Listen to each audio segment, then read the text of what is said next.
right, all right, all right. Let's see if we've got, okay, good. No echo this time. That's a little bit better.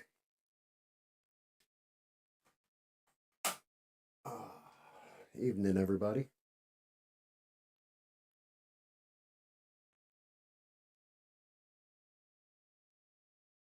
Getting us all set to rock and roll in the background.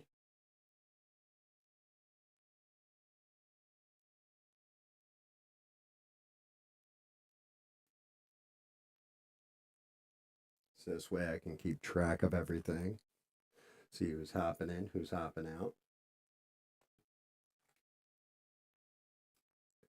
I'm not sure about this, the way I just set things up. It's going to be interesting to see once I get into this. Because I don't know about the camera focus from this angle. I might have to fix it. Matter of fact, I need to adjust this light so it's kind of reflecting a little bit in the background. And let's take a look, see what we're looking at. All right. I don't know how in focus. Let me mess around a little bit with the camera real fast. Make sure we're getting this bad boy in focus as best we can.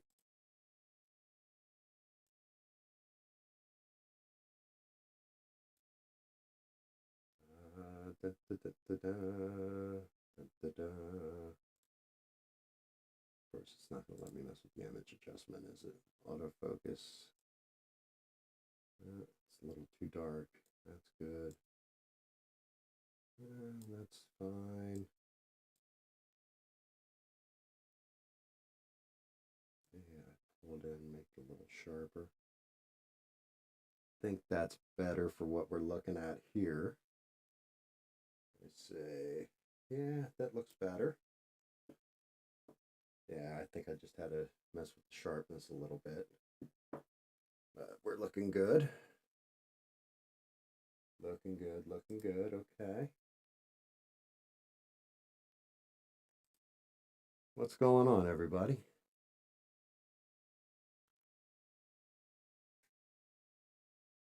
I don't know how everybody's day's been. Mine's been kind of crazy. Barely got any dang sleep. Just fell down a couple rabbit holes, I guess you could say. Watching different stuff, and it's some of the crap that you notice when you're falling down these rabbit holes. You're just like, really?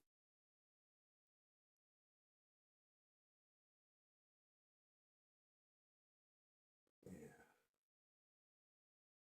What the frick is going on? Just waiting for some of you guys to get in here. Maybe none of you will. We'll see. Give it a few minutes.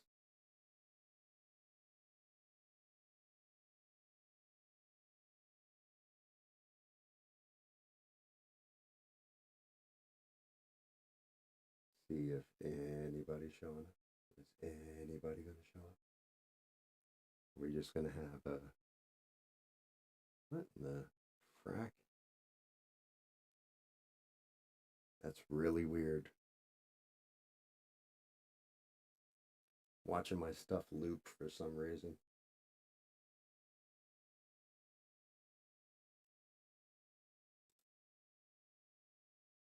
Like if my hand's not moving, I do this just to make sure I'm up to date.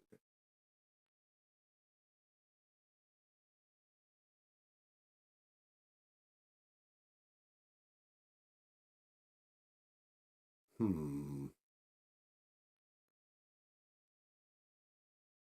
right, there we go. Dialing in, see what I'm looking at. All right, cool. Looks like I'm looking good. I don't know how it's sounding. Turn up the volume, I guess. Let me see.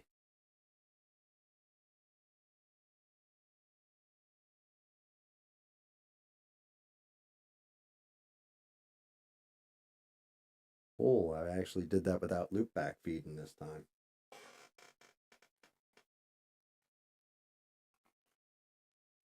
So weird, though. Like YouTube Studio says there's no one here yet. which is odd. You guys are usually like pretty punctual. Hey, maybe you're not showing up tonight.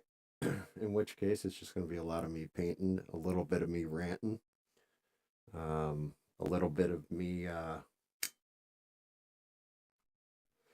remembering somebody that we all didn't know but knew.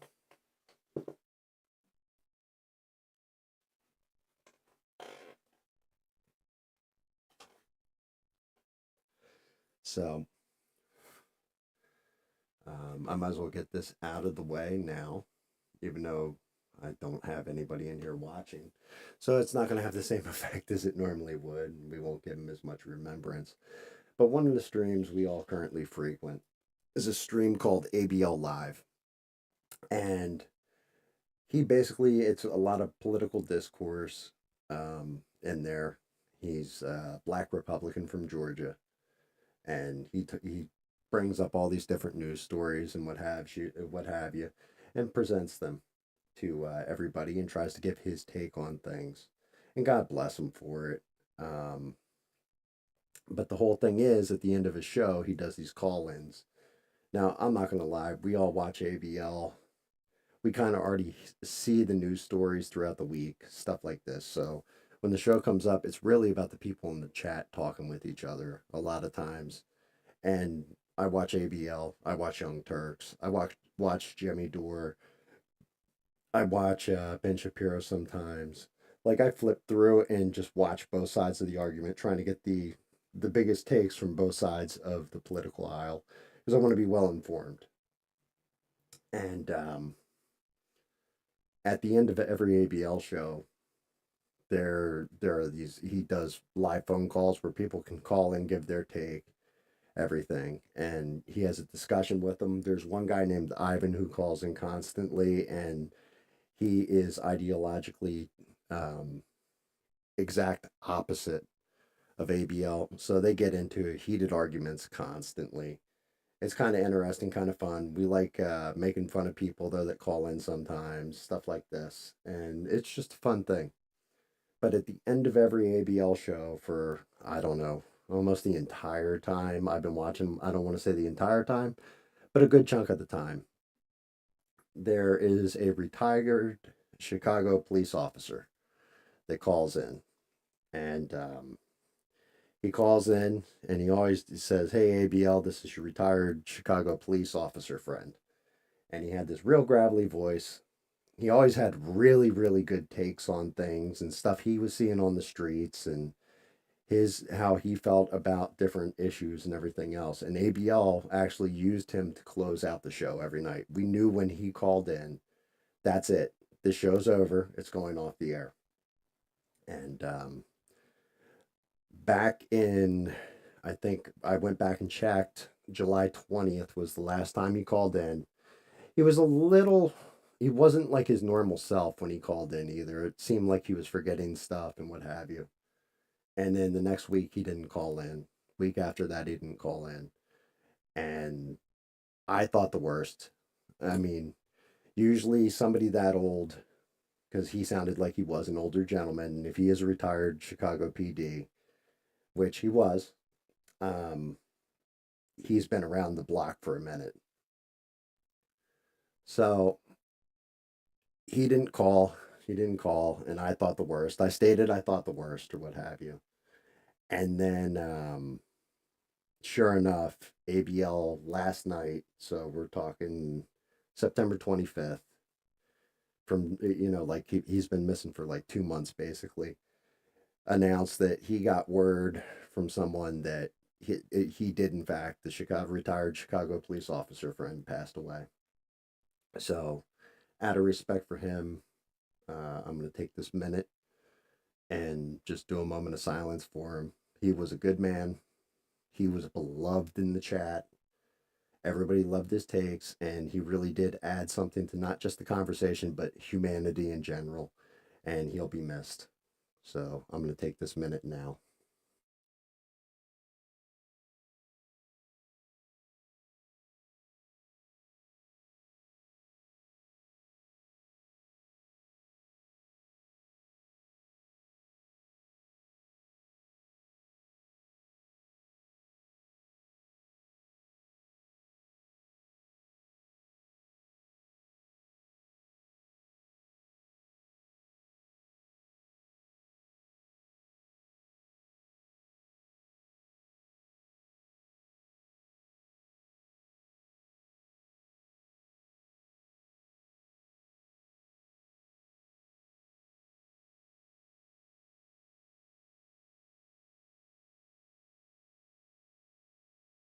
right. May you rest in peace, friend.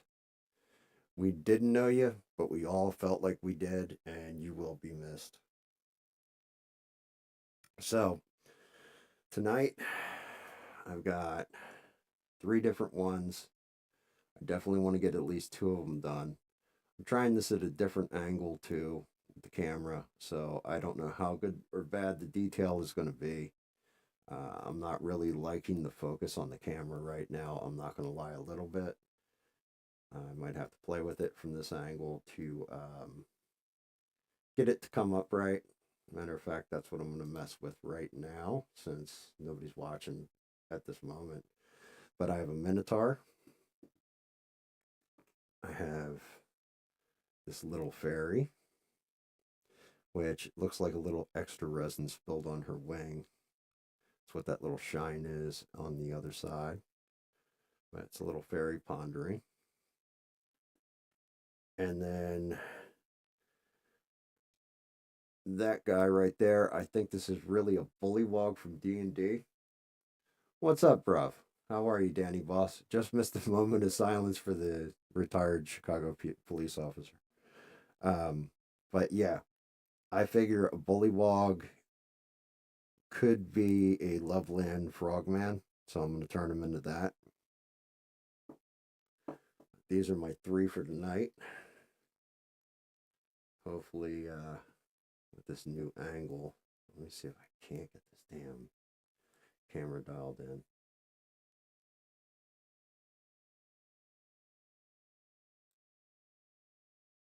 It's a French bloke. Nah, because if you notice, he's actually willing to fight. He's not running away.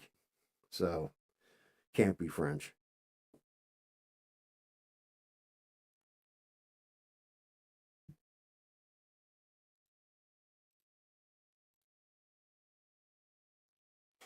Oh, good lord.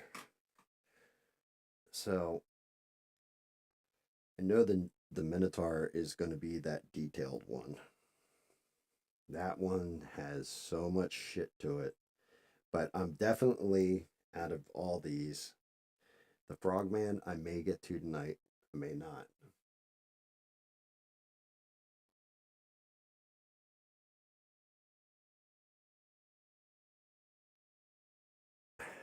I'm debating on him.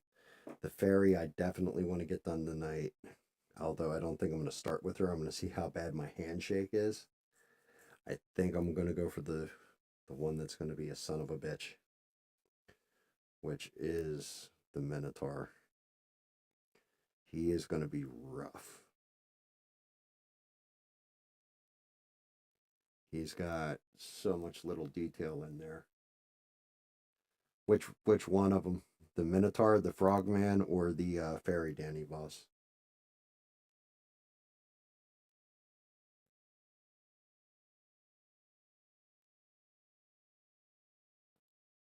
Oh, yeah, it's definitely been a day. I fell down like too many rabbit holes, so I didn't get any sleep. I think I went to sleep like maybe 12 o'clock this afternoon. Woke up like 4 o'clock and was just like, all right, I'm up.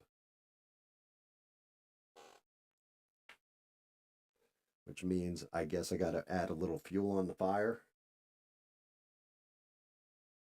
Yeah, it's going to be tough to paint. Yes, that's a Minotaur.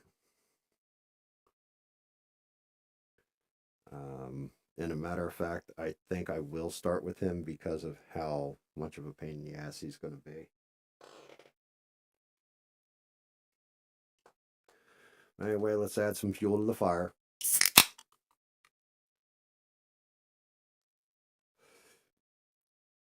Drinking standard Rockstar tonight.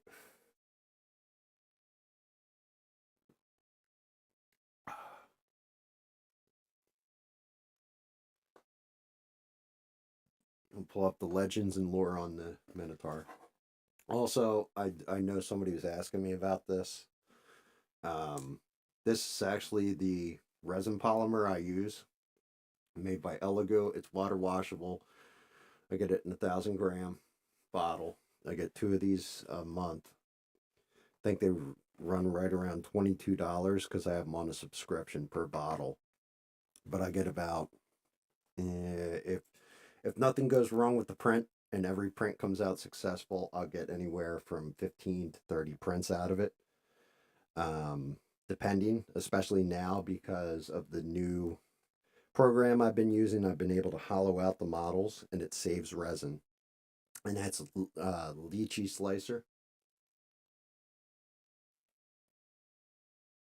Yeah, I'm not sleeping much, Danny. Like I said, I keep falling down rabbit holes. As a matter of fact, one of the rants I'm going to go down is because stupid game like so October's coming up and it's like my favorite time of year. I've got the ghost story that I've always wanted to tell because it's my ghost story, the one that through my childhood, all this kind of stuff with this one thing. And it's an interesting story, and I would kind of think it's half bullshit if I didn't live through it, like one of those deals. But I also, that's what's kind of got me going down a rabbit hole is I'm watching different people talk about like UFOs, stuff like this, and just listening to them and logically listening to them and just finding out that you're just totally full of shit in a lot of cases. There's like only two cases so far that I can't fully debunk or figure out a reason why they would lie about it, stuff like this. But yeah, I have not been sleeping much. I don't know if you can hear it in my voice or not, but my voice may sound rougher, and that's why. Also, could be the microphone setting too. I just hit a different setting. We'll see if that helps.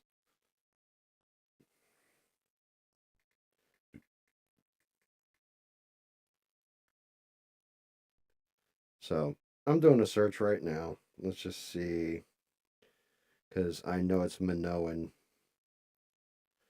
and it's a Greek myth, is where we even get the Minotaur from. See, I think I have an image. I don't think I'm going to match the color scheme on the actual Minotaur to the image completely, but I should have an image for a Minotaur. Let's see. Boom. And boom. I don't know if I like that gray on him. Matter of fact, let me shrink the Minotaur down a little bit here in the corner. All right, good, good. Shrink that down. Yeah, yeah, that happens.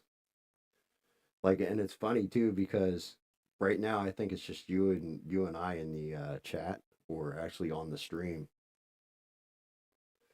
Like all the regulars are off doing something. Mister's probably at some cowboy bar hitting on some chick with two teeth in the back of her face.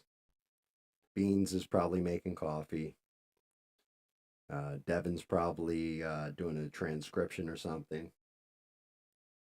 You know, all the others that float in and out, they float in and out. That's just the way of life. You get stuff going on. But yeah, so I'll at least give the mythology behind the Minotaur. Do, do, do, do. Oh Jesus, really? This is how we're gonna do things?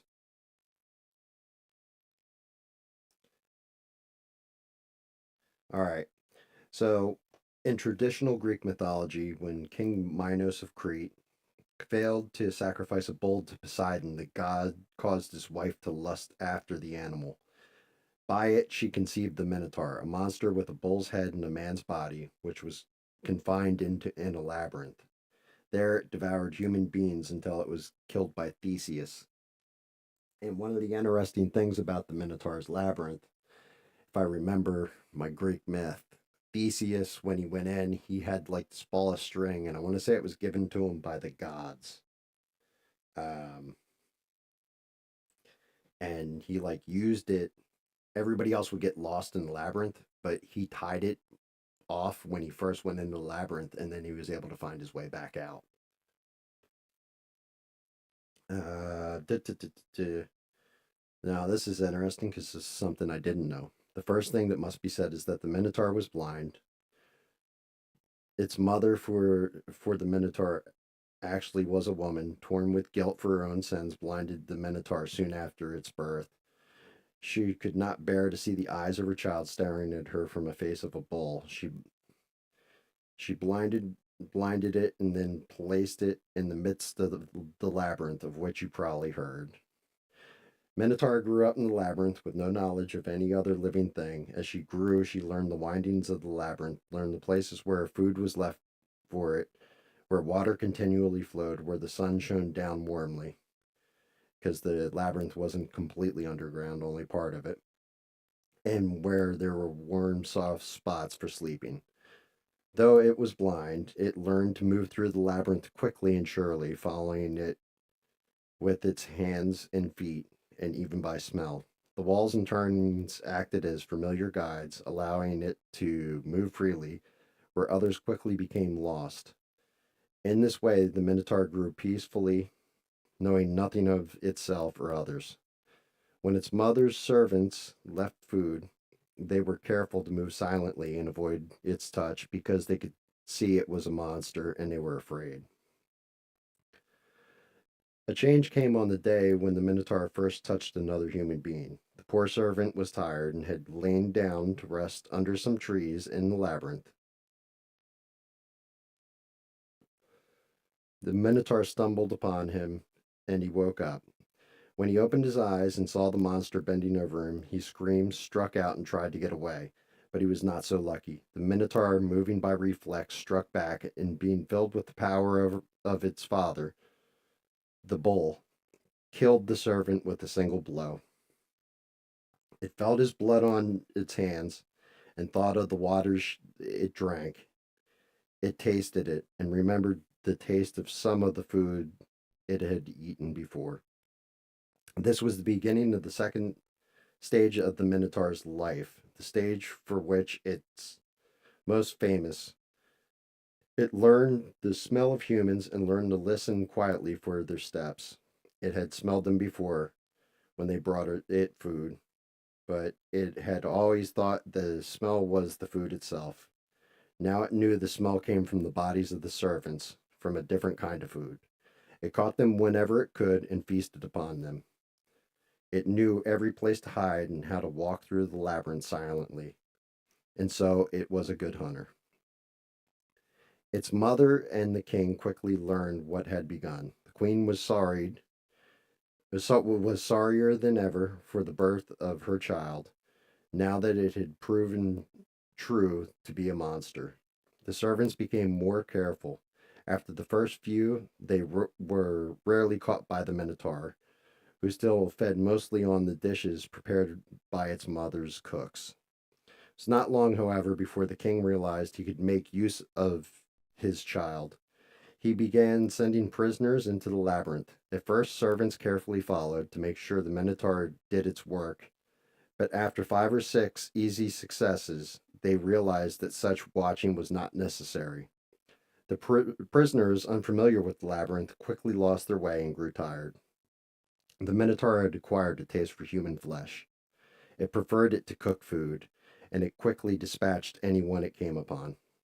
As an added precaution, the king began leaving it without food for a day before sending anyone down. The Minotaur quickly learned what this day without food meant, learned to move carefully through a hunt on the day following.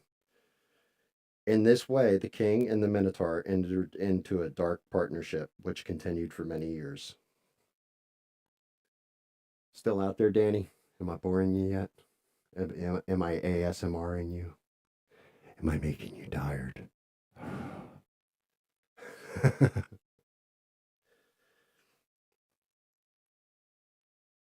The story changes again with the arrival of Theseus. We remember from other tales that he slew the Minotaur, but this is not what actually happened. He did come to Crete and befriend the daughter of the king and queen, and it was this daughter who warned him about the Minotaur. But she gave him maps, not a string, to help him find his way out of the labyrinth. Okay, so that's interesting. I was wrong about the string thing. I'd always heard he tied off like this string and then followed it. But the rest of the story was also quite different from what is usually told. We see Theseus thrust into the labyrinth, the door shut behind him. We see him walking slowly through the corridors and formed of the turns and rooms. He knows where he can drink, and so he does not grow thirsty. He knows where to find the door out, and so he does not grow afraid. He knows the resting places of the Minotaur, and knows to listen for its footsteps, so he's not surprised.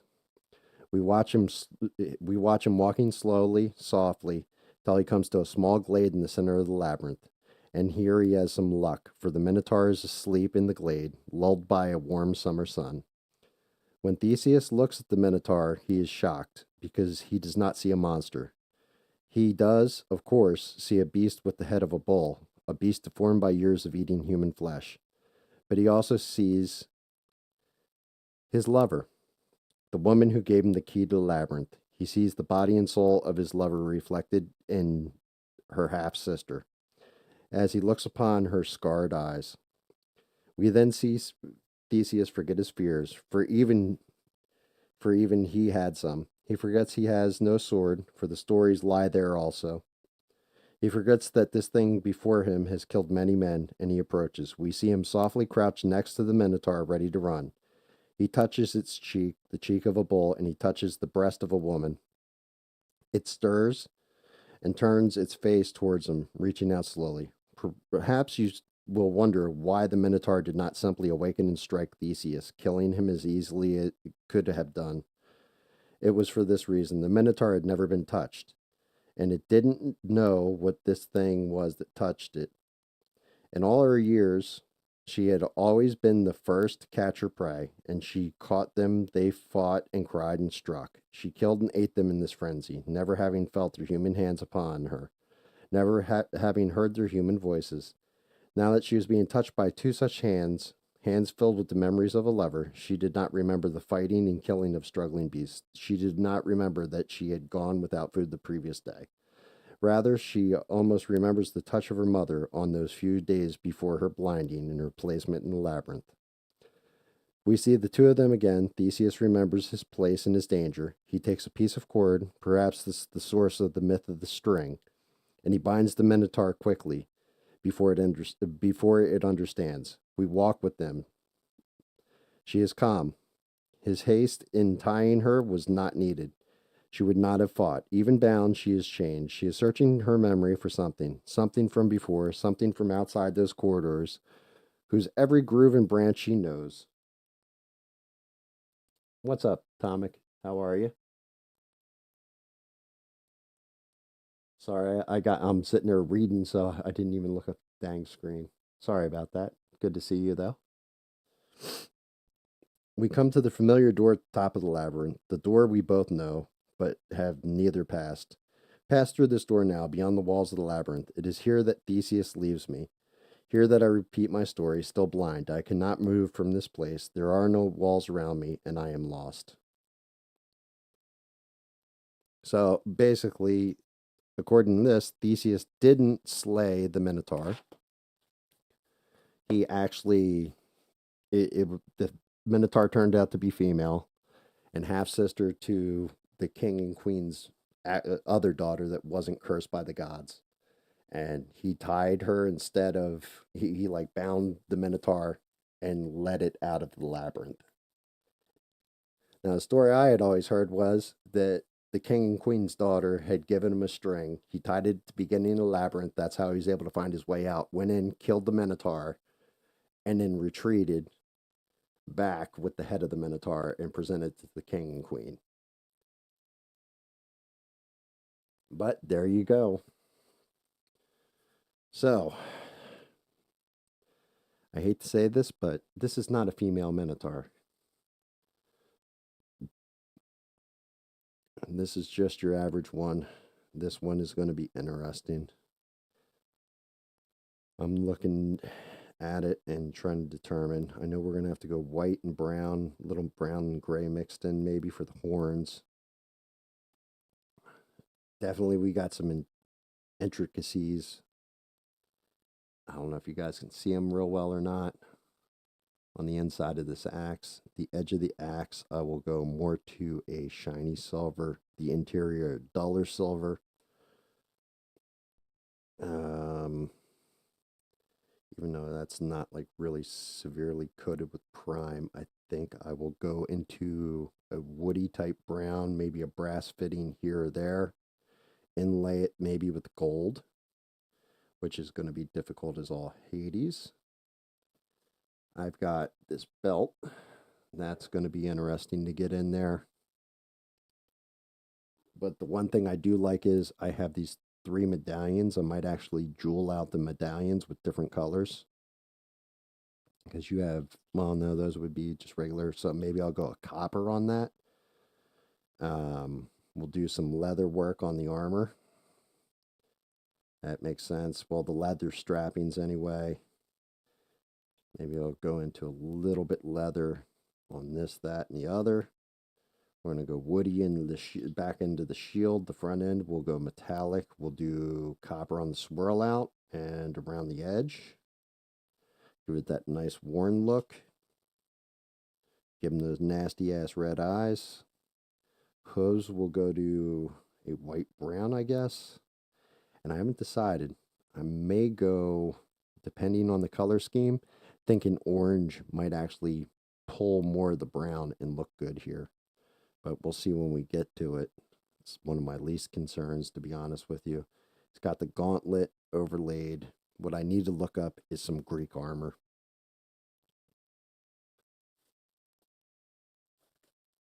That's where you are? You're down in New Orleans?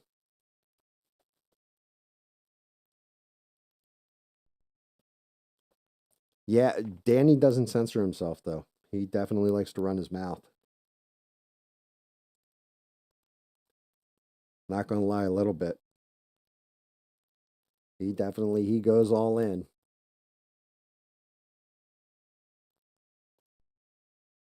He's pretty good about it. Matter of fact, if you want to chat in or anything, Danny, let me know and I'll read it or play it rather. Let me see.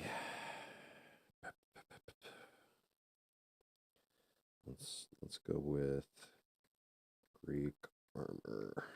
See what colors we were actually pulling. Let's look. This is the hoplite armor. So we're looking at like a cobalt color, a red color. The helmet was definitely like a golden. Their boots are like a golden. Spear is a brown with a bronze tip, it looks like. So historically, that's the colors we're going to pull. I'm looking for the arm piece now. See if we can't get as close to accurate, even though it's just a goofy model. Yeah, a lot of it that's coming up is brassy. We have a little silver there, but that is more what I'm thinking. So that's more like a, I have that color black too. All right. All right, cool. No airbrush just yet. Just grab a piece of cardboard and pull some paint. Oh, crap, I also forgot. The ground is well marbled, so I'm going to have to do the ground as well.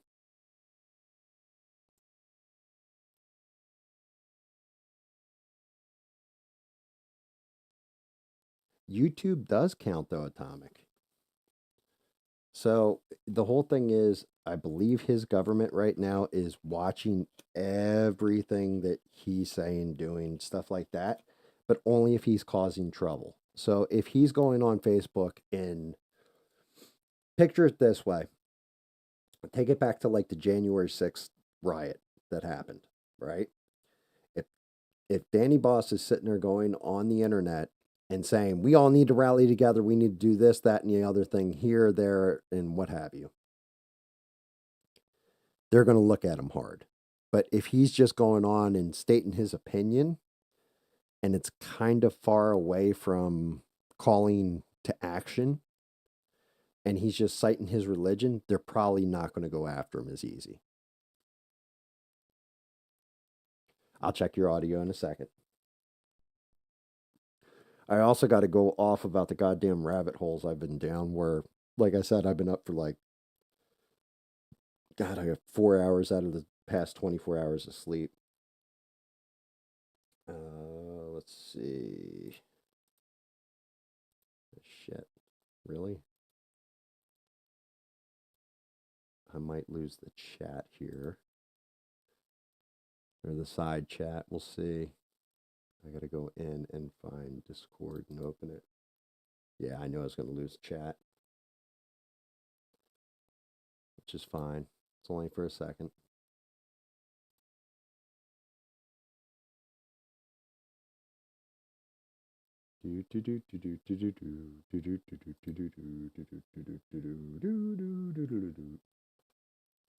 All right, voice chat. All right, Danny, ready? Here we go. Yeah, so just answering Atomic's question about censoring myself, and I mean, I don't have any social media. I don't have Facebook or Instagram or X or whatever. So I don't. Yeah, I only use YouTube. I've made some comments on YouTube, you know, with certain people. And to be honest, I've said certain things on YouTube in the comments that if I was to have said that on Facebook, I probably would have been removed from Facebook by now, or possibly imprisoned, because it happened here recently, a few months back. A guy from Leeds, he wrote a comment on Facebook talking about illegal immigration, and obviously in a negative light, and he said a few things. And he ended up going to court for it. He ended up getting arrested for it, going to court, and the judge said that you were inciting violence, and the whole. He just gave a whole spiel about you knew what you was writing. This is just whole bullshit. And he's got, I think, 2 years in prison, if I'm not mistaken. So if that's not your society falling into the pits, then I don't know what is. Yeah, that's insane. 2 years in prison for a Facebook post. That's nuts. That is absolutely nuts. I mean, dear Lord. That's bad. That's no bueno. Yes, he can go straight to Hades if they'll have him. I don't understand why he would come that. I mean, granted, I can't understand anyway because over here we have freedom of speech. So if that were to happen to an American citizen, you could fight that, depending on how deep your pockets are, up to the Supreme Court.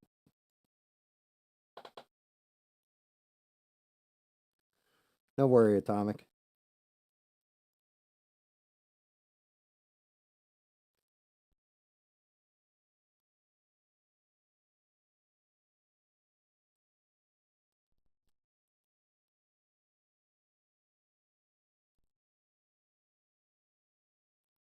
Yeah, I'm going to go in here with this. What color is this? Coffee bean. Matter of fact, that's a little too wet for my liking. It's not picking up the color right. Pull that off.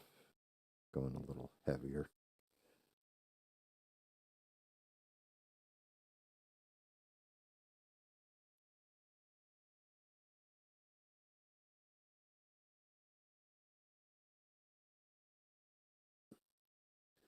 Yeah, there's a reason why the First Amendment in our Constitution is the most important.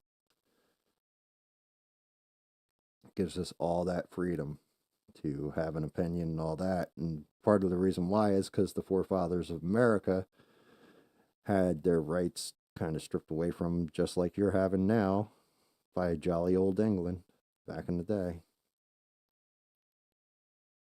So they were like, yeah, that'll never happen here. Now, granted, we let it happen here.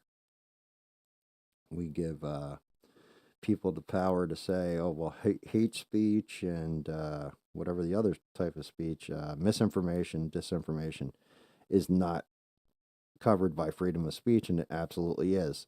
That's the point. I don't like that speech. I don't like it when people are talking bullshit like that. But they have a right to say it. It's inalienable rights given to you by whatever creator you believe in, which is why freedom of religion is just as important. Because if you believe that there is a God, then he gave you these rights, he passed you these rights.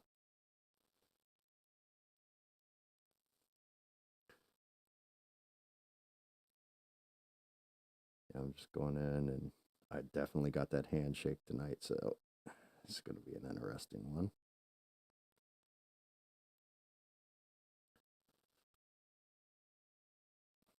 But yeah, it's craziness. But two of the rabbit holes I've fallen down, one, like I said, was about aliens and stuff. The other one um, was actually like paranormal type podcasts. And then the last one was, and I don't know how familiar anybody is who's watching this, but WWE, Netflix finally released the Vince McMahon documentary. And that was kind of interesting as well. I mean, they kind of covered the man in his own words. They hit on a lot of the stuff. Um, they were honest about things in it, in my opinion. And anybody who doesn't know what happened with Vince McMahon, especially in the here and now, it's definitely it's you get power, you get money, and you get weird sometimes.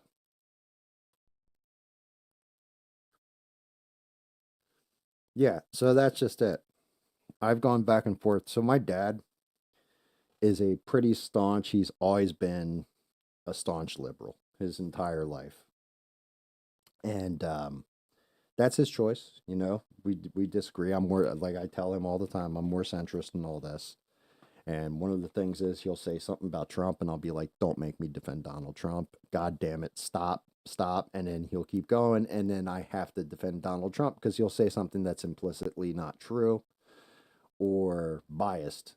And I'm like, "Look, that's not the truth. This is the truth."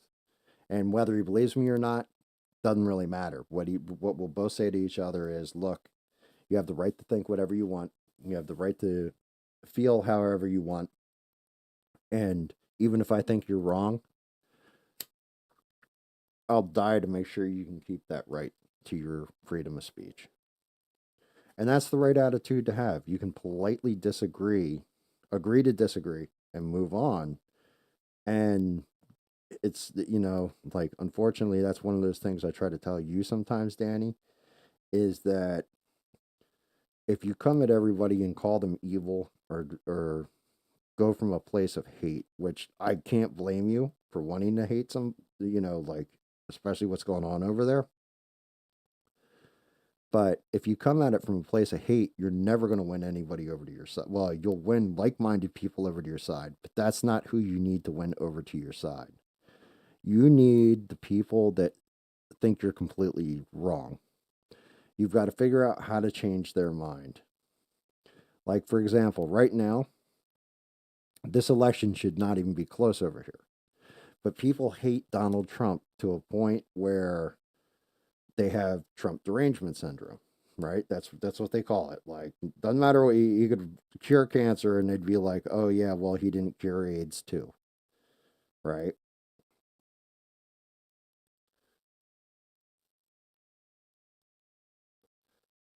The thing is, you have to change. The only way you're going to change anybody's mind on him is to meet them halfway on something that you both agree on, and then push from there. Push from there. Well, I think they shouldn't have to be trapped in that, like in your case, they shouldn't have to be in this impoverished country and all this. And we want them, we want to be open arms and kind of sympathetic to their plight. And you can say, I agree. I think everybody should, be able to have that. But the thing is, why is it that we have to change them? They're not changing us. Look back to and then just throw it back to your past. Bring up like their grandparents. How would your grandparents have felt about this? How would, you know what I mean? How would have it felt to this person, that person, the other person? Find something that they can relate to and bend them on it. But find somewhere they can't argue with you.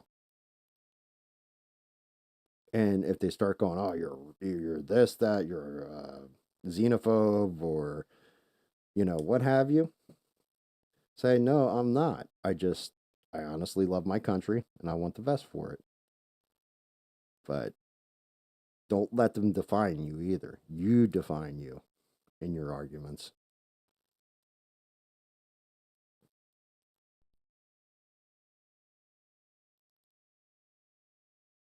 Oh yeah, being liberal today, Donald Trump is a if we look at Donald Trump for example, Donald Trump is a liberal from 25 years ago. Like he's not a Republican. That's why I say like whenever he says rhino, I'm just like, "No, that's you're actually the rhino. You're the populist rhino is what you are, Mr. Trump."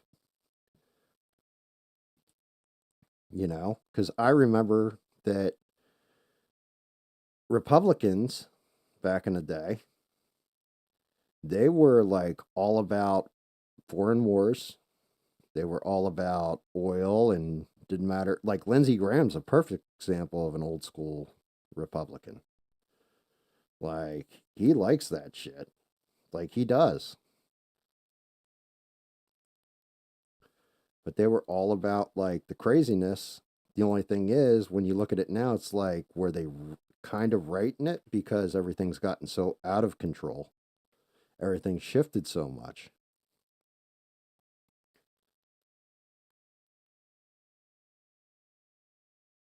Oh, I agree. I 110% agree. I mean, that's what I'm for small government, less taxes, put more money in people's pockets. Like, that's part of my thing. Like, it really is. Is that why is the government taking all this money out of my check? Okay, you get a refund at the end of the year. Well, say I invested that money instead. Like, I was able to keep my own friggin' money, invest it, and then make a bigger return on profit because you guys are just like losing that shit in our debt. And then you're printing so much fiat currency and flooding it out there that you're choking the economy up.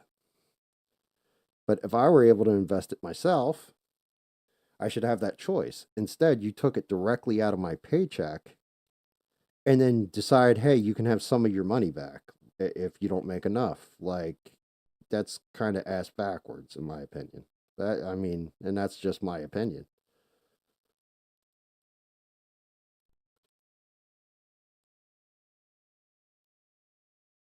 That's very odd because I'm not removing comments or anything, and I've got it set to live chat, not top messages. So let me double check. Let me go into the actual.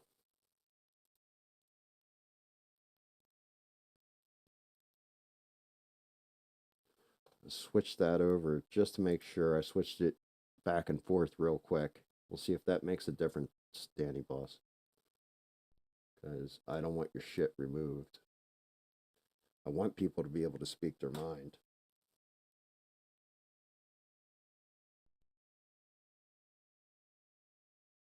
Actually, to tell you the truth, Republicans are more like the hippies back then, believe it or not. It's screwed up. They don't want war. They want stability. It's a weird amalgamation, honestly, in the Republican Party right now because it's this party of anti-war and at the same point in time, like religious belief.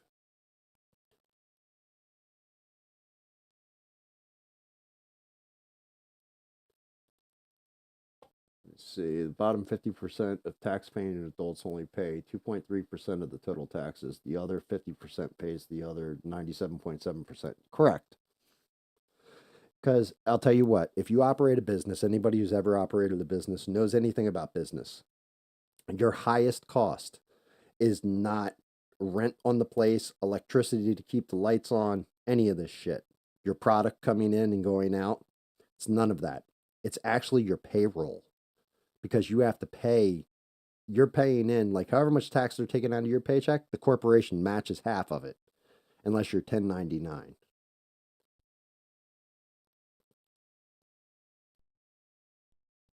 Yeah, and spending less money, I think who was I watching the other day who said it and I was like that's actually very smart. I think it was Patrick Bet David, but I think I was watching the PBD podcast, and he said what they should do is instead of saying we're going to do this, that, or another thing with tariffs, he's like they should just say we're not going to print any money for 20 years. We're just going to exist off the money that's already in the market flowing, and then the market would regulate itself and fix itself. And he's not wrong.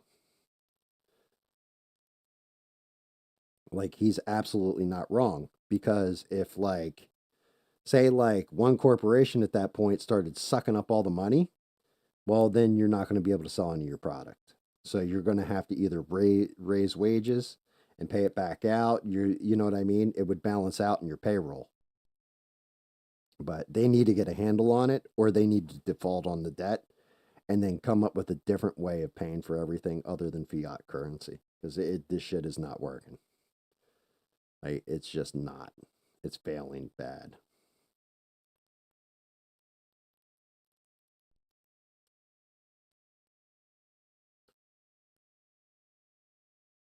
Right. You would lock interest rates at zero because every year new money is created due to interest rates. That's correct. So it would be one of those things where that's it. Your interest is frozen. It would be it'd be rough. It would be rough for like 20 years. But you know what? It would regulate itself. It would fix itself. It has the ability to.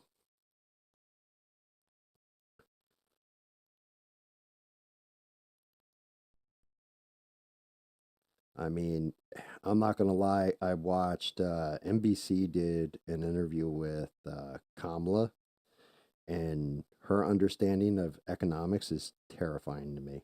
Like I don't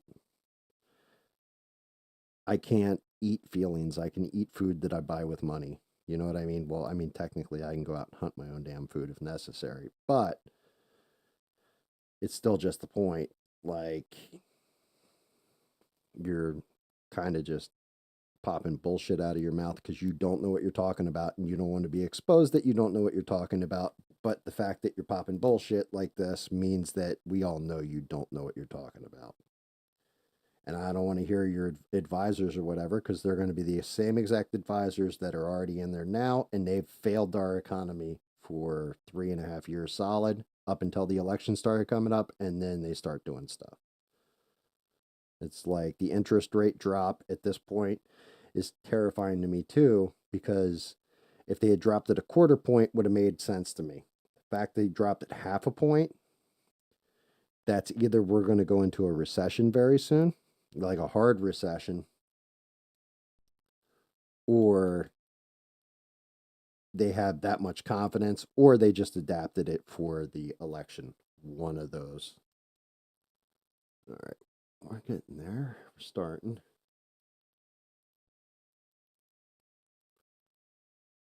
Yeah, and well, that's just it. What we need is, and I mean, I think Trump had said this if he gets in there again, then Musk would be put into basically FWA, fraud, waste, abuse, and go and do an audit on our government to see where the waste and extra spending is going and all this. We need to slim down our government. We could probably eliminate, I'm going to say, half our government positions and everybody'd be fine. It's just Nancy Pelosi would have to go get her own lunch. You know what I mean?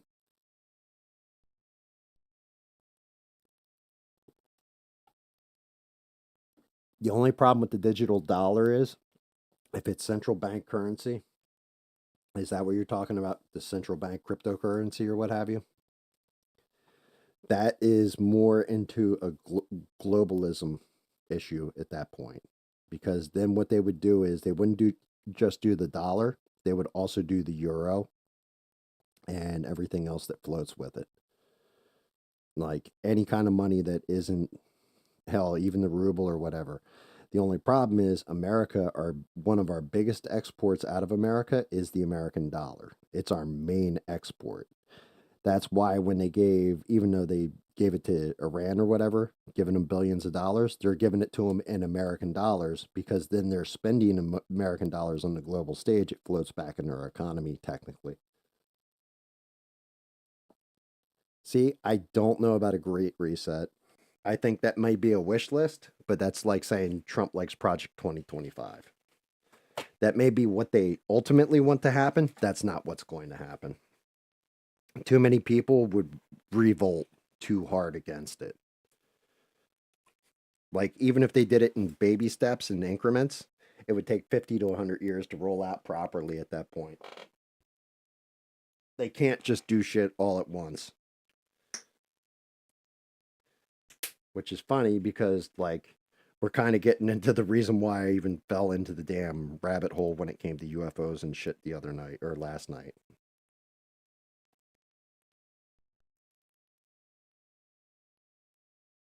Yeah, and that social currency score and all that shit, that can happen. I don't see it implementing it in America. Too many people would resist it and they would win that fight because eventually it would go through the Supreme Court and be deemed non American.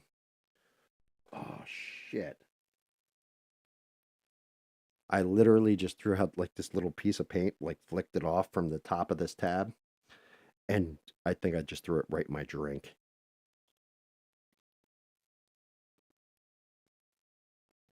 That's not good. Oh, I absolutely did. I can taste that shit in there. God damn it. It looks like I'm switching over to Monster in a minute. I think I got one left in the fridge. I can't believe I just wasted like an almost full drink.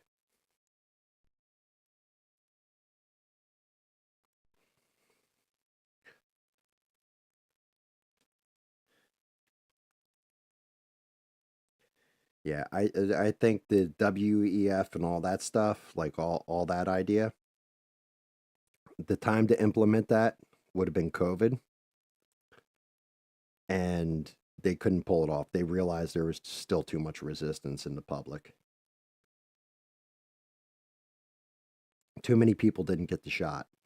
Too many people were like, "Yeah, I think this is wrong with the shot. That's wrong with the shot. What have you?" They got a lot of people to get it, but not everybody got it. A lot of people resisted it. A lot of people found ways around it. And I think that was kind of a test fire to see, like, can we bring everybody to heal? And it didn't work. Definitely didn't work the way they wanted.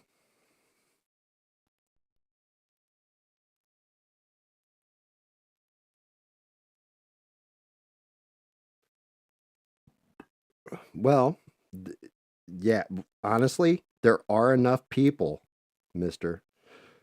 I think you're half right there. I think there are enough people, just not people with qualifications that meet. So that what happens is, in order to make them meet the qualification, then they're lowering the standard, and then we get a shittier standard of life, basically.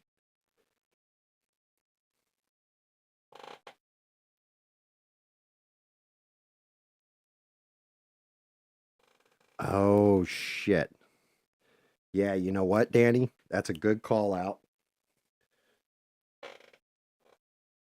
I got to let me drop that in the thing.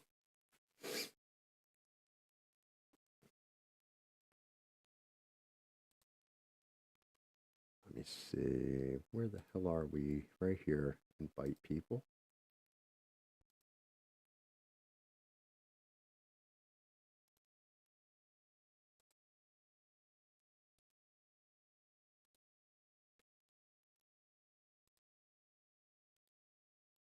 There you go. RTB what? Which book? Sell in England, the bottle company, rubber company for tires, painters for trucks, see how it works, multiple companies involved. Yeah, well, that's anything.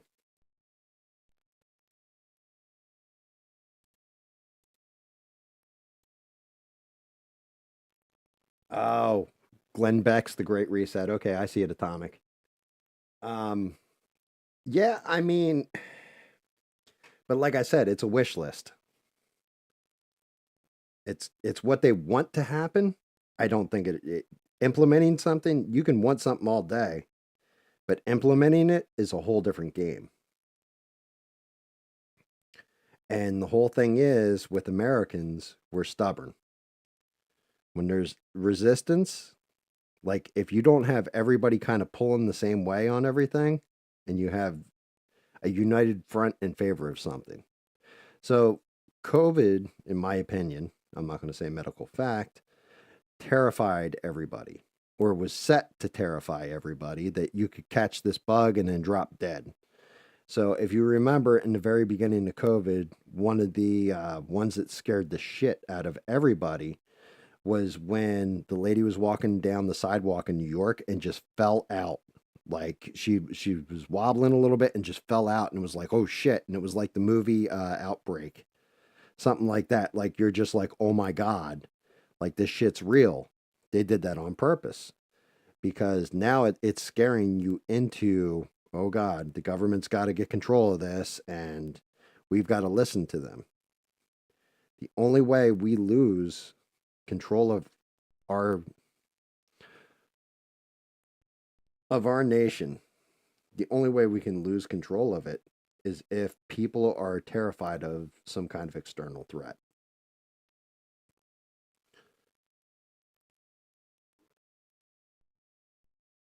They have to be afraid for their lives and not willing to sacrifice themselves for it. We're not there yet though.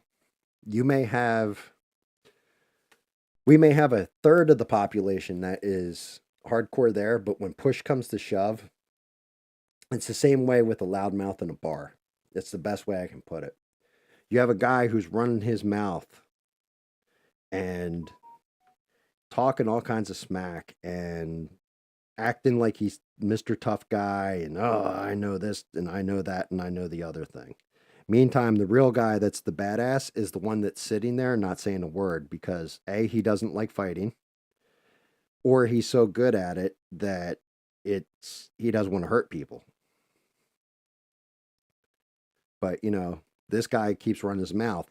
But when push comes to shove and you get in that guy's face and you just watch him back down because they realize, oh no, this guy's actually going to kick my ass. That's kind of what a lot of the liberals do nowadays. That's kind of the people that are screaming the loudest. If you go and punch them in the mouth, figuratively, I'm not going to say go punch somebody in the mouth, but you know what I mean. If it actually came down to the other side using actual violence against them, the other side is much better at violence. They're just more restrained with it. And you're not wrong, mister. If you're good at something, you never do it for free.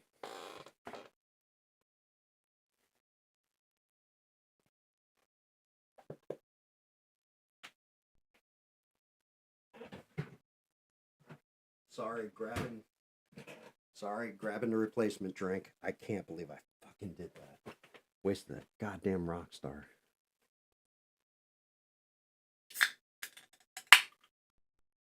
Yeah, and you're not. Why did that not come up? I can see it on one thing, but not on the other. I see what you said, Tabasco. It's just not coming up in the other feed.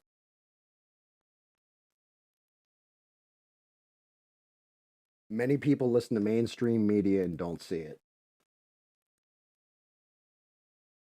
You're surrounded.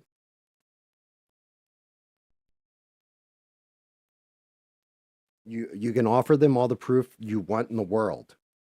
But the whole thing is, you're also not at push comes to shove either.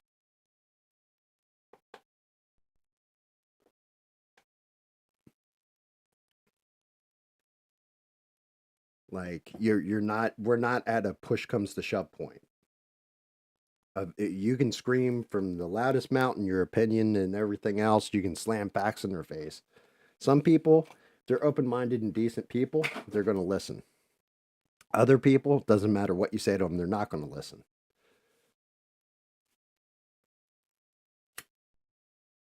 And it's unfortunate because those people who don't listen or don't want to keep their ears open, I'm not a Bible thumper or anything, but isn't that the whole story of like Moses coming down with the 10 Commandments and the golden idol and all that stuff?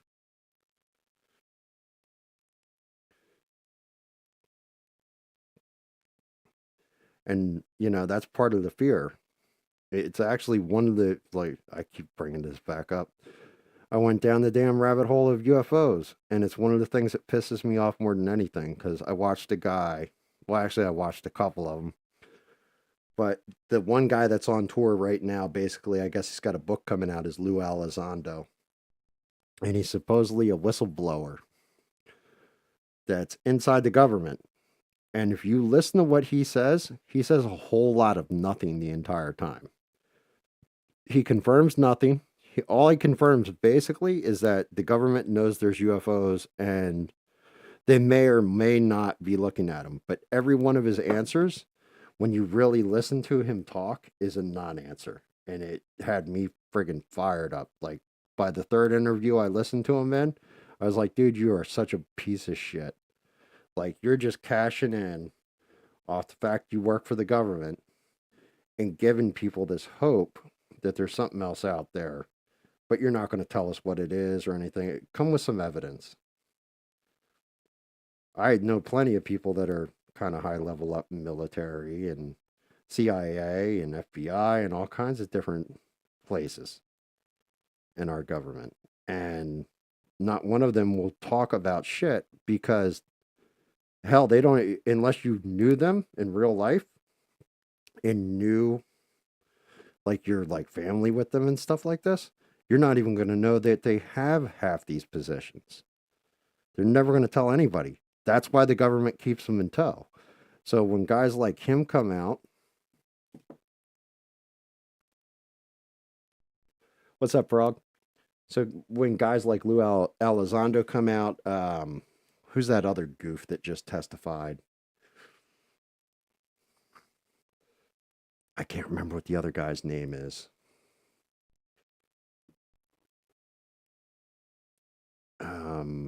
God, it's gonna. I want to say it's Grush for some reason, but he goes on Capitol Hill, he testifies, and you listen to what he's saying, and it's honestly the same way con men and politicians word shit. I can't tell that out in the public, but I can tell you in a skiff. Well, motherfucker, like, are you a whistleblower or are you not a whistleblower? To quote Johnny Depp in Once Upon a Time in Mexico, are you a Mexican or a Mexicant? Are you an American or are you an Americant? Because like if you're willing to come out in the public and say, look, we have these things and all this, or we're studying them, okay, give some facts to the public. But you're not willing to go that far. Why? Because they'll lock me in jail. Well, dude, if they're letting you come out and say this shit, you're probably working with them.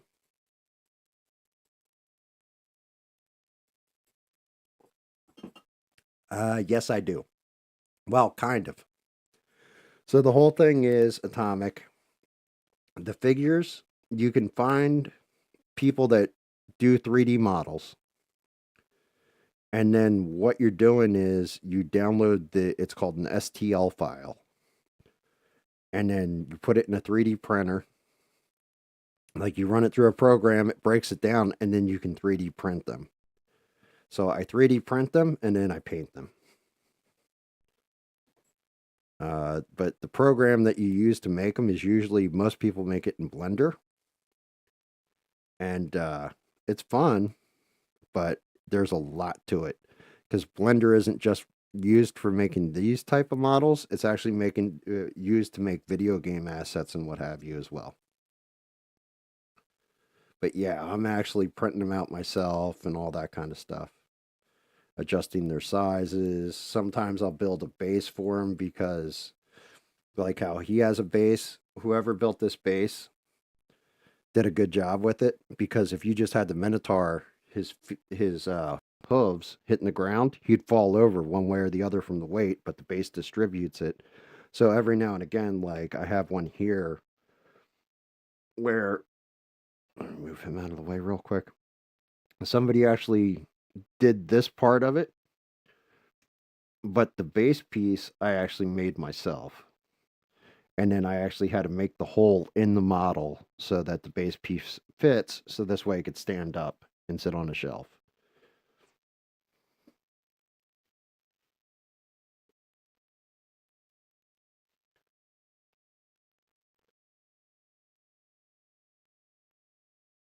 Wait, what the hell? You serving your government in what? Oh, Jesus Christ!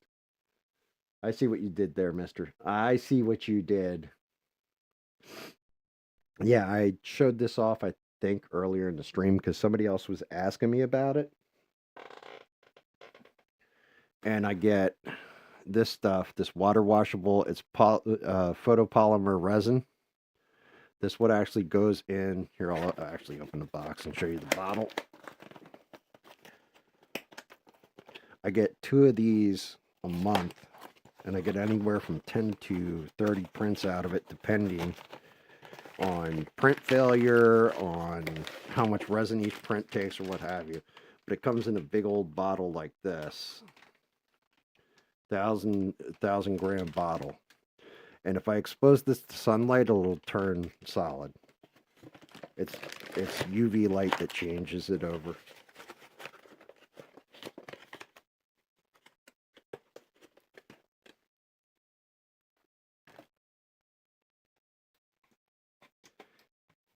Well, here's my other thing with that, right? So let's say you're correct, Atomic. The Great Reset.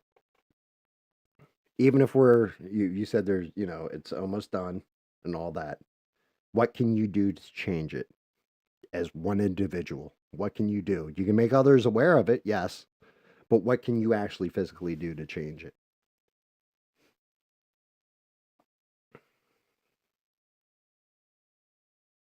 Like if there's no time left, I mean, the only thing you can do is hunker down and get ready for it and just prep. And I think most Americans are, well, not most, but smarter people already have like emergency food, water, um, ammunition, stuff like this put aside. And I think COVID taught everybody that, to be honest with you, that you need to have some kind of spare rationing system. You got to have even toilet paper. Just the most mild convenience that we take for granted. You need to have extra on hand of everything in case something happens. Prepared for it. Um, well, yeah, you can vote and vote local. Local, takes care of the environment around you. Voting federally, though, I mean, if you think the Great Reset is real and it's happening, which, I'm not going to discount it. I'm not going to say you're completely wrong either. I just think they're going to slow roll that and it's going to take a lot more time, personally. But if that's the case, the first thing I would do, if I had that much money and that much power, I would hire a group of hackers and I would lock the elections down. I would fix every election in my favor. Unless you can hack a computer or counter those hackers, there's nothing you can do. You're kind of hosed. It's unfortunate. It's just the way things are. And yeah, Ukraine saw that one coming a mile out. Knew that was going to happen. I'll be honest with you. I don't think the war in Ukraine at this point, and this just me being theoretical here, I honestly, I'm starting to think that that war ended a while ago, and Russia and Ukraine are actually in it together now and just siphoning money from the U.S. I don't think it's like the Middle East where everybody's like deleting each other. I think they've come. I think Putin and Zelensky have come to some kind of minor accord behind the scenes, and now it's like, well, how much more money can you bilk out of America? Get as much as you can. Because I'll tell you what, when Zelensky showed up at the ammunition factory with a paid for flight by the Biden Harris administration just recently here, I think that was legit to try and get people who are invested in the Ukraine war on board with their campaign. Like it's almost like a campaign contribution to the Democrats.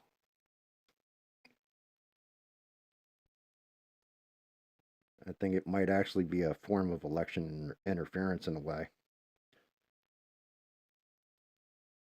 because they use taxpayer dollars to fly these people in or to fly him in to Pennsylvania, which is right now, if so, I don't know who's going to win the election at this point, but I can tell you this much.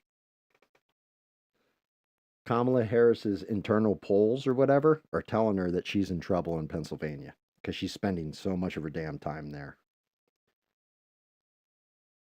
She doesn't win Pennsylvania and Trump wins it, good chance she loses.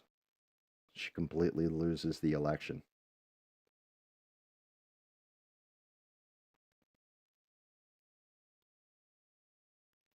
Mister, are you in there? Are you bullying poor Atomic? The hell's wrong with you? You big bully.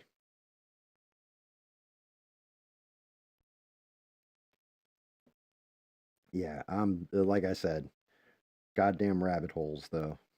You can go down a whole bunch of them nowadays, and like I said, the UFO one drove me about out of my skull because I watched this other guy, and he's actually I don't know if he's a retired medical doctor or he still is, but his name's Stephen Greer, and you can look this dude up, and like I went back in time because I was like I know I've seen this guy somewhere before,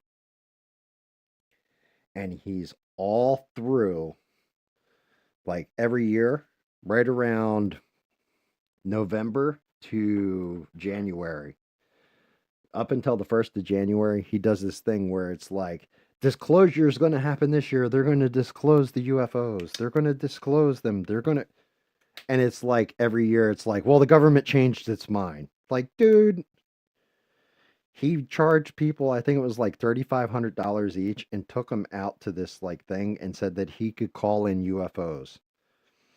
And then it was basically like a plane flying over and dropping flares. And these people are like buying into it, like, oh my God, look, he made it happen.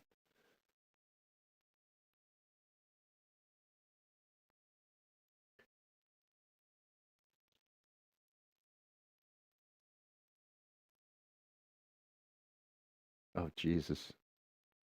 Yeah, see, that's just it, too, Atomic. The only reason why I even had a hint that you were female was because you said the hubby is calling. We honestly, and like, well, in here anyway, I don't care what your race, your religion, your political ideology. I don't care about your gender. I don't care about any of that shit. I'm just looking at you as an individual human being with intelligence and ideas.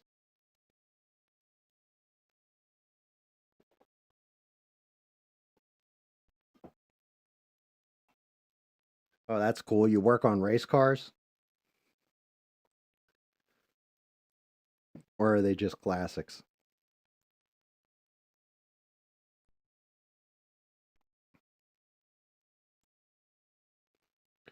I mean, I'm not going to lie a little bit though. The thing that does worry me, especially with all the mass illegal immigration, is I'm watching what's happening over in Danny's neck of the woods. over in London. Or, well, yeah. Are you in? You're just over in UK. You never said exactly where you are, which is probably a smart thing. But um, what's scary is that they're bending and conforming to them, and here it's like we have a chance of that happening if we get overrun to a certain extent. I think we're starting to see it with the Venezuelans and stuff. Get the gangs coming in and taking over apartment complexes. That's dangerous. That's actual dangerous shit right there. All I know is American gangs need to step up their game. I got faith in you boys. Go out there and go hit one for the win this one for the Gipper.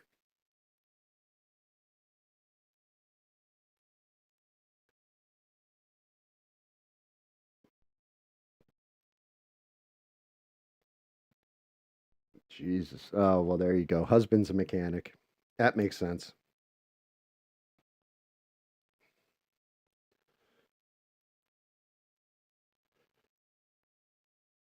That makes sense. Um, all right. Let's see. So I'm getting to the body coat is on there. I just got to do the highlights and the pulls and stuff like that with the coloring. It's really the weapons I got to start getting into and like the leather work on the weapons, which is going to be a pain in the ass. And I've got to figure out what colors I'm going to go with. As a matter of fact, I'm going to drop down my microphone. I think I dropped one of the brown paints. Hold on a second.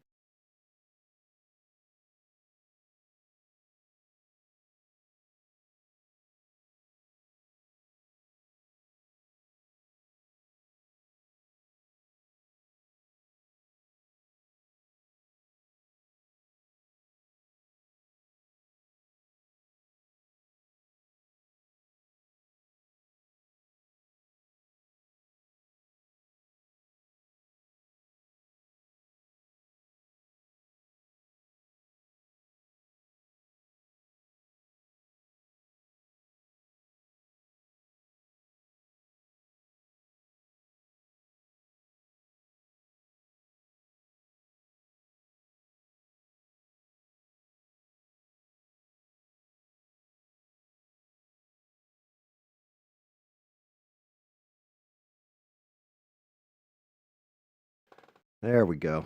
Yeah, I did drop one. I dropped my terracotta. Yep. Yeah, Beans, how are you? Whoa, banging the camera around and everything else.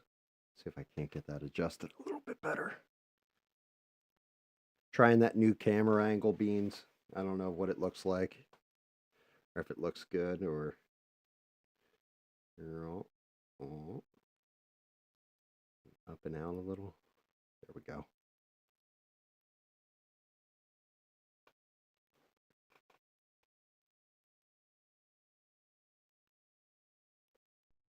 Oh, well, that's because British food, it's amazing to me that, back in the day, Britain had like the whole thing where the most important trade was spices and they never used it in any of their cooking. I'll never understand it. Makes no sense. Let me see. Now that I found that one, which is good, I got to decide how I want to step this.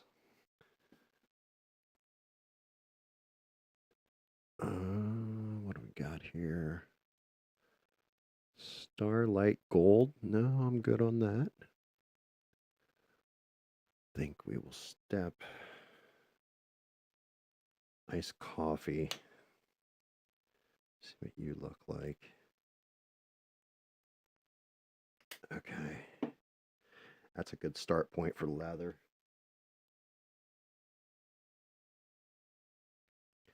Wait a minute. Hold on. That's not right. It's all British or German. What about good old fashioned rock and roll?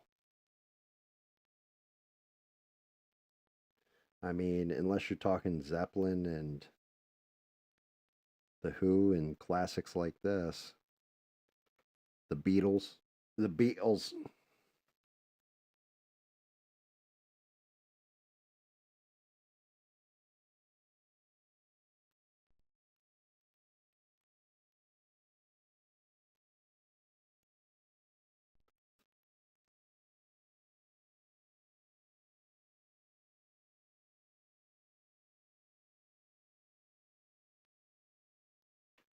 I still swear this guy, whoever did this model, wasn't thinking when he did the interior of the shield.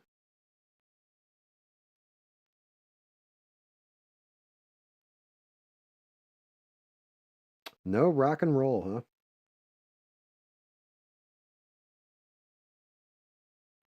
huh? See?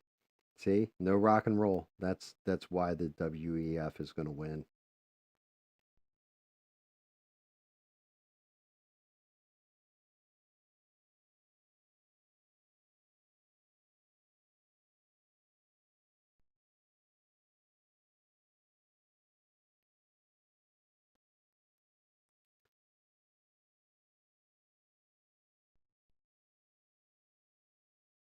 Well, yeah, I mean, that's just it. I think it's funny because I'm sure an American guy goes over there, girls go nuts for his accent, and over here it's the exact opposite. You're British and you speak, you sound more posh and what have you. Everybody likes something that's a little foreign.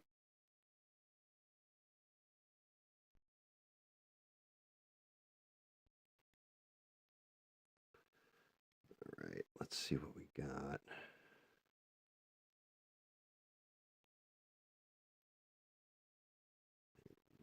Layer out this leather here.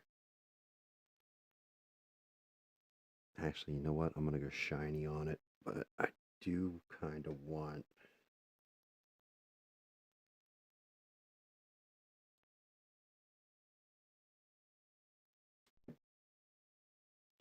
I think I'm going to go metallic on that actually. Now I'm looking at it. Pull the paint off that band. I think I'll use this gray brown for the straps.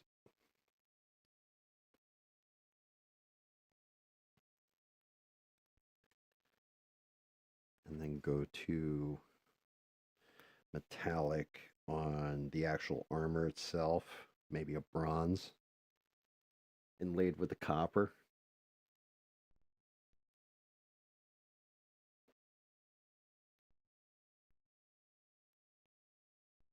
Are you sending audio? All right, let's check Danny's audio, see what he had to say.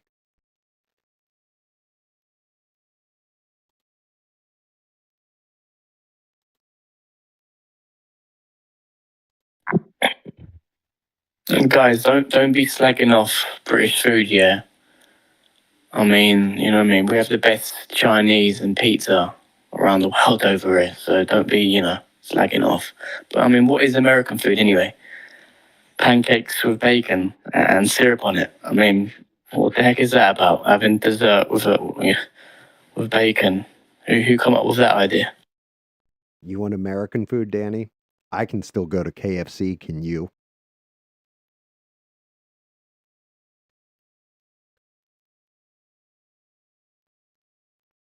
I can go to Chick-fil-A. Can you? And you don't have the best pizza over there. You have facsimile pizza.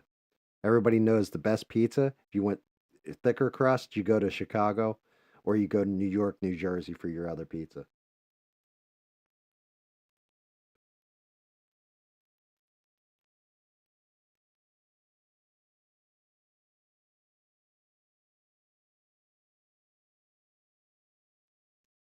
I've watched British people come over here and eat American food and damn near shit themselves while eating it because they can't believe what they're tasting. Because they're just like, I don't even understand how this can exist. They call it ambrosia of the gods.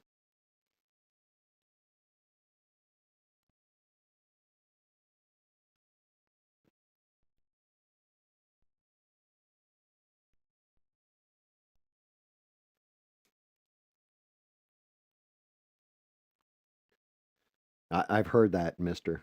I think Lizzo is from Chicago.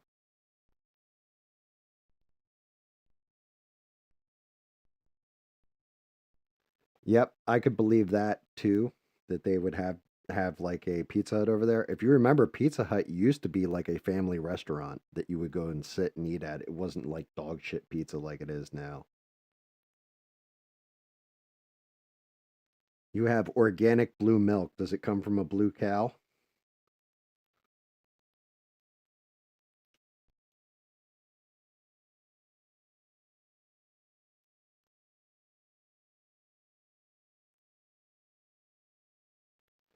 Yeah, one of our big exports in America used to be our culture too.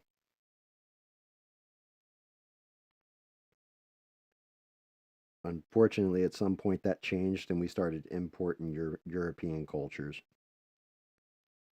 thinking it was higher, more sophisticated, and it turned out not to be.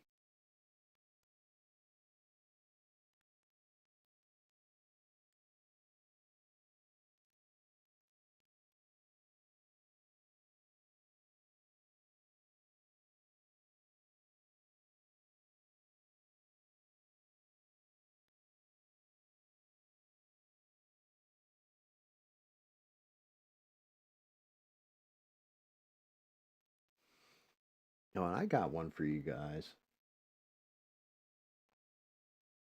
Over here, red means whole milk.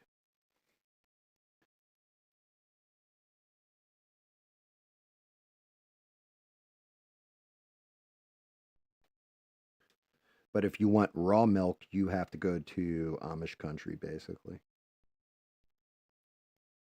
Um, oh, shit. Lizzo, Lizzo, Lizzo.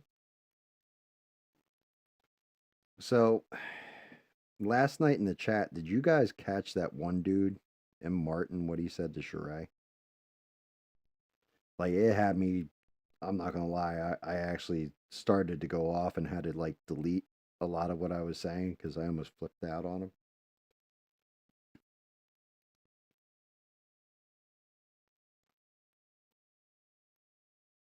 I don't know if you guys had caught it. It was towards the end of the show on ABL last night, but he, like, first he called her a shitty mod, and then when I said something to him, he goes, "Why? Because she's black or something like this?" And I was like, "What the fuck did you just say?" Like, bitch, if you were sitting next to me, I'd smack the taste out of your mouth.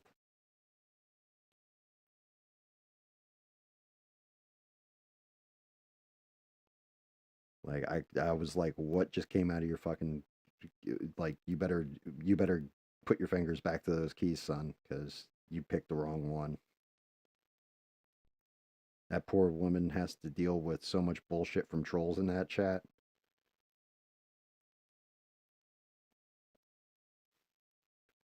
The dude's name was like Triple M Martin or something, and then somebody else was in there, and like I didn't even catch all of it. I just made fun of them because like they typed in a sentence and put three periods in the middle of the like different parts of the sentence. But Beans, it pissed Beans off. It was funny. I don't know. I like this color scheme that's coming out on this axe. I may have to redo the axe. It was ABL and the mod was Sheree. They were talking smack to Sheree.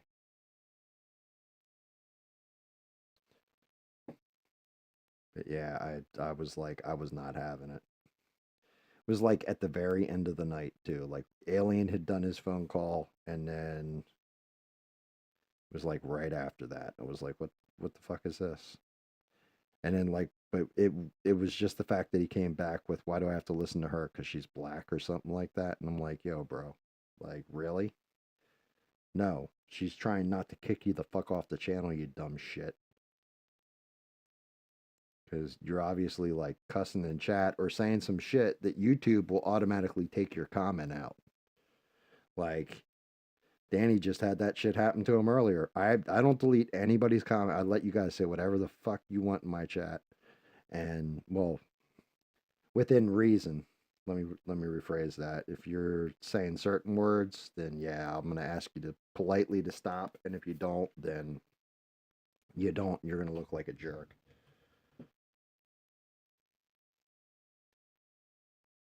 Yeah, that's just it. I don't know what's been going on. I mean, maybe it's just we're getting into election time or what have you, but it has been a lot of trolls lately in different chats. And it's not just his chat, it's in every damn chat. Like, I don't know. If I'm watching something like an MSNBC thing, I'll see conservative people come in and start trolling them. And then I'll be in like a Ben Shapiro chat and seeing people jumping into that chat and trolling the conservatives. And I'm like, what the fuck is this? Like, this is the most petty shit possible. Like, you're jumping in each other's chats to just fuck with each other. Like, come on now. We're better than this. Like, discuss issues, try and work on something, try and come to consensus, resolve stuff, better yourself, expand your knowledge, whatever. But you don't have to be nasty. Oh, cool. Thank you for checking, Danny. Let's take a look, see what the beans has to say. I bet you she said boop boopy doop. Boop boopy doop. Yeah, hello everybody. So I'm still in my car. I'm on my way home, but to answer Mr. or Matt, um, the most orders tonight I got is for pizza. Speaking of pizza, Danny, bossy, um, pizza as we actually know it, like the way we have the pizza now, was created in the United States, not in Italy. Italy just pretty much had flatbread with like a tomato paste and some basil on it. But the pizza that you eat now was actually created in the United States. As a matter of fact, Pizza Hut started in the Midwest, so did Domino's. McDonald's started in the Midwest. Kentucky Fried Chicken, as far as original creations in the United States, I'd say we can go gumbo, we can go fried okra, we can go collard greens, baked macaroni and cheese. All of that is actually American food. There's many, many more, but I'm driving, so yeah, talk to y'all in a minute. And there we go. And that is why Beans was a mod for so long. She just came in and just hit you out of left field, Danny. Take that, you sucker.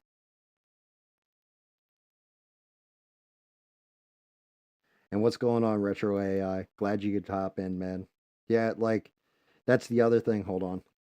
I'll get the damn thing up. If you Yeah, that is Bina. Yes, that was the beans.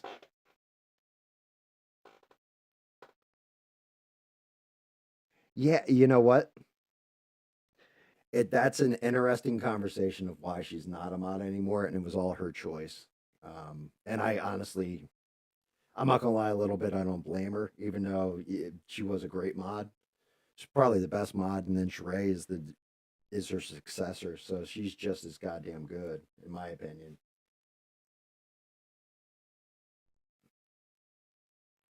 Yeah, yeah, she is. Um, yeah, let me. I think the link should still be good, retro. But if you ever want to like send anything off or any of that stuff, I don't know if you have it, but that's the Discord, and then there's a tab on there, and it says um, voice files for GAM catches up live or whatever. You can go and send it to you. Oh well, thank you. Um, you're working on code for rigging it.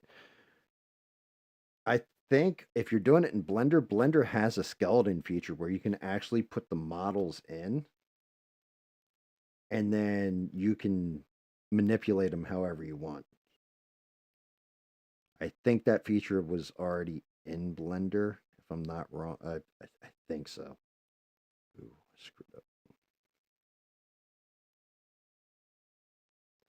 But yeah, and that's cool. I know how you feel about the because you were saying last night, retro, about your handshake or whatever.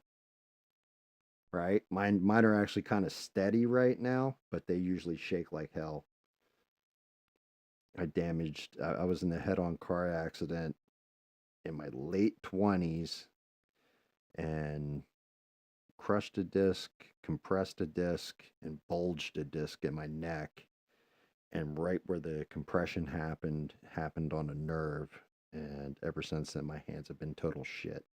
Not just that, I've also found out over family history that I have a good tendency to have, I think it's called an essential tremor. It goes down my hand, so my hands are very unsteady. And when you said like you used to work on boats and bottles, my God, man, you have to be so delicate with it. I don't have the eyeballs for it either anymore. My glasses like look like if you broke off the bottom of a Coke bottle and just stuck them into some plastic frames.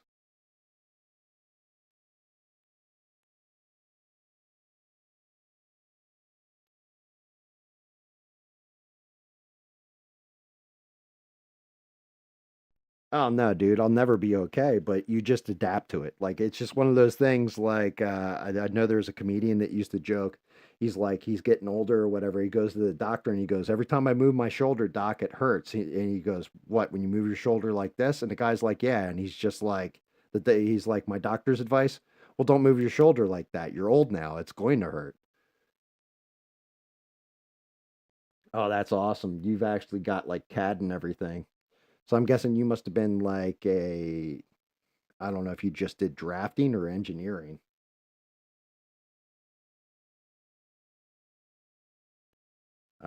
A tasteful headless horseman. That would be an interesting one.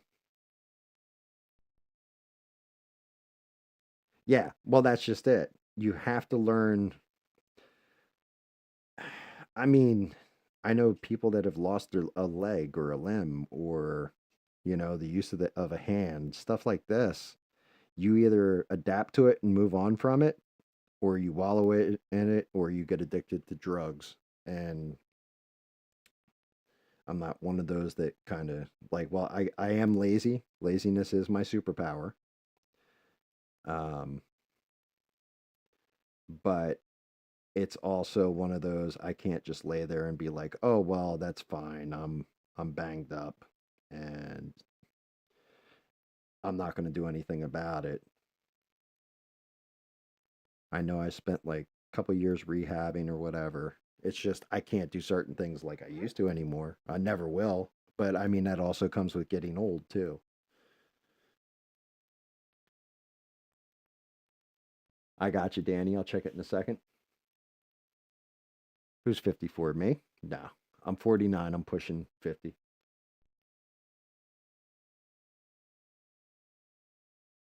And yeah, exactly. Yeah, acupuncture is good and all that. Chiropractics, there's some stuff in there.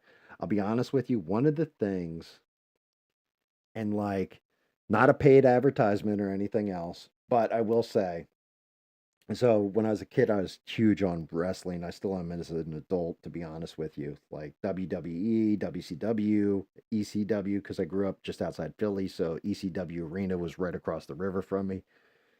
And I grew up watching all that stuff when I was a kid, got way into it, you know, 20s and all that stuff.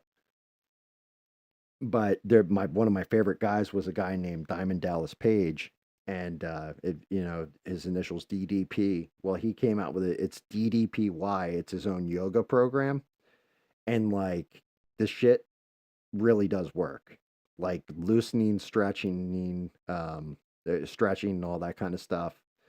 The stuff he shows is for like if you're disabled and stuck in a chair or too fat to get out of a chair, you can actually do exercises and yoga in the chair. He takes it from people that are completely broken down and how you can improve your life with it. And he's got like a super positive attitude, all that kind of stuff. I highly, highly recommend his shit though. Like he honestly is really good at it. Oh yeah, we're chilled, dude. Yes, exactly. You will feel the bang.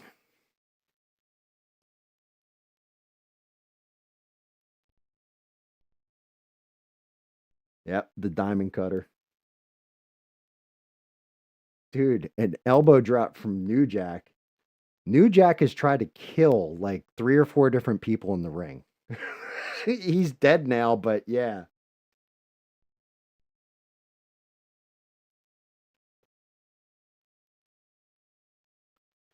All right. Let me see. Let me see what Danny sent. Let's see what Danny drew on the board. So you guys want to get into a food debate? Right. Okay, so my response to Bina is that you're wrong. I have no evidence to back it up. I'm just going to say you're wrong, and I disagree with you 100%. So you got destroyed. But in all honesty, is it the same with you guys over there as well? But obviously, takeaways over here now, like Chinese, Indian, like you name it, they're just so expensive. It's like it. It's just and the food quality is what I've noticed as well in a lot of these restaurants now. The takeaway has dropped massively as well. So you're paying like 10 times more, and the quality is just even worse. So it's like I rarely get takeaways now unless I get like a. Sometimes I get these vouchers like 40% off, 50% off. Then I might treat myself to something. But other than that, I don't even bother anymore because it's just pointless. And it's just, I'd rather spend that money on actually groceries and actually cook the food myself. You know what I mean? Well, most Indians over here run 7-Eleven, so there's not as much Indian food as there is over there because we are an ocean away. Chinese food has gone up in price, but mainly there's a real reason and then there's a funny reason. The funny reason is because the Haitians have been eating all the cats, so they can't make as much of it. But no, all joking aside, the whole thing with Chinese food is that the older generation in America that was making like decent, good Chinese food and everything else has aged out of the restaurant and left it to their kids, and their kids don't run the business like their parents did. So they keep raising prices and putting out piss poor quality product in a lot of cases. Like every now and again, you'll get, and I'm only saying this as American Chinese food, not actual Chinese food. If you're over in China, you're eating eyeballs and anything else you can pretty much put in your mouth. Like no exaggeration. My buddy actually went over to China and got married and all this kind of stuff. And we were having a discussion about it. Same thing with like public restrooms over in China. He's like, it's basically a hole in the ground that you go and you just squat over. Stuff like that.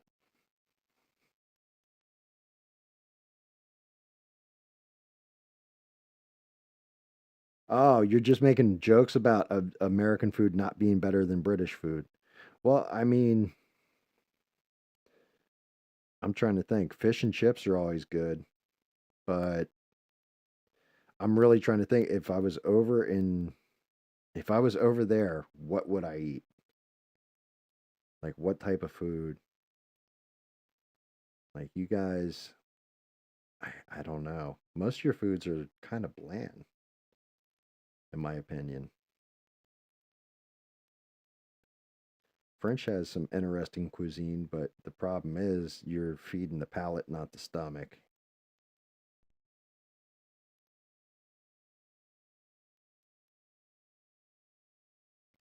I hate the fact this all looks the same brown too, by the way, guys. I'm gonna have to fix that.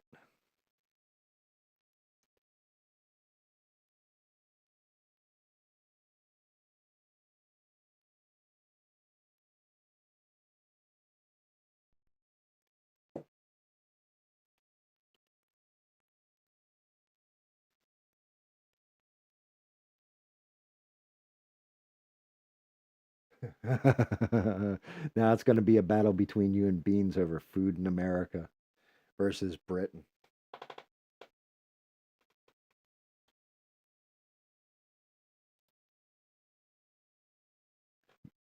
Beans versus Danny, the battle for the belly. Tripping over here for Danny saying that he won the argument, but he has no evidence. How the hell do you win an argument without evidence? You know I'm right. You know American food's better. All right. Bye-bye. Well, that was short and sweet now, wasn't it? But that's just it.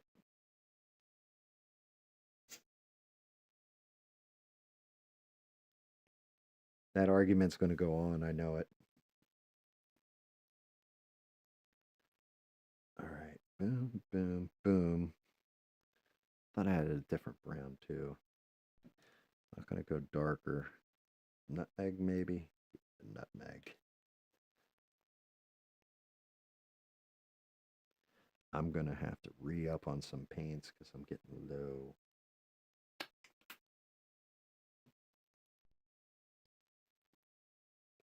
Bust out the earth ochre and then I'll bust up the terracotta next to it. I think I'm going to use the terracotta as the highlighter on him. Step up to the earth ochre to hit the leather with.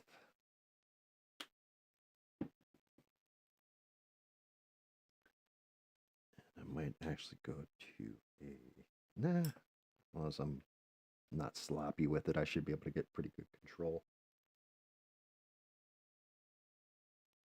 Does it really, Retro? It didn't match what I thought she was going to sound like at all. Like, it really didn't. I thought she was going to call in because she had always said, like, well, I got a weird voice. I thought she was going to call in and it was going to be like, Guten Tag! Du Hayada! Like, just all scary and shit. And turned out it was just like, oh, well, you sound like you're from up northeast.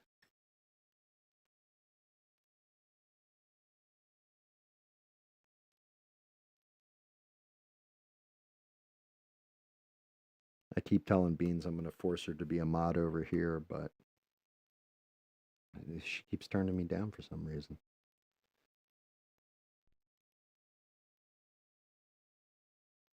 This is how we say goodbye in German, Dr. Jones.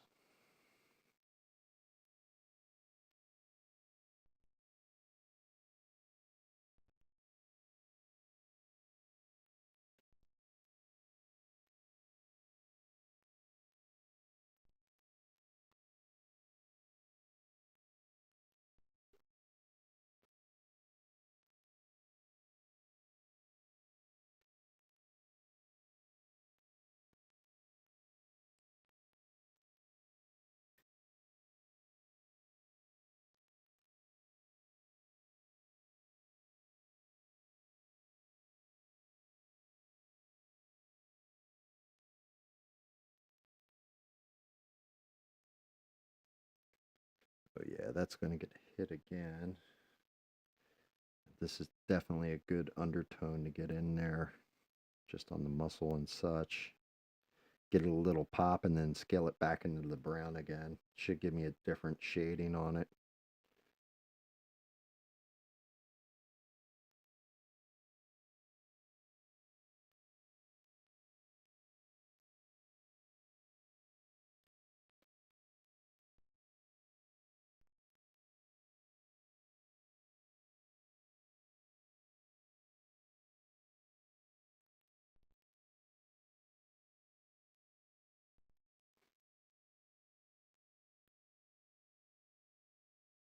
Right, we got another bloody audio sent by Donnie Boss. Let's take a look, mate.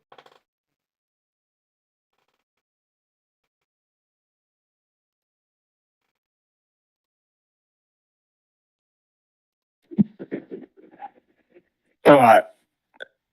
Who here has ever had a British fry up? So you've got usually you'd have your sausages, your pork sausages, some bacon. You could either have like baked beans with it or tinned tomatoes. Obviously some fried eggs, And there's also this thing that we have here called a black pudding. It's basically dried pig's blood. I know it's absolutely disgusting, and yeah, don't ever try it. And obviously just some, a couple slices of toast. I mean, that is literally probably one of the best meals ever created by humans. Secondly, have you ever had a Sunday roast? It's basically like a Christmas dinner, really. It's like, baked potatoes, choice of meat, whether it be lamb or beef, peas, gravy, Yorkshire puddings, paxo, which is like this sort of stuffing. So it's basically like a kind of a Christmas dinner, really. You've got fish and chips, made a bit of vinegar. Also, we have a famous dish over called pie and mash and liquor. So it's like a steak, it's like a mince pie with mash, and then there's like this liquor. It is like this sort of gravy, but it's like made out of eel juice. And it sounds disgusting, but it's actually really, really nice. So they're just a few meals. So if you want to come back and move some American meals that beat that, then try it. Well, I'm not going to lie. The fact that you have to mince up your meat and throw it in a pie is kind of scary to me. Or we just like murder it and eat it straight, right off the, like, you can go out and just cut the head off the chicken and pluck it yourself and eat it. We know what we're eating for the most part. It's just really the more processed shit over here that's you think tastes good and really isn't good. Not until you're eating like down home food. But I'll just throw a rack of ribs at you. You come down to the south, you get yourself a set of baby back ribs, not from like one of these goofy little chains like a Chili's or TGI Fridays or one of those, but you go and get yourself some actual goddamn ribs in the South. It'll knock the socks straight up your ass. Go get a cheesesteak over in Philadelphia. Let me know how you think about food after that. Get whatever you want on that cheesesteak too. It'll twist your nuts in 3 different directions at the same time.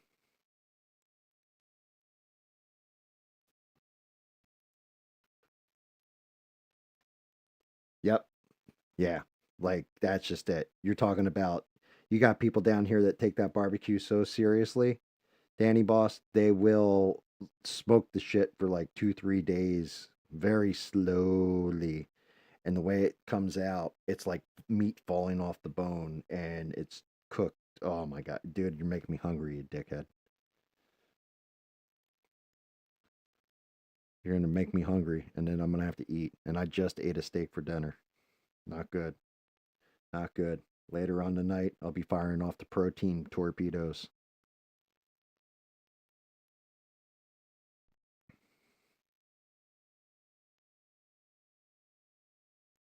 I think I covered what a shit spear is last time. If I get hit with one of those, I'll be sure to notify everybody.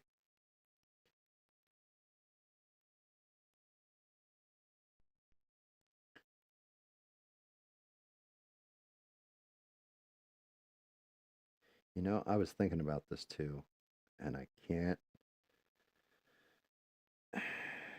So, how many people in the chat? I know like Mister's out in Chicago, but how many people have like lived it all in the Northeast in the chat?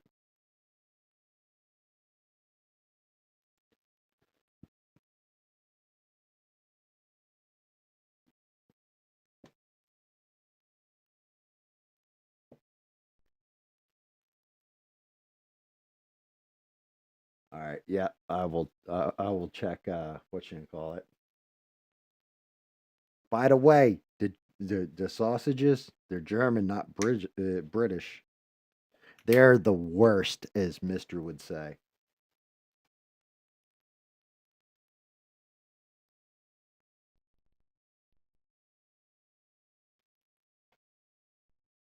Hey, look, Devin's in the chat. When did you get here? Now I got to scale back. Oh, don't throw those ribs too hard. Devin's been here for a minute. How are you, Devin? It's good to see you. I was painting, so I wasn't paying attention. to the chat. I was being a terrible streamer.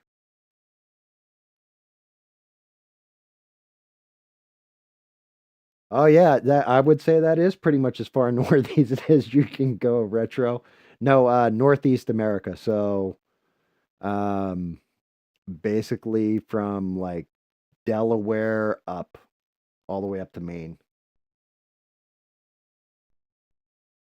Well, you're not seeing me, Devin. You just see my hands. Let's see what the beans has to say.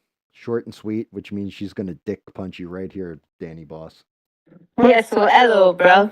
So, about that fish and chips thing, right? I mean, chips is potatoes, right?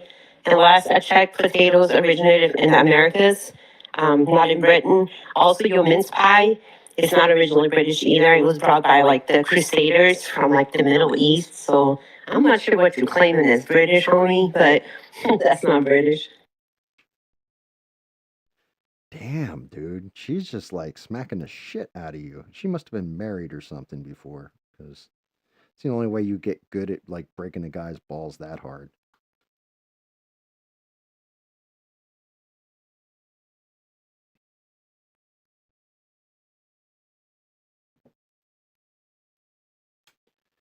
I'm kind of digging that color a little bit. I'm not entirely sure. I think I might darken them up again a little in spots. All right, let me see if I can find this. This is one of my favorite damn things from the Northeast. See if I can do two things at once without fucking anything up.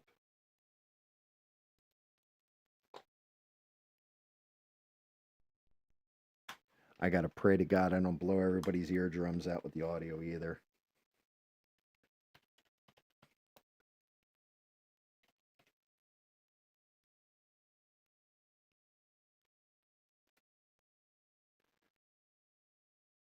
All right.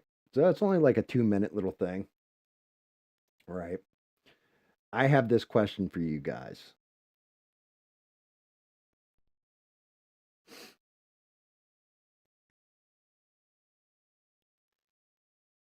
So back in the, and it seems like everybody, with the exception of I think Danny, is kind of older in here.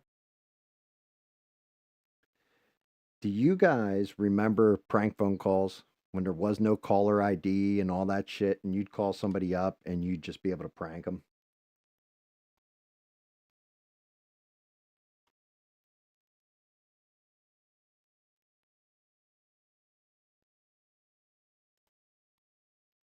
I mean, I don't know if you have or you haven't, but back in the day, up in the Northeast, I used to have a cassette tape, and it was these guys.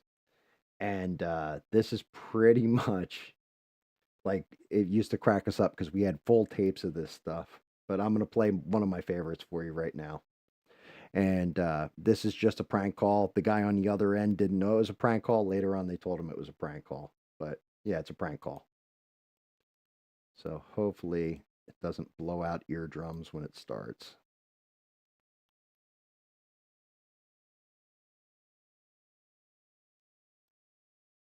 I'm just waiting for the video to load. Load audio file. Yeah, 7 years. 7 years? All right, here we go. Hello? Yeah, auto mechanic. Yeah. You looking for a job? Huh? I'm looking for a job. Okay. You have experience? Yeah, 7 years. 7 years? Yeah, I work on race cars. You have inspection license? I work on race cars. Okay. You have inspection license? Special what? Inspection license. You are inspection? Oh, inspection. Sure, I have all that shit, tough guy. Okay, talk to my boss. Right. Okay? Yeah. I tell him everything. You have a 7-year experience. Put your boss on. I'll talk to him. Hello? Yeah. Can I help you? Call it about the job. What do you mean, what about the job? Are you applying for a job? That's right, tough guy. Yeah. Yeah. I work on race cars. Excuse me? I worked on race cars for 18 years. On race cars? Yes.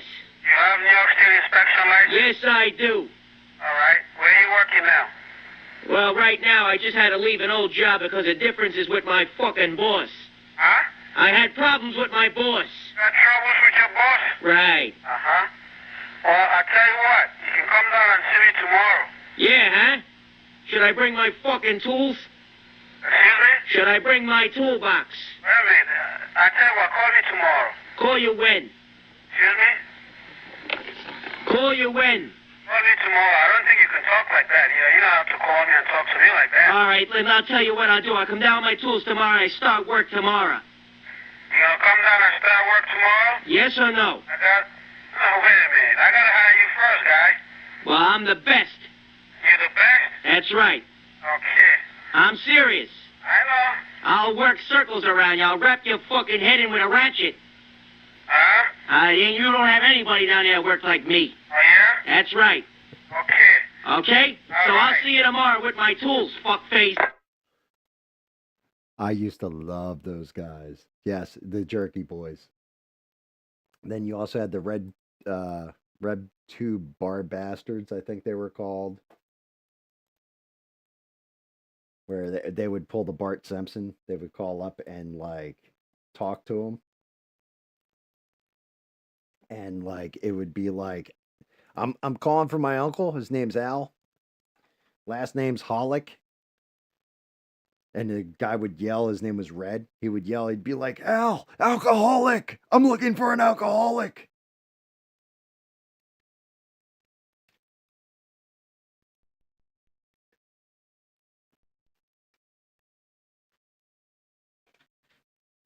Yeah, that was great. But I think the other day I was in stream and I said something about having a muffin ass, and that actually came from the Jerky Boys, because they did the one guy's name Saul Rosenberg, and he's like, my wife says I have the sweetest muffin ass.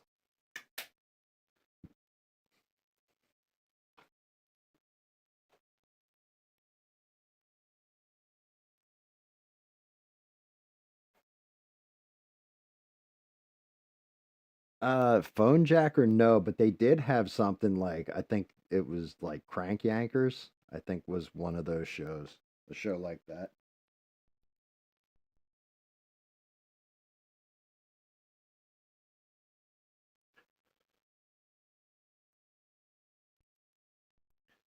What did I do with my water? I sent you an audio, bruv.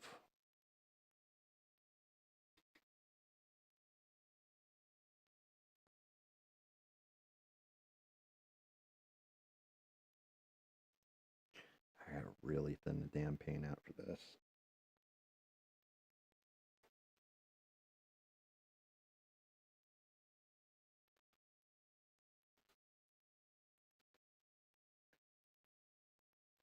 All right, let's see what Donnie said. Let's see what Donnie has to say.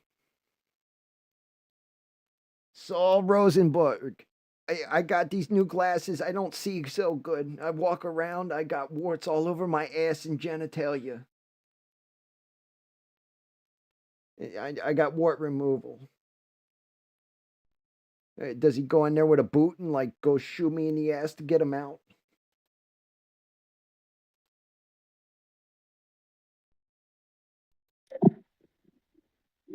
Yeah, but the fact is, Beans, is that we won the wars, didn't we?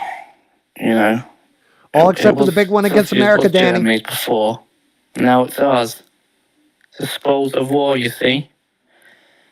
And as for the other stuff, I mean, we could go back and forth because I could say the same thing about America's certain foods, like, oh, that was this country's originally, and they stole off of that people, and then that stole off of that people, and we could just go back and forth forever. But at the end of the day, we won the wars.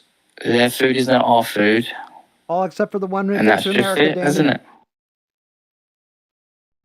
Yeah, you didn't win the big one though. The important one, the one that opened up the entire West.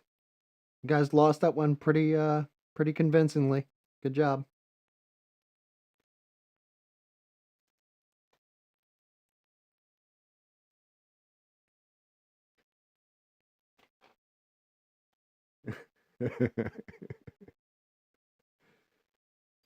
Oh God.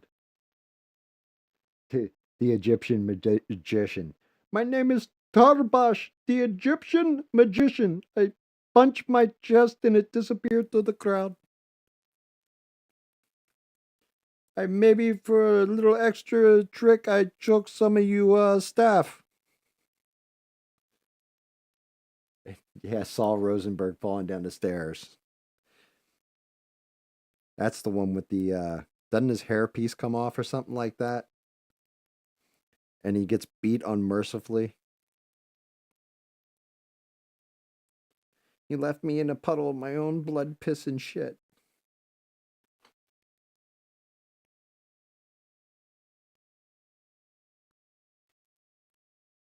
No, we retreated. Well, so there you go.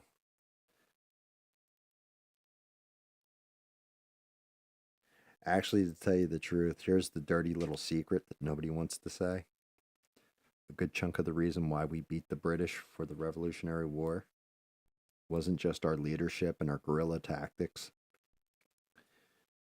It was also the fact that the French helped us.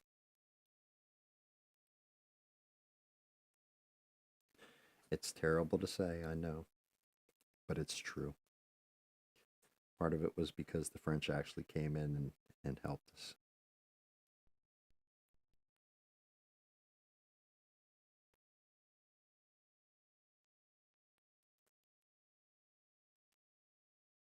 Uh-oh.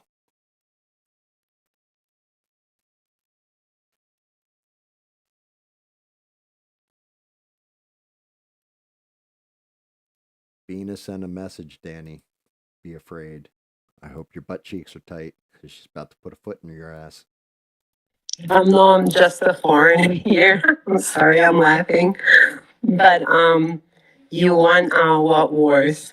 So just from our conversation tonight, you don't seem to win wars. You seem to just like say that you won wars, like the food war we just had, me and you. You just acted like you won it, right? Are you talking about like the Revolutionary War or whatever? Anyway, check this out, Danny. Brits had conquered a lot of places, all right? But they lost a lot of wars. They lost to the Russians, the French, Native Americans, the Africans, the Afghans. They were lost to the Japanese. They lost to the Germans. So I don't know about the whole we won all the wars, all right? Damn. Damn. Bina's gonna have to change her name to Mrs. Sandman because she just knocked you the fuck out.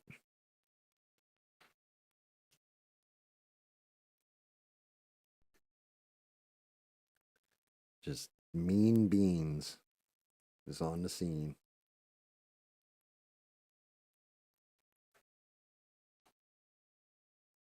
She keeps us up, we're gonna have to change her name to Spoiler Alert. Jesus Christ.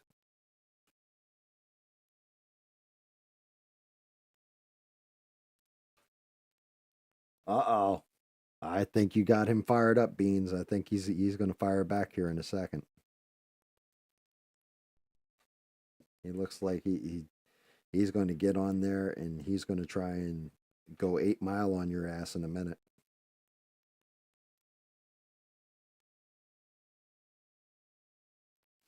No, Beans, you're not mean.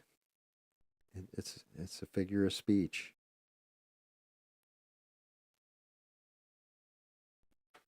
Like Mean Joe Green, you're just mean Miss Beans. That's all.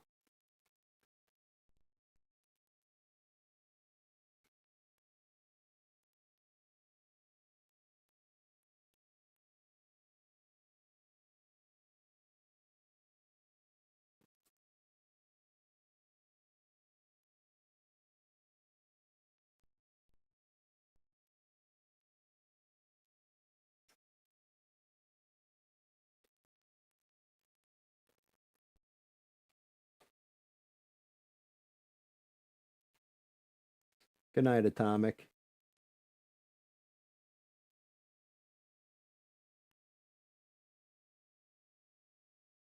Let me see if you can see him. I do to an extent. It's just the camera, sometimes the focus goes in and out, but you can kind of see. You can't see it on the inner arm because I've got to get in there with it. But you can kind of see where the contrast is cutting into his across his muscle, into the shoulder, stuff like that. Across the back, you've got like it's actually, if you could see it live, like if I had a better camera or what have you, you could actually see how it tones from one to the other.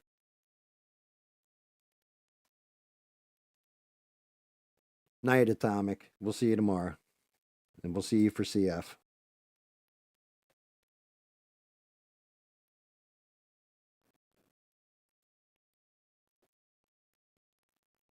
Baked spaghetti.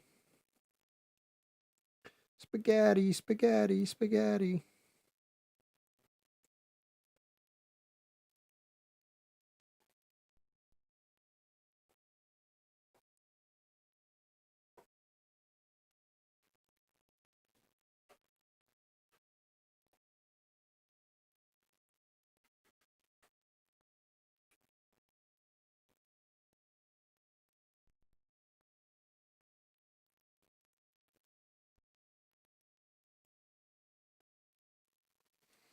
Yeah, so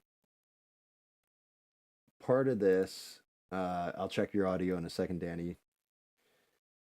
So part of this retro is that if you look at the paints I'm actually using to paint them, these are like the cheap ass paints.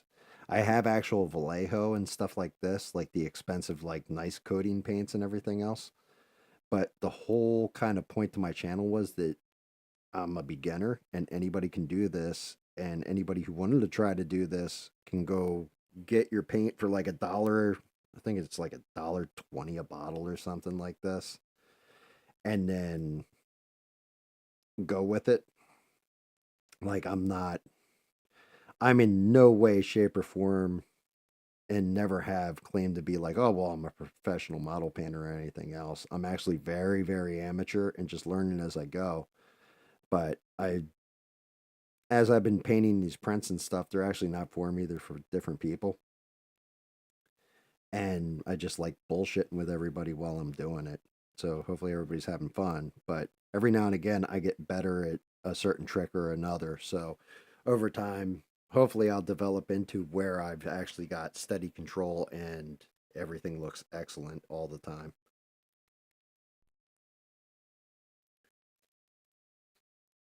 Night Frog, thank you for dropping in, man. You're good. I had like 4 hours sleep yesterday. Um, so the big thing that happened was at first I was bored. I don't know, like realistically, my major hobbies are like I play video games or, you know, do different shit, watch movies, TV shows, YouTube, whatever. Lazy man shit. And I decided I was like, I watched something and I think I saw somebody make like a cosplay Captain America shield or something like this. I can't remember what it was. I can't remember if it was Captain America's shield. I can't remember if it was Thanos' gauntlet. Something. But they were airbrushing. So I was like, huh, I wonder if I could airbrush. I wonder how I would do with that.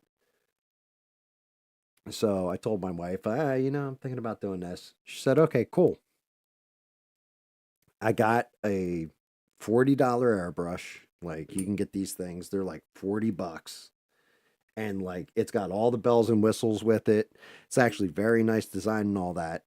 It's not like a super expensive one, so it's a nice starter thing. And I got like a $70 air compressor and the different stuff. I actually watched this one guy, his name's Barbados Rex, and he reviews airbrushes, airbrushing supplies, everything else. He'll tell you what is actually the best you can get and then the cheapest way to start, stuff like this. But I highly recommend him for reviews. Shout out to him. And so I watched him review this one. I looked it up, everything else. I ordered it, started doing it, and I was having fun with it. And I started off with garden gnomes. And like I've shown them on here before. I have to run and get them and stuff. But I've made like an Aquaman garden gnome, like converted one that was like going to the beach with a inner tube on his shoulder, turned him into Aquaman. Did another one that was pumping weights, turned him into Captain America. Martian Manhunter I've done. Mr. Middleplex, however you want to say his name. And I did a whole bunch of a couple garden gnomes, and then I was just like, ah, that's really cool, and started to get a little bored of airbrushing. So I switched over, and I'm looking at like, okay, well, what other cool shit can I do? I was like, oh, models. Well, this is neat. Let me see what else there is. So then I started looking into 3D printing.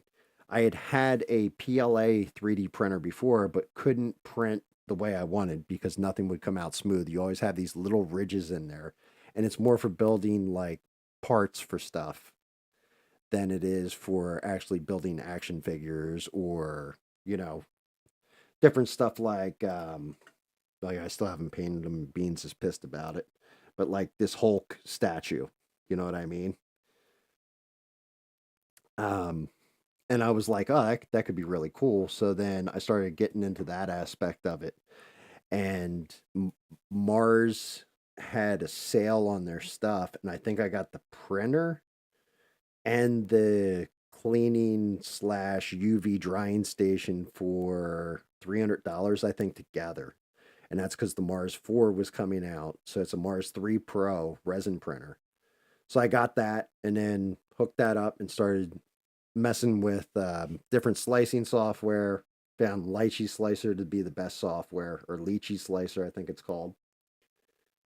And then I put it all together and was like, okay, cool. Now, what am I going to make with this thing? And then I realized my wife, she has one of the biggest collections on the East Coast of cryptozoological books that date back. Like we have our living room is actually a library, and it's hers. Like she wanted a library, I wanted a game room, so I got my game room in the back with the pool table, the arcade, all the all the shit. I even have my own little popcorn machine and stuff. But she got her library, and she's into cryptozoology pretty hardcore, which is why my original videos are mainly cryptozoology. She gave me all the research for them. Anyway, nobody really makes figures of that. I mean, they make Bigfoot figures, they make Mothman figures, stuff like this. But then when you start getting into some of them, like Flatwoods Monster or Hopkinsville Goblins, stuff like this, they don't make the figures for them. Mongolian Sand or Death Worm, you know, they don't really make a figure for it. So I was like, you know what? What if I made my own fucking figures for her? And and that's kind of where it really took off from there. I have a whole bunch of prints from me. The only one I think I've printed so far live on the stream was the standard for a One Piece flag. Outside of that, it's all this stuff like this one's mythology, for example, the myth of the Minotaur. This one is going to be the Loveland Frogman, and then it's a fairy. So I'll be doing them. Actually, it kind of looks like Devin a little bit, but that's kind of what got me into it.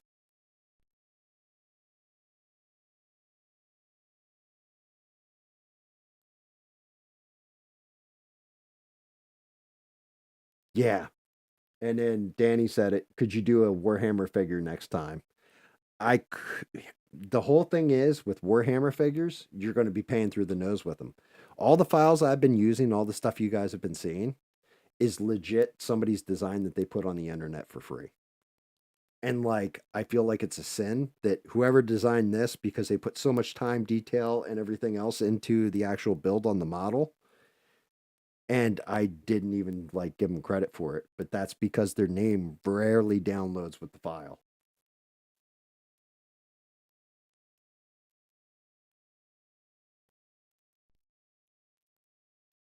Oh no, you're good, Danny. Like my one buddy messaged me and he's like, "Yeah, I've been doing Warhammer," and he showed me some of the stuff he's doing. Warhammers are really cool. I just never got into the game, and that shit gets expensive quick. Like really expensive. Did you send over another voicemail? No, because Beans broke your balls. 10:18. No, I don't think I ran it for like 10 minutes. But yeah, I mean, it's just fun to me. Like for the most part, it's fun. But then like my kids and stuff. Like my one kid is way into Lord of the Rings, so eventually I will do the Witch King here. You know, eventually I'll do him. Or my other daughter's into Pokemon. I already painted a bunch of Pokemon. This one's another one that I printed out for her. But now that I've got the Lychee software licensed, I can actually hollow them out, so it's a lot lighter. Like some of the older stuff it was so heavy. I would use like a quarter bottle of the resin on just one print, and then it would fail halfway through because it's so heavy, it's breaking through supports, all this other stuff, and deforming. But now with like upgrading software, so as I'm going, if I get better and better at it, then I'll end up upgrading more and more. Like I already want the Mars 5 Pro or 5 Ultra, I think it is.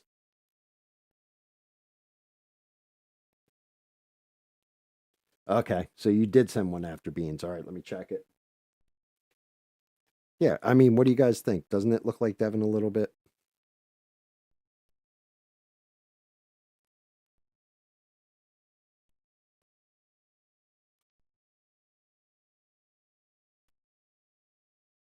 Yeah, AI art is definitely cool. Definitely cool. No, actually, you know what? I actually was talking to my mate recently about this. About so in because yeah, we were saying about also, when we had that Revolutionary War, see, and then obviously you guys say obviously you won that war, obviously the British obviously retreated. So obviously, yeah, you guys could teach me a thing or two about that sort of history. So from what I'm aware of that is that so we retreated, we went back to obviously to England, and apparently the king, we was actually going to come back with more soldiers, but the king said no, obviously leave it for now. Obviously we'll go back another time. And then was it in 1812? Where we came back and there was another war, and we burnt obviously the White House down. Well, not down, but we burnt the White House, and then that's why they had to paint it white, and that's why it's called the White House. And then there was like a kind of a peace treaty or something signed to it was like it kind of stopped the war. And come on, let's not argue about the British Empire. I mean, look at all the, I mean, obviously there might have been some times throughout history where we didn't win obviously the battles we intended to win, but I'm pretty sure like we won the majority of them. Like if there was a scoreboard, I'm pretty sure it'd be like, let's just say like 54 wins, maybe 6 losses. I mean that's a decent record. I mean, you know what I mean? I mean we did a lot of good, man. There's a lot of countries around the world that probably love to have the British Empire come back and rule them, in my opinion. Oh boy. Oh man. Oh geez. It's called the White House because that's where all the crackers live. You didn't know that?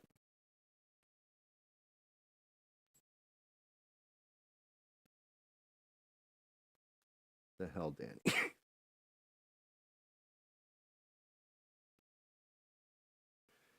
Danny.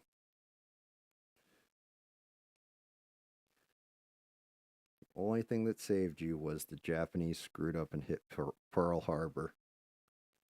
Otherwise, you'd be hanging paper flags out front.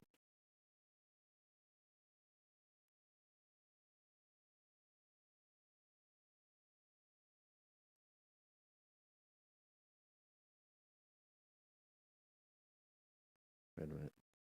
How did Devon get to be a Christian princess? Yeah, I missed something there. Something got lost in translation, I think.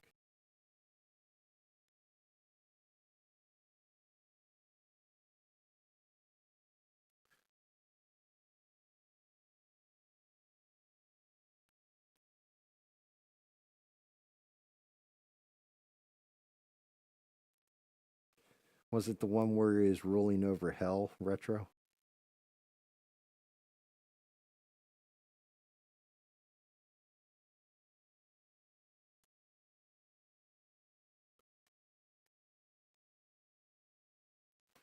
Are you smooth like that too, Devin? And that's the fact?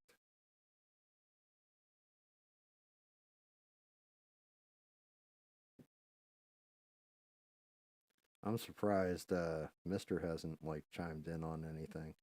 I don't think he wants to be voice recorded because the government wouldn't like him. By the way, Retro, just to warn you, I think Mister's a Fed. We're pretty sure. We can't prove it just yet. If he is, he's one of the good ones, though.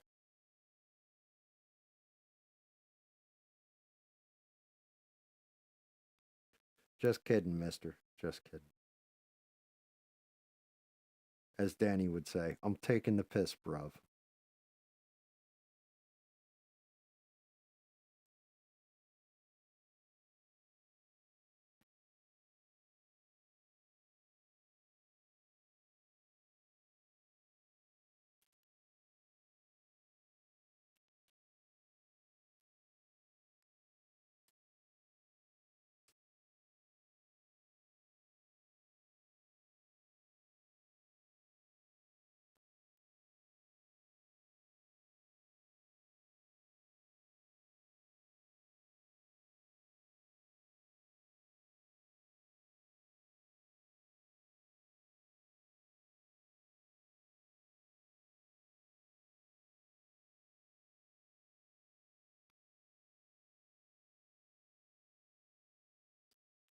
Oh, yeah. That is a horrible painting.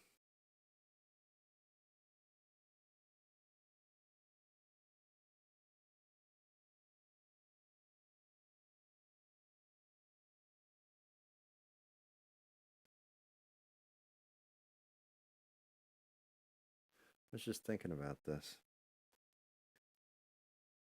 So, if the British are the greatest fighting force ever,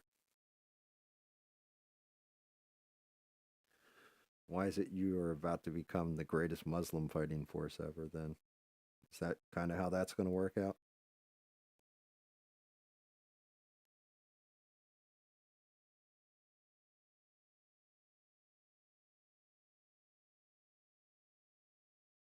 Uh-oh. Here she comes. The Bosnian brutalizer, Bina.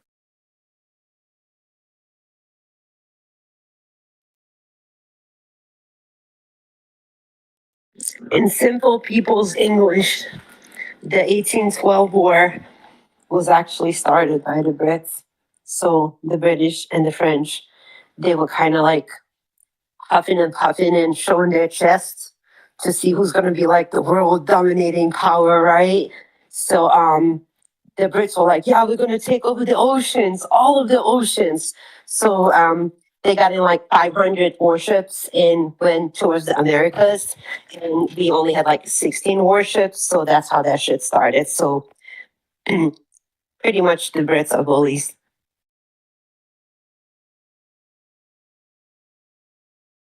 Oh, wow. Wow. You're all good, Retro. Thank you for dropping in, man. Hopefully you had fun. You know, I do it every Thursday, every Sunday. These guys hang out with me till they get sick of me and then they go on to better lives. But yeah, thank you for dropping in, man. And hopefully, we see you again.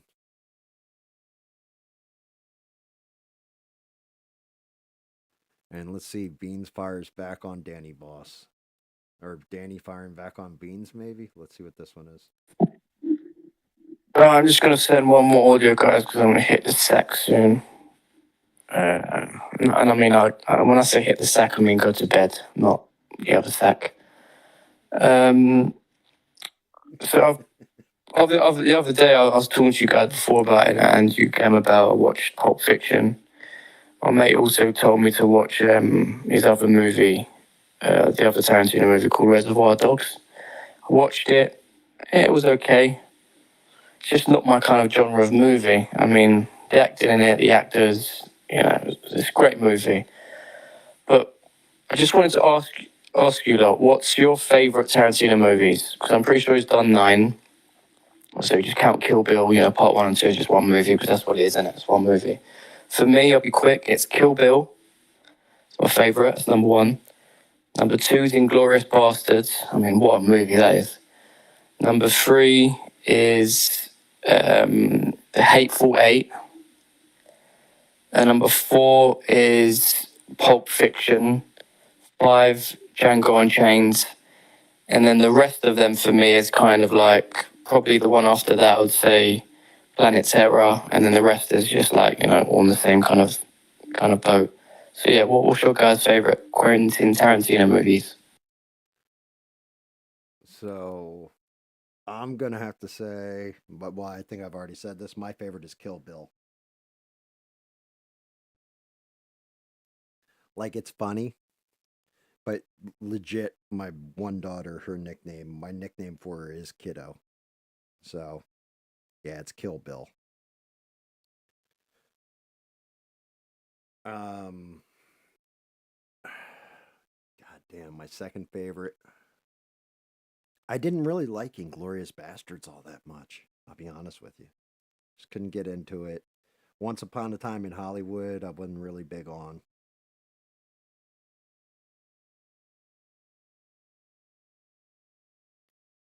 I liked Reservoir Dogs definitely over Pulp Fiction, believe it or not. But that's because I saw it when it came out, too.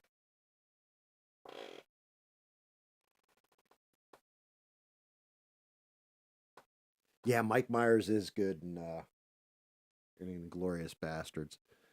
Trying to think what other movies. Like Pulp Fiction to me was always overhyped because everybody was like, "Oh my god, you gotta see this movie."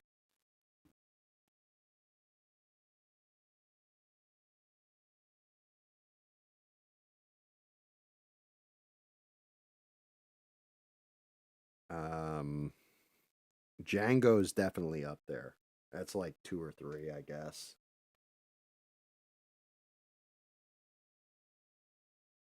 You keep saying that. From Dusk Till Dawn is technically not one of his movies. It's a Robert Rodriguez film.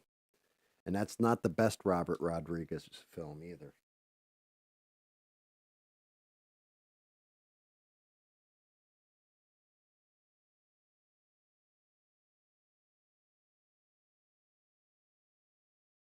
Hateful. Oh, that's the other one. You have Jackie Brown too. I don't know if you listed that one off. It's still not Quentin Tarantino though. Tarantino's only done a certain amount of movies. He always said, "I'll do X amount of movies and be done."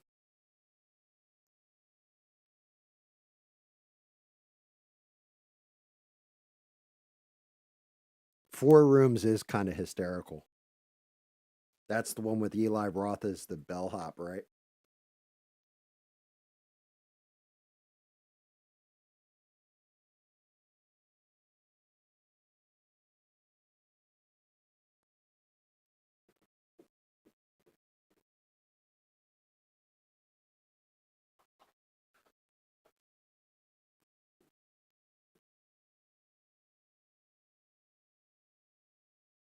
No, that's not getting grade.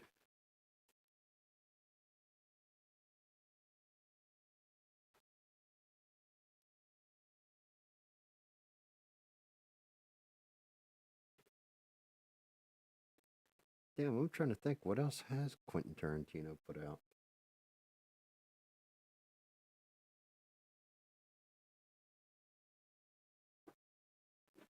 Yeah, that's same for me, Danny. Like Planet Terror.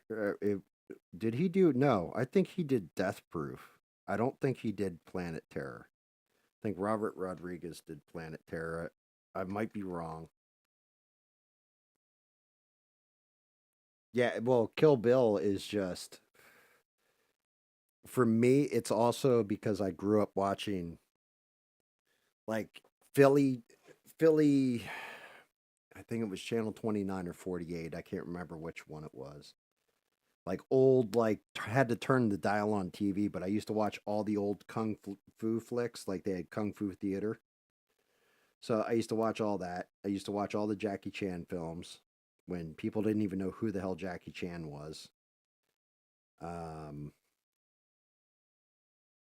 Stuff like this. Like most American audiences didn't know who Jackie Chan was. Everybody knew who Bruce Lee was, but nobody knew who Jackie Chan really was.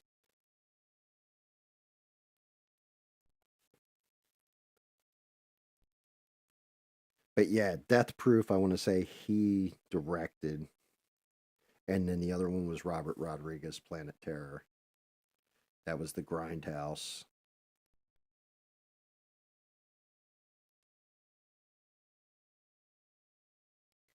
I know I'm missing a movie in here, and I can't think of which one it is. And it's going to drive me nuts.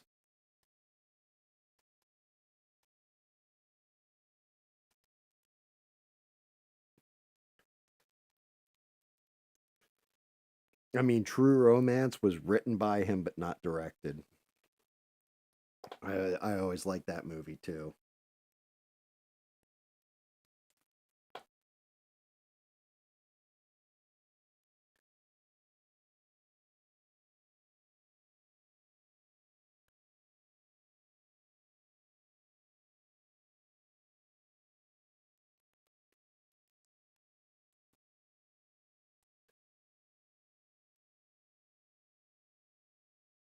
Yeah, I mean, I liked it as well. I'm just trying to think. I know I'm missing one. Jackie Brown, I always forget about. Jackie Brown, I actually didn't see till much later on, but I just wasn't real impressed with it when I saw it. I was like, it was okay.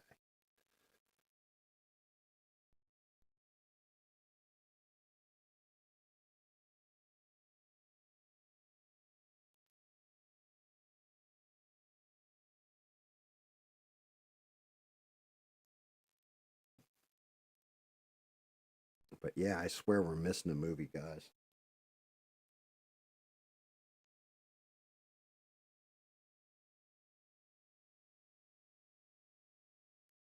But I'm definitely going to say Bill by far, one and two together. The whole whatever it's called. I can't remember what they called it when they put it out as one and two together. But I'm going to say that is my favorite.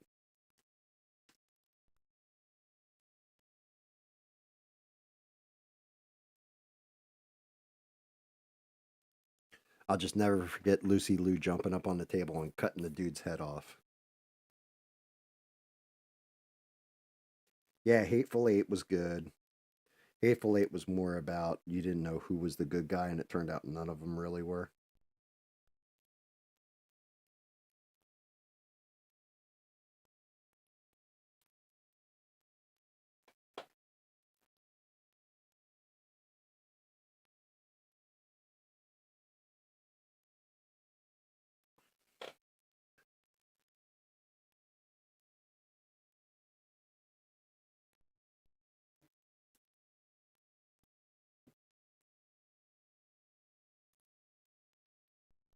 Well, here's one for you guys.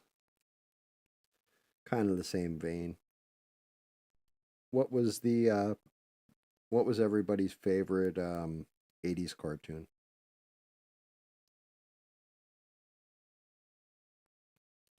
Was it He-Man? Was it Transformers? Silverhawks? Brave Star?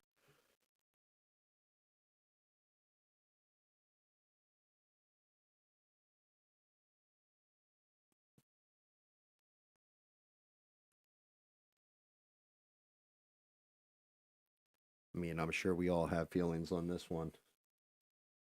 My autofocus is on. It just, for whatever reason, from this angle, doesn't pick it up right. Like it'll pick up the back of my hand, like you can see the pores on it. But when it comes to the damn models, it just something with the angle. I've messed with it like 4 times, Beans. I just got to get a better camera, is what it comes down to.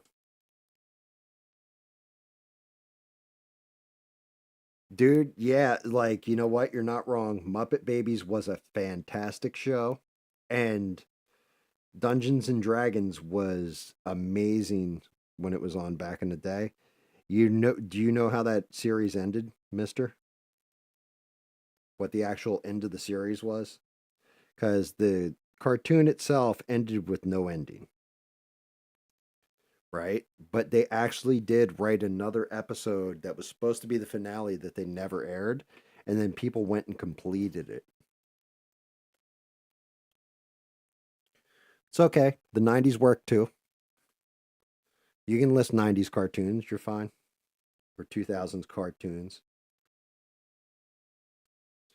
No. So what it turns out is at the end of the D&D cartoon that Venger is actually Dungeon Master's son and he was possessed and the kids free him at the end and then Dungeon Master sends him back to their universe and I can't remember what the hell the Presto, the mage, he's the only he stays behind with Uni. I think it's Presto who stays behind.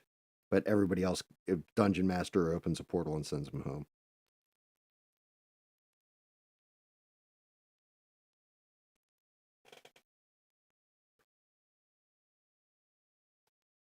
Thunderbirds, She-Ra, Masters of the Universe, and Thundercats. Thunder, thunder, Thundercats, ho! Somebody did an AI, I guess, trailer, and they have Henry Cavill as Lion-O in it. They did one back in the day with Vin Diesel as Panthro. I can't remember who the other ones were. Brad Pitt was in that movie Troy. They used him as Lion-O. I can't remember who they used as Tigra. But yeah, Thundercats was always awesome. Silverhawk, Transformers Generation 1, yeah. Voltron. Which Voltron, though, Beans? That's the question.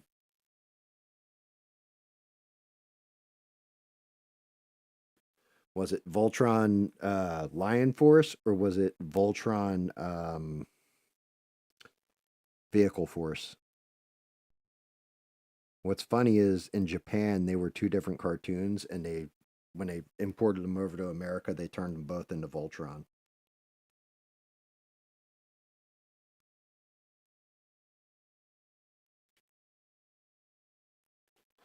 Dude, I used to love Cops. I actually loved the action figures for Cops. I thought they were fantastic action figures because they all came with those old school, like the kind of caps that you put in a cap gun. And like each one of them had a weapon that fired the caps.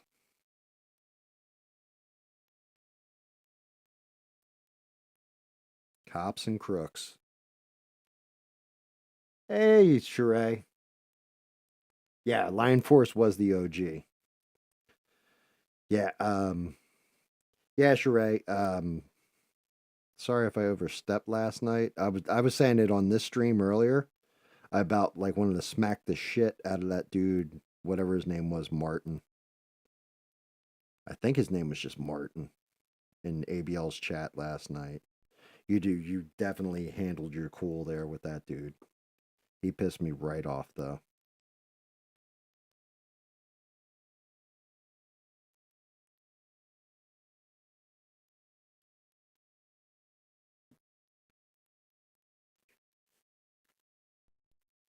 Thunder, thunder, thunder, thunder, cats.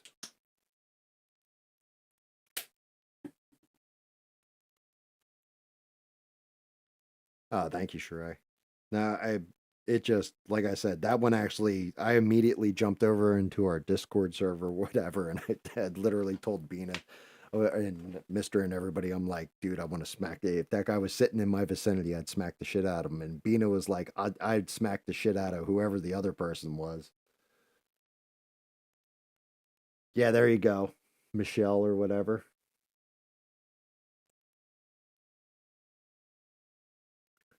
Hell yeah, I'll do it. I still got one or two. I keep saying this, and I've got to change the number soon. As soon as I hit 50, I've only got 3 good ass weapons left. So I've told all my children this, that, look, I've got 4 good ass weapons in me left. Before that's it. Like I can't do it anymore. I'll be broken. I can whoop 4 more people's asses really, really bad. And as of next year, one of those will expire as I turn 50. And yeah, I'll be down to 3 good ass weapons left. All right, I found another armor plate on here that it's got to get touched out first. Yeah, well, that's the same thing with the other guy. I've never seen that other guy in chat either, Beans. Like,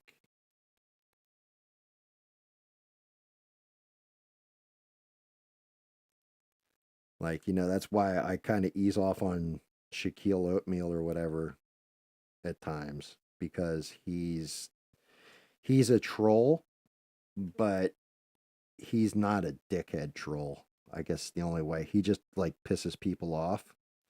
But if you get pissed at him and you say something, he'll stop like immediately. And he's actually like a longtime supporter.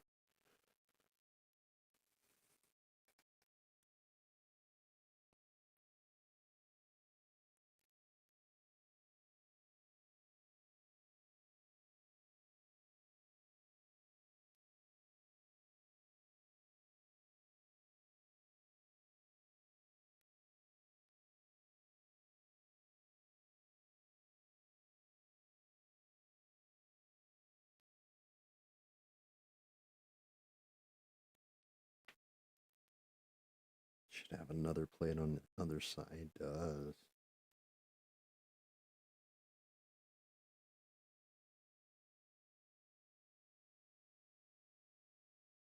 Oh, wow. You actually really banned somebody, huh?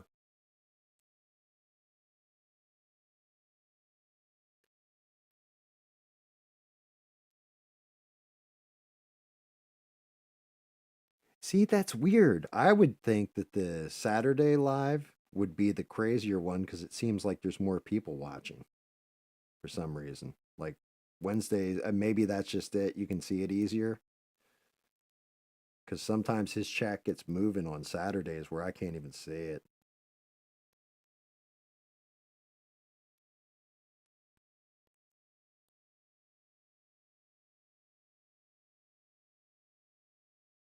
That's hysterical, mister.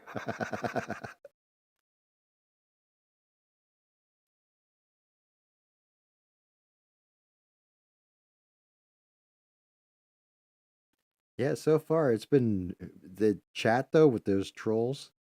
I haven't had one that's really like knocked me for a loop or caught me like with a good shot. And every time I think like I'm like, okay, well, not bad yet, not bad yet, and not major.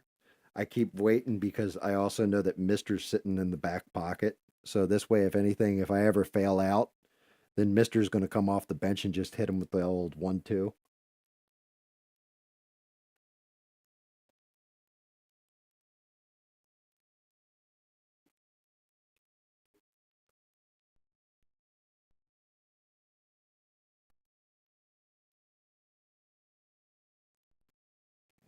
Interior shield, axe out, axe out. I still don't know what I want to do with that damn axe. I might just lay in a dark brown on it. That's exactly what I'm going to do. I'm going to go with the darkest brown I can have.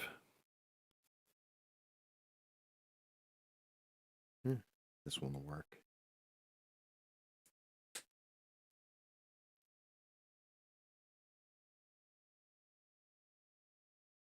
I'll troll you, I'll tell you that much. Damn it, Smurf. Oh, Smurf. Matt D'Souza is my buddy Smurf, by the way, guys. Great dude. I think this is still going. I don't know if you have Discord.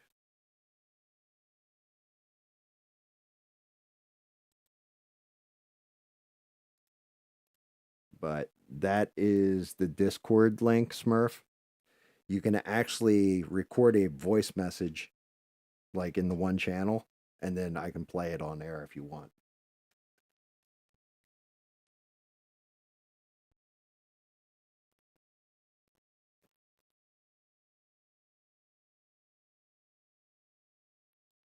Why is that, Beans? Why can't you? If I had if you had a wrench in here, you definitely would be allowed to screw with people.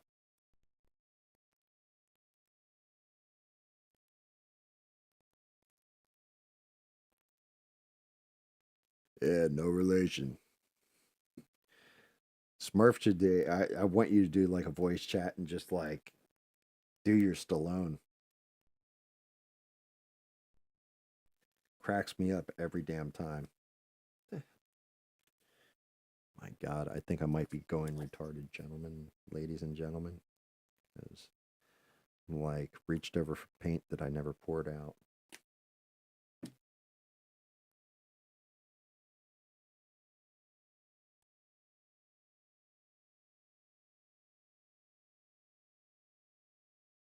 Yeah, but the whole thing is with that live, we've kind of heard it if you listen to anything he said during the week.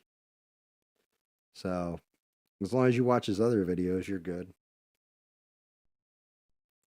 Although I can see the punishment in it because it's kind of like you can't have fun and just let loose. I mean, a worst case scenario, I look at it this way: if I was being a jerk or like I stepped over some kind of line with my language or my mouth in that chat room or in that chat on the live, Sheree would be the one to be like either dial it back or else I gotta like mute you or whatever, and I'd just be like, okay, sorry about that. Other mods, not so much.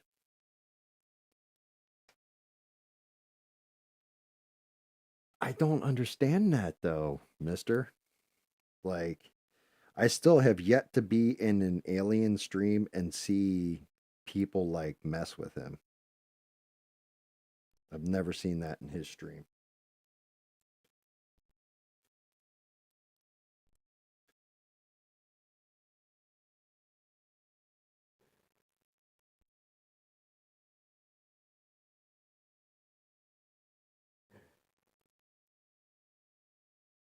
Dear Lord, dog snoring scared the shit right out of me.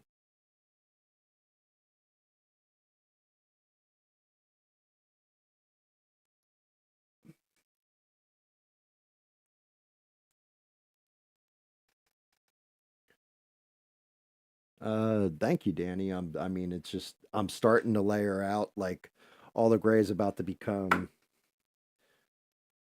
a different color here in a second.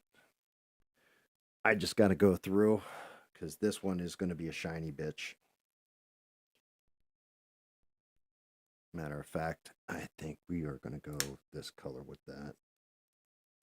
I just wanted to get like base coating out of the way for some of it. This might actually be a little too dark. Let me see.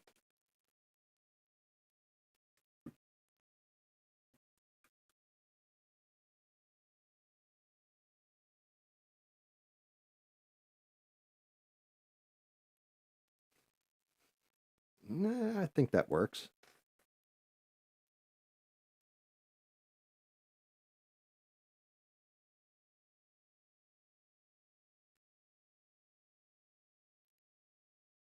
Man, is it bad that I cuss in my live streams? I mean, I don't make them for kids, so I guess in a way it's all fair game.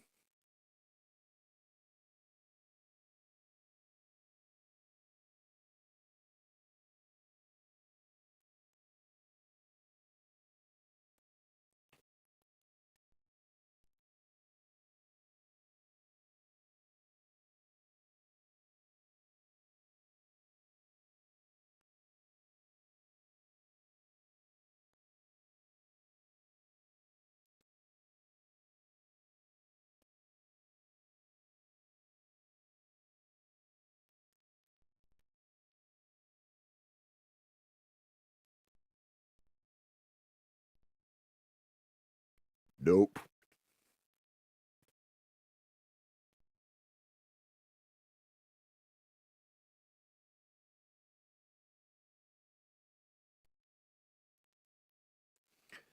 Yeah, I am definitely looking forward to the Halloween streams though. Like as we're getting closer to Halloween, telling some of the crazy ass stories.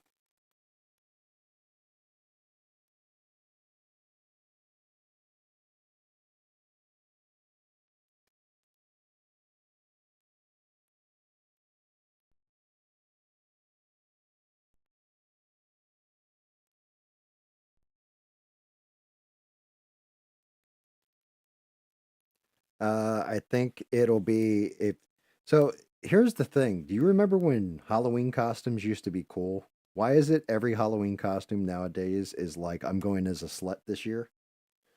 Like, oh, well, I'm going to dress up as a nurse. Well, obviously you're going to be a slutty nurse. Or I'm going to be a skeleton. Well, you're a slutty skeleton. Like what happened to like old school like Halloween like I'm dressed up as this person?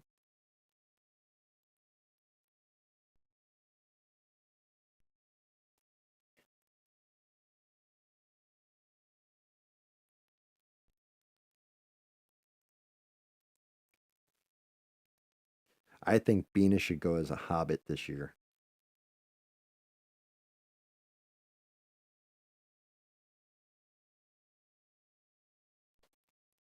I know I'm not dressing up for Halloween. Oh yeah, you're not wrong, Beans. Like I get that. It's just I remember when you saw somebody's costume and you're like, "Damn, that's a badass costume." And instead it's like, "Yo, is like slut, you know what I mean? Got to be in the title of whatever costume you're putting on now. Like is that like where society's at or did I miss a memo somewhere?"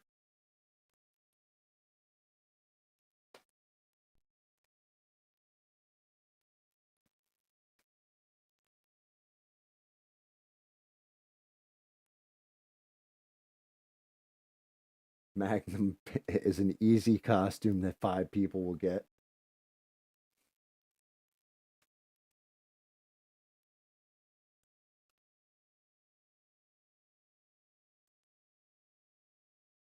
I remember one year I DJ'd the bar and I wore a Darth Vader costume in, and I like now I had my long hair and I put the scar down my eye and everything. So I took off the helmet to DJ and I was Anakin Skywalker underneath. That was actually kind of fun.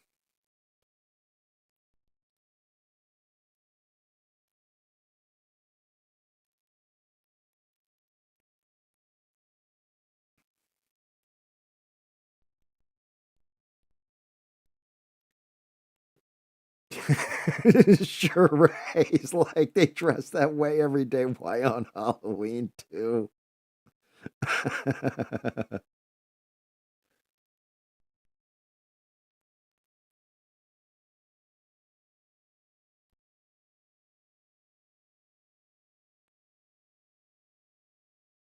Dear Lord.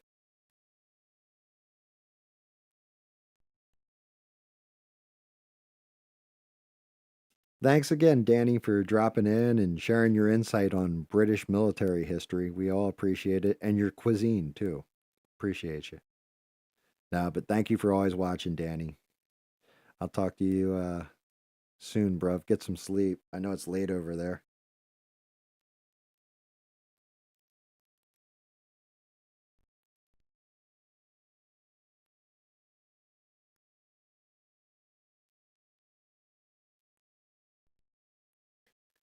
All right. Is the axe actually looking like an axe now? It's starting to.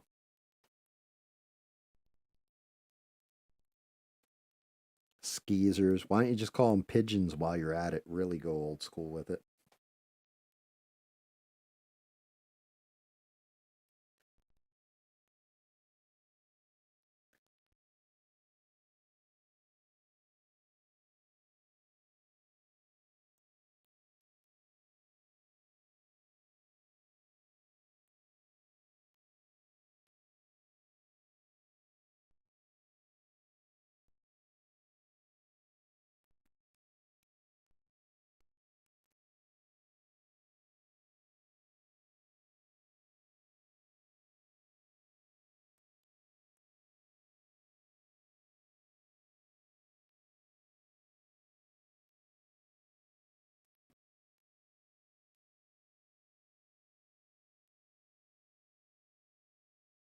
I prefer Scuzz buckets. Jesus.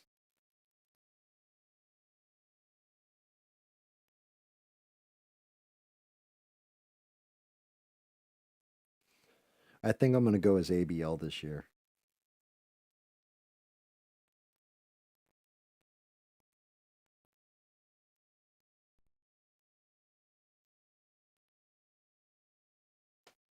I think that would go over well. Yeah, Matt. So here you go. Maddie and I have never met in real life, Beans, but he is like one of my best friends. He's somebody that I trust implicitly. Like even though we've never met in real life, we've been jamming together for how many years now, Smurf?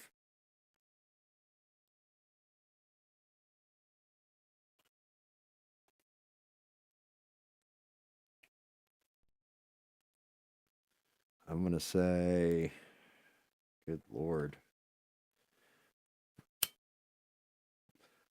The first game we ever played together was a game called Conan Exiles.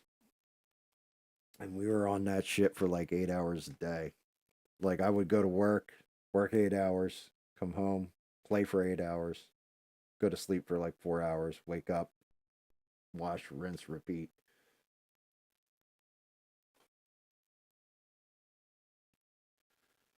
Yeah, Smurf is always like every game. Always me and Smurf like exploring the hell out of it and like beating it real fast, and then we let everybody else know it even exists. At this point, Smurf had this other really good friend. His name was Sean. Yeah, 10 to 12 years. That sounds about it. It really is too. Right about the time, like yeah, 10 to 12 years, somewhere in there. Yeah, Smurf. Maddie's favorite person in the world is this dude Sean, and yeah, they had good times together. They're best friends. He's like, don't even. That dude got weird. You know how you meet somebody and they're kind of cool and then they get really weird? Like they start streaming and instead of them streaming the video game they're playing, it's a stream of them taking off their shirt and doing exercises for women to throw tips at them on the internets. That kind of weird. Yeah.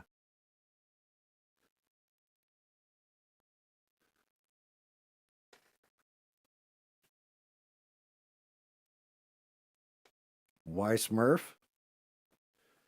Because it's a whole tribe of his family. They're the Smurfs.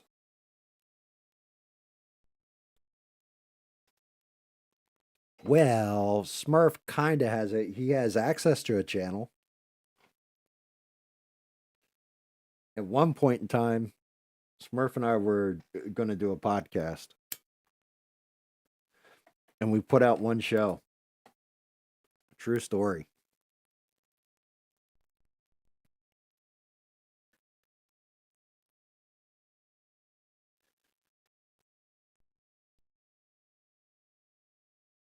Why would Gargamel be the good guy?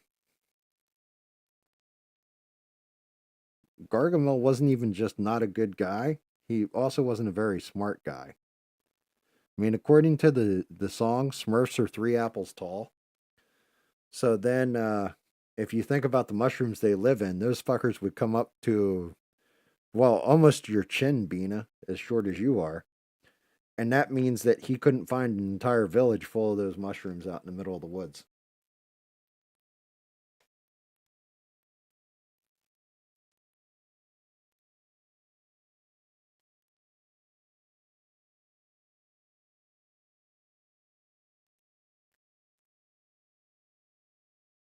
I'll tell you what, though, now I'm thinking about it, Smurf. Smurf would do well. God damn it. He would do very well on a art channel like this.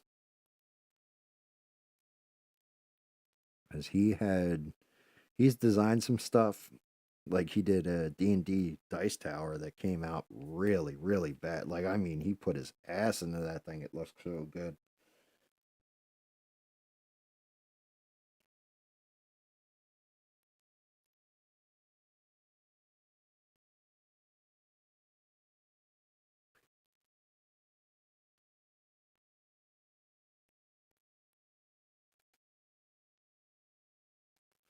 I don't. Yeah, we could, but what do you want to do with the other channel, Smurf?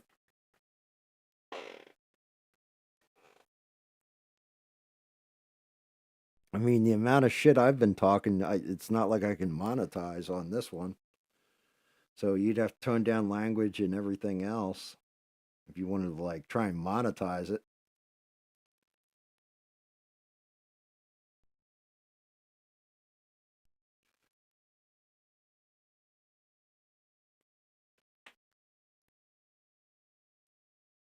Oh, I disagree. There is such thing as a sweet cat.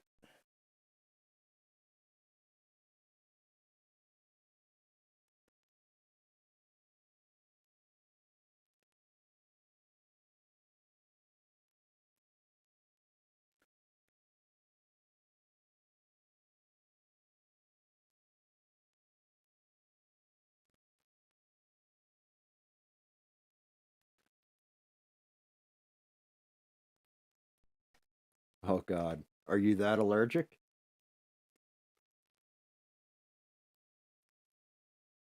Like I'm highly allergic to cats, and I have three of them. It's just you build up a tolerance over time.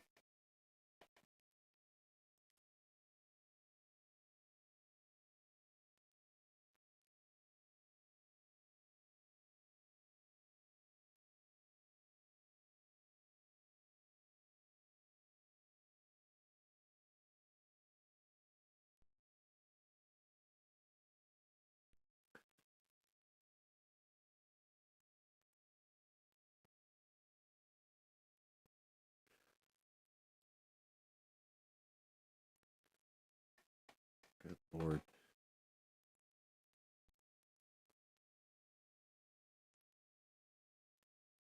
They take showers. They just shower themselves with their own saliva. Kinda. It's more like a sandpaper tongue that just rubs the shit off.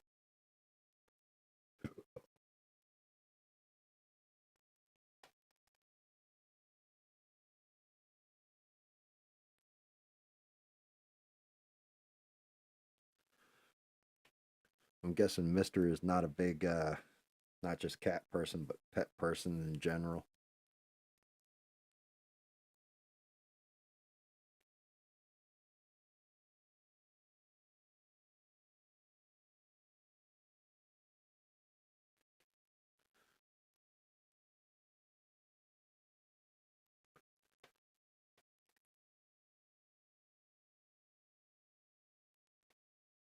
Yeah, that is crazy. You can't put that shit next to an intake on a HVAC.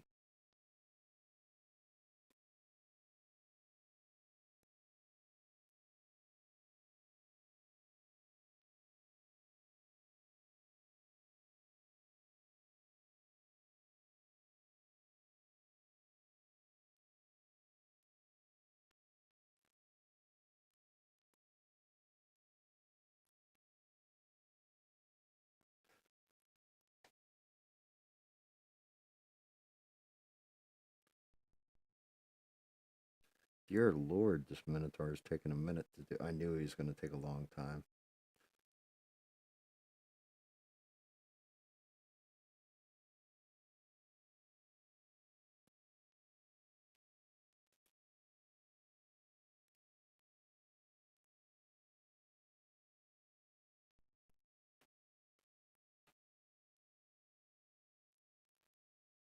Mister, I got to ask this question because I got a friend that's like this too. Are you kind of a germaphobe by chance?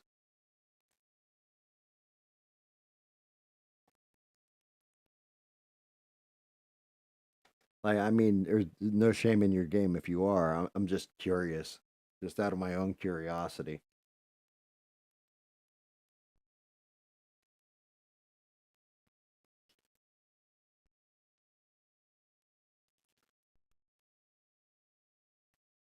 Like, I don't know. Like, I have this one buddy, and like, I mean, germaphobe.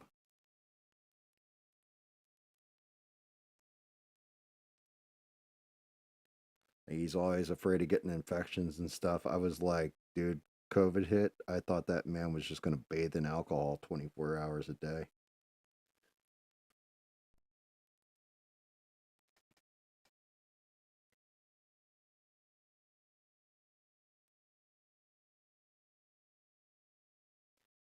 That's just it. I like breathing too, yet I smoke.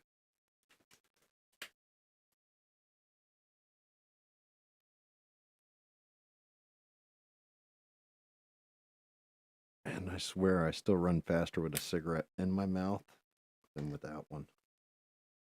That one I'm huffing wind. Oh yeah. Well, that's just it. If you remove all the germs and you live in a totally sterile environment, what happens is you become less immune to the germs. Your natural immune drops. Which sketch? One of my favorite John Belushi sketches back in the day was the Samurai Tailor. I think it was. I know he did one where he swung back with the sword and caught the guy right in the head with it and cut his forehead, and he had a bandage for the rest of the show.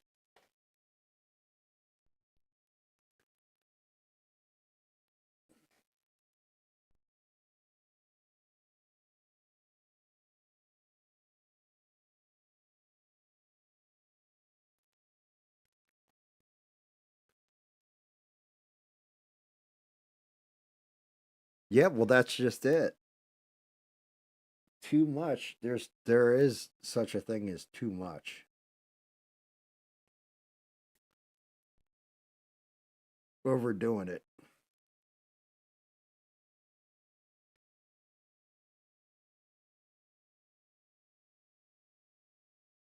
The big problem with COVID was, as the general public, we didn't know what the hell we were dealing with. So everybody just kind of like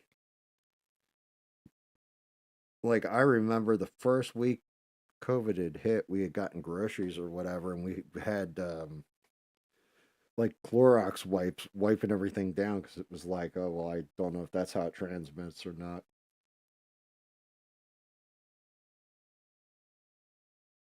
Nah, I don't think I've ever seen the little chocolate donut sketch.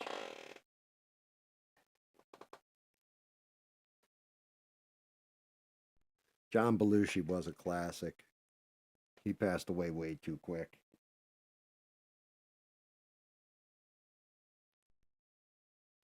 I think sadder than John Belushi is probably Chris Farley because he idolized John Belushi and then went and pretty much did the same damn thing.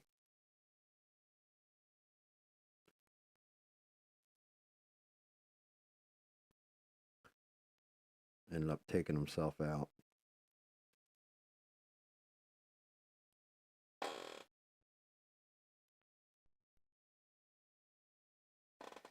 Are you really a microbiologist, Sheree?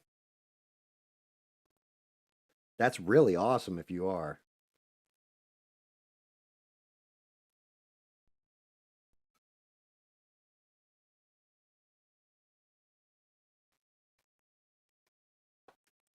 Wow.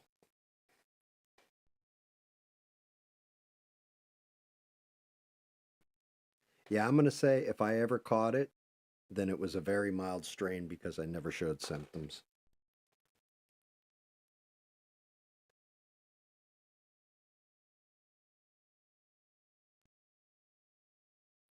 Yeah, but you got to remember the first, like the alpha on that virus, that's what was scary because people were dropping from it. Like it was just wrecking shop for a minute.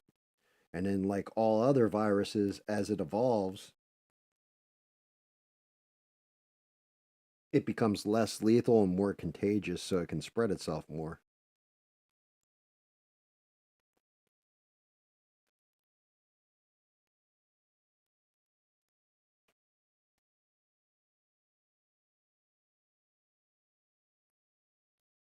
Stay at home mom. SAHM. Stay at home mom.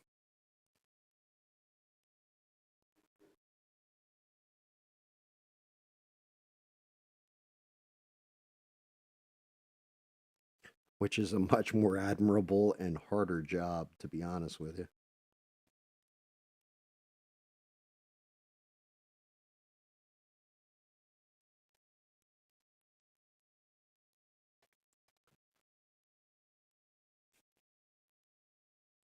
What are you sorry for?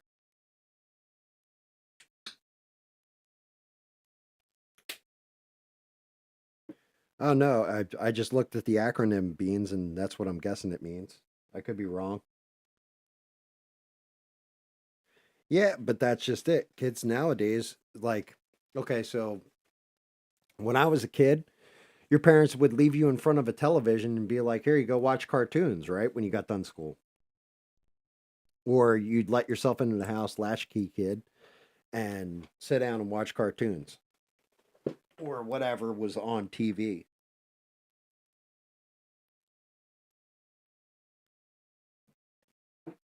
Nowadays, it's all smartphones and all that other kind of crap.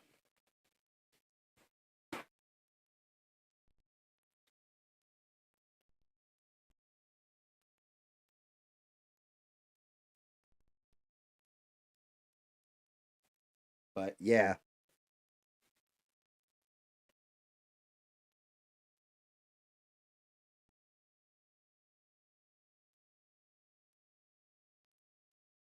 I don't know what the hell you're talking about, Beans.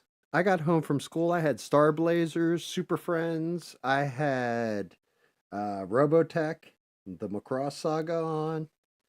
I had some good cartoons to watch. Thundercats, G.I. Joe, He-Man.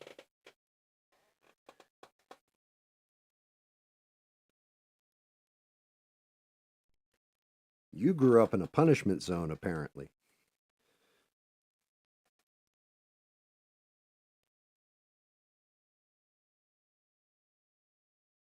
Honestly, Saturdays is when I'd watch all my wrestling.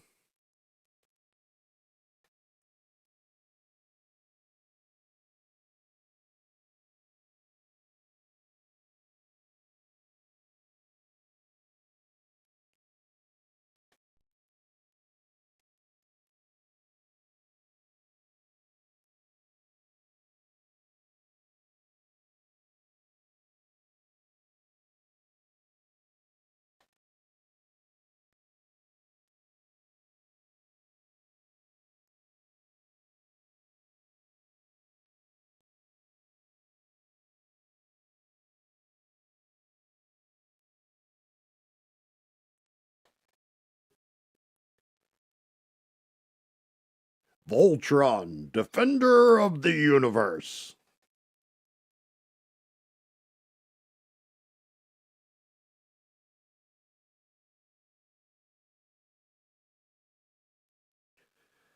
Let's see. That's a question. Since Smurf, you're the second one to bring up Voltron, Defender of the Universe. Who can name all the pilots, all the different lions in it? I know there was Pidge, there was Princess, and there was Hank. What are the other two?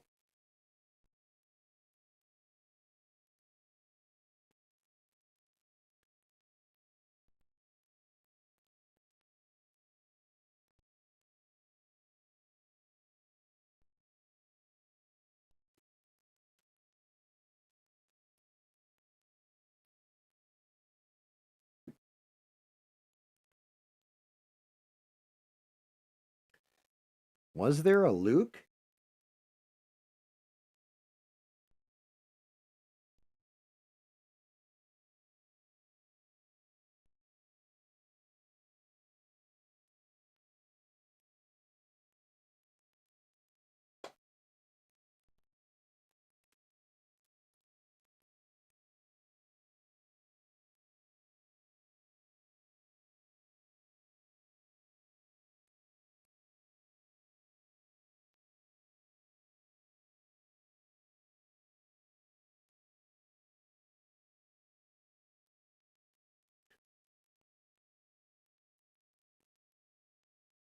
Oh, okay, okay. Yeah, I think you're right.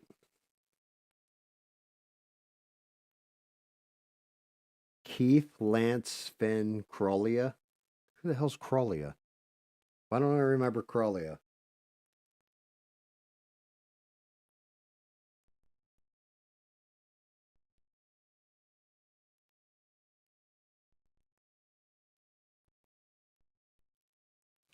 Lance was the gay lion.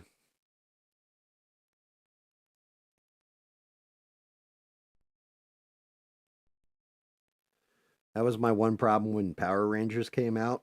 They were a little too spot on because the black kid was the black lion, the Asian girl was the yellow lion, the white girl was the pink lion, the all American looking kid was the red lion, and then the gay kid was the blue lion on Power Rangers, or the Zords rather. Oh, Lance, not Luke. Okay, who's Mufasa? Any relation to Simba?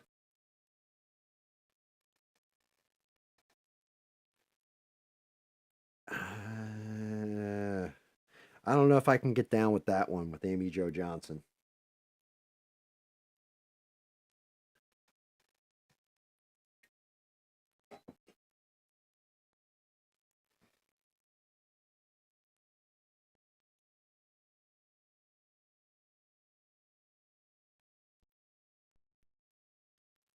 Good lord, by the time I'm done the base layer, it'll be time to end the stream.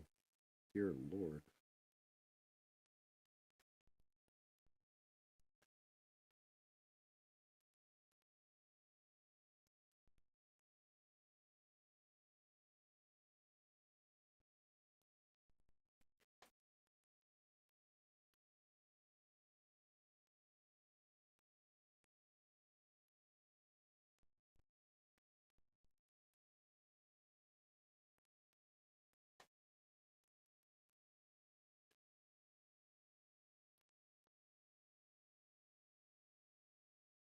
Dude, apparently, yeah, rip James Earl Jones.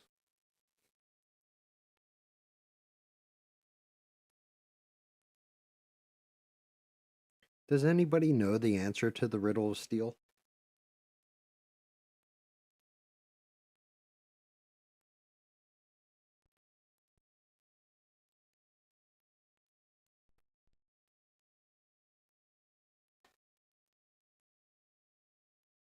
A lot of people think it was what Thulsa Doom says to Conan,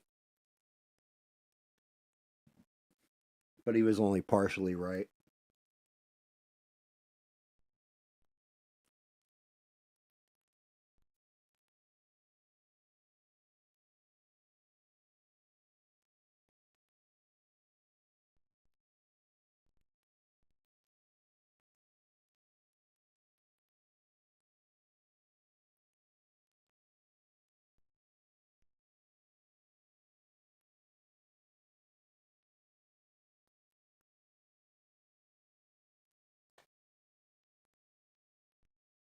Dude, Fire and Ice. What a great movie.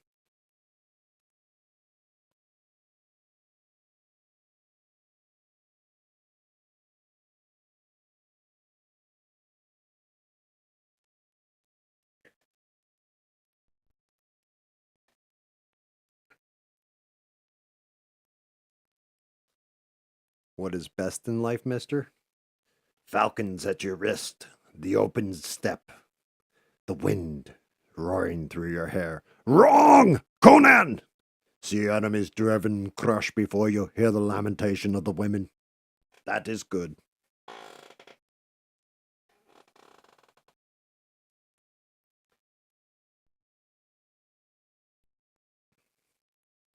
And no, it's not the flesh.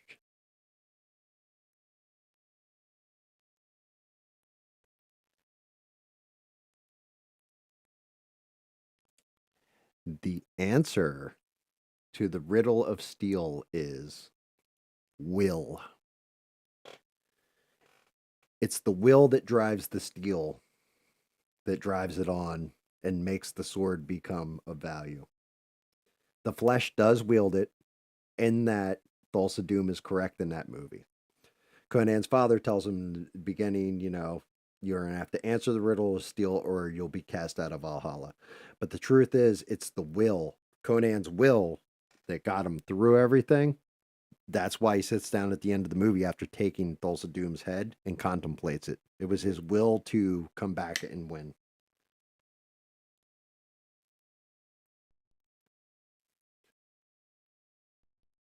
Yeah, you know what? That is a terrible thing. But I only half agree with you, mister, because you have John Wick. And John Wick is quotable as all hell.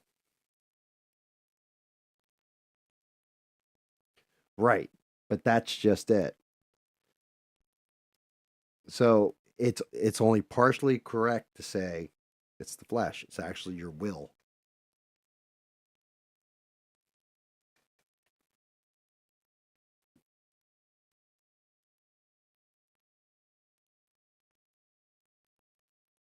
Oh. Yeah, I don't think this is going to work for me.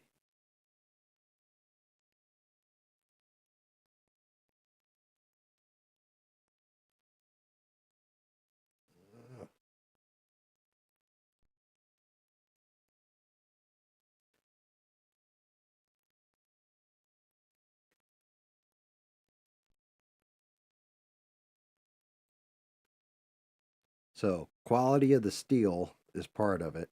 The flesh is the other part, but what it really comes down is to your will. Conan's will beats out Thulsa Doom's.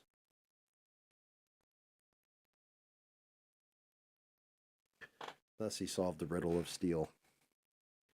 I don't know if I like this. I'm not going to lie a little.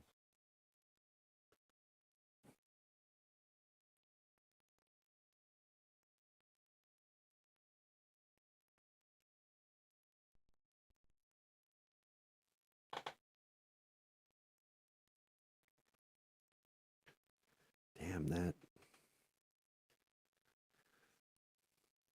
Oh shit. Let me do this real quick. Cuz I'm looking at it and like I really wish this shit would just I really do need a better camera.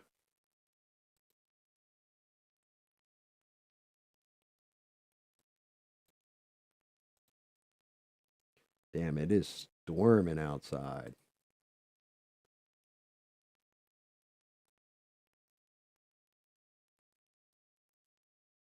Yeah, that didn't get any sharper. That's not good. Saturation isn't going to do much, is it?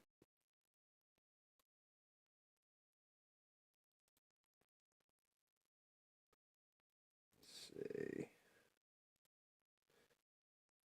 This is all Bean's fault.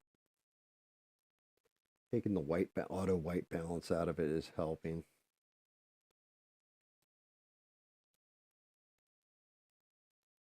Turn off autofocus and back on again. Maybe it'll kick it in. Nope.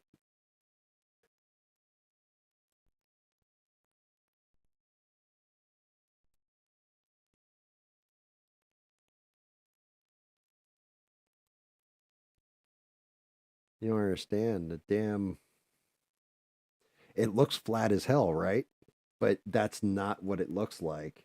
Like, that's not what I'm seeing. And that's what I'm looking at is the camera balance.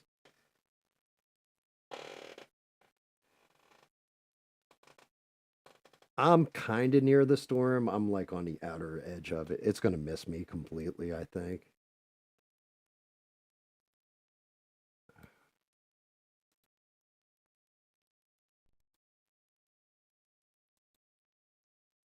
Original Bright Blossom Forest film. Bam, bam, bam. Glaze, monotone. I guess original is the way to go. Yeah, I know, bro. That's what I'm trying to fix. That that blurriness. Like it is. It's because, let me see. Let me do this. Pull it up. Might come into focus a little better if I pull it out a bit, because you can't see any of the like detail. Let me see something. Do this to it. Nope, just as bad. Like there's so much detail in the damn model, you just can't see it. Like he's got a little vein in his arm right there, and it like just blurs to hell.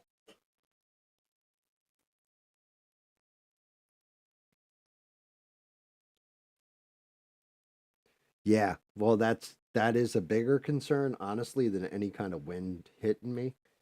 Is the rain. All right, hopefully I don't crap out the whole damn thing here, but I got to try doing it this way. I'm gonna try doing it in the actual program and dialing it in, seeing if it gets detail getting better. That's as sharp as I can get the damn thing. No, white balance back, camera control.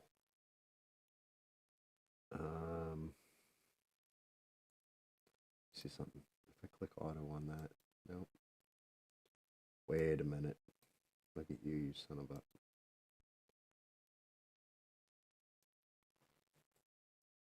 Oh, oh, oh, oh, oh, oh, oh. Did that just get really clear for everybody? You'll see it in a second.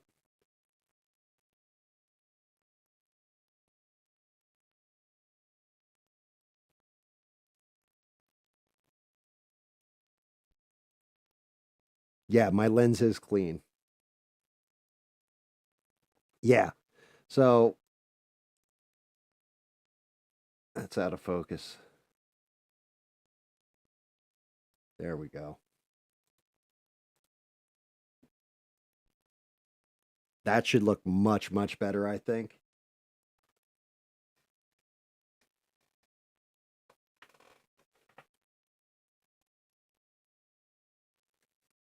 I'm actually dragging this. I'm like, why isn't this all up here like this? I must have been dragging it with my hand. Didn't lock down the paper towel this time. But yeah, that should look a lot sharper. You should be able to see a lot more of the detail. Like, can you see actually in the muscle and stuff?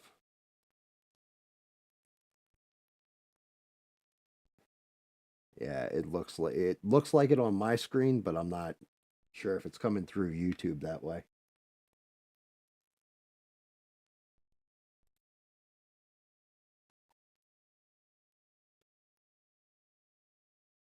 Yeah. There we go. There we go. Now we're talking. All right, now you guys are seeing it more like how I'm seeing it. It looks like. Because that was driving me a little bit nuts.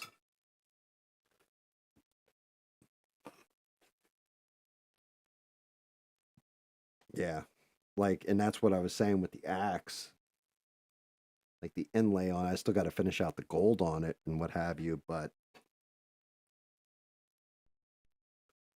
I'm not sure if I like that gold inlay with the metallic outlay.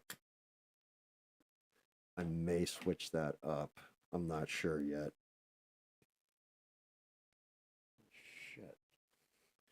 Might also help if I didn't lose my damn brush somewhere. Like a fool. I'm just throwing stuff around now, guys. I've lost my mind. That's fine. That was a cheap brush. Let me grab another one.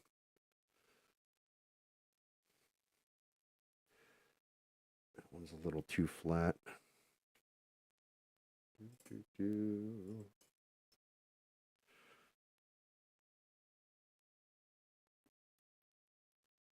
No, that one's too fat.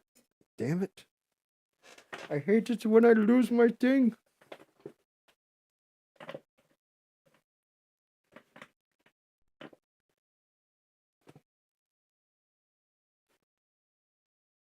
Jesus Christ. I can't believe I just lost my damn brush. Ah, there it is. Gotcha. Yeah, this is crazy. Smurf, you didn't even send me anything for Christmas yet, and I'm losing shit.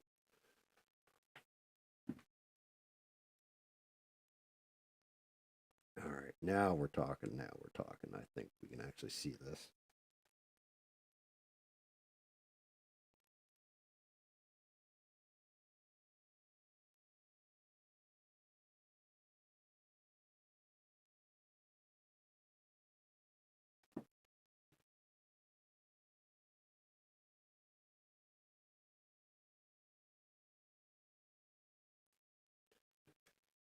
Oh God,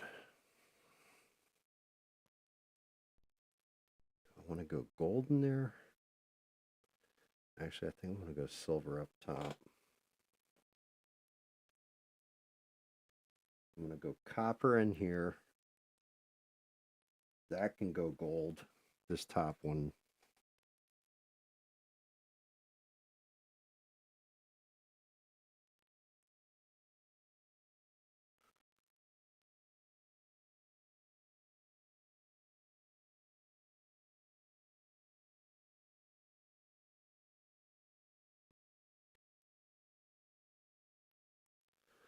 Top one can go gold.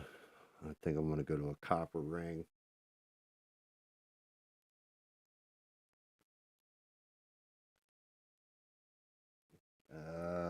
Copper on the bangle.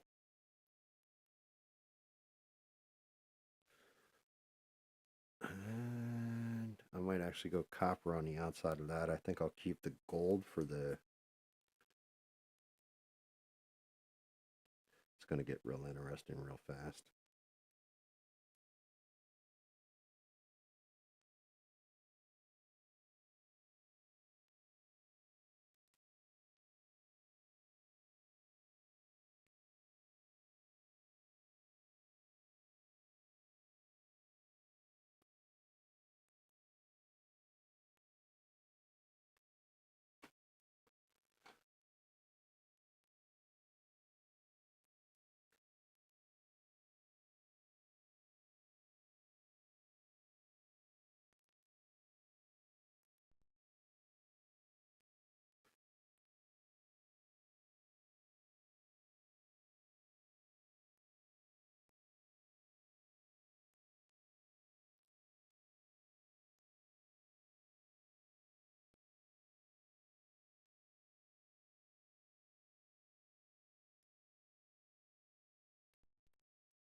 Trying to just pull it across without screwing it up. Thank you, Sheree. Oh, and then I went and did that. Exactly what I was afraid of doing.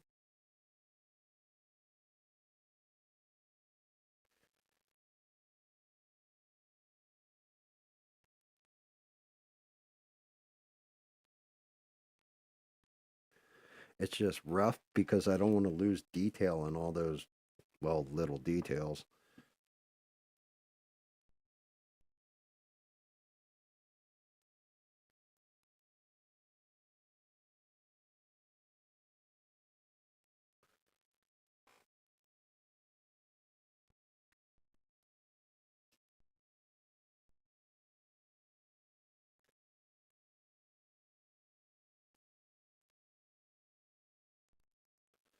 What's even rougher is like right here in the model,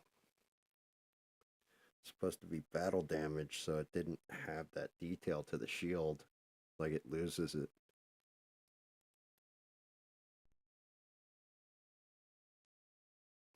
Yeah, Return to Moria sandbox stream would be cool. Um, Definitely that game. It seems like a lot of fun, and I could just imagine the builds we get out of it.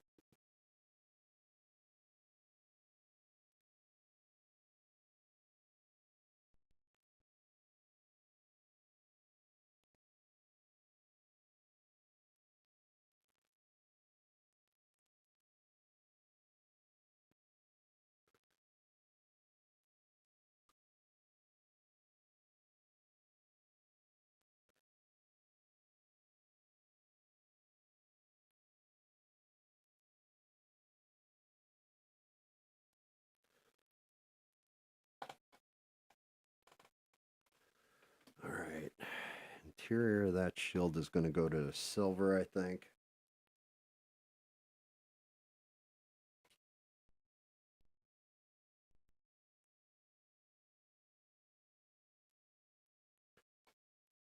The state Smurfs usually in, Sheree. Or no, Bina asked what state Smurfs in. He's usually in a stonerish state.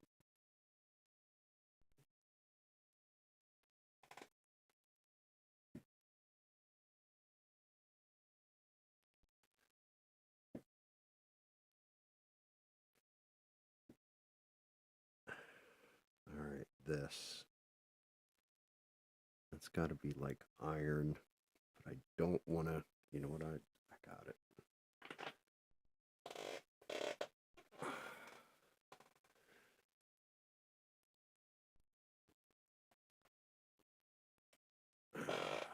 Yes, yes, yes. What is this color? Sequin black. I actually enjoyed this color last time I used it.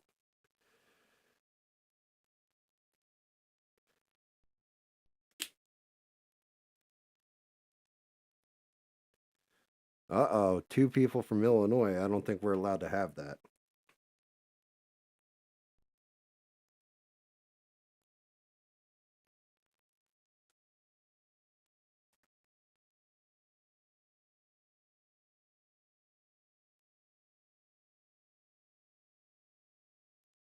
You getting the streaming bug, Smurf? Is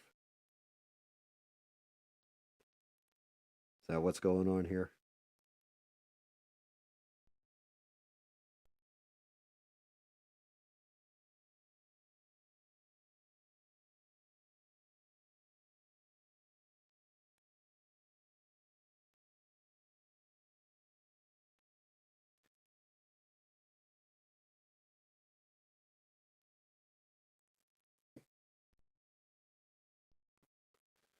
Got to get back into the brown.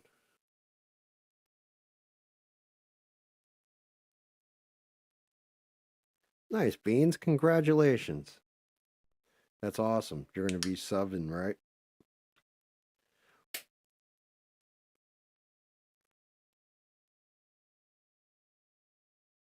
Yeah, Mister's in Chicago, Smurf.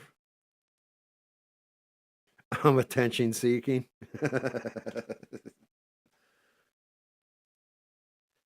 Yeah, that can happen.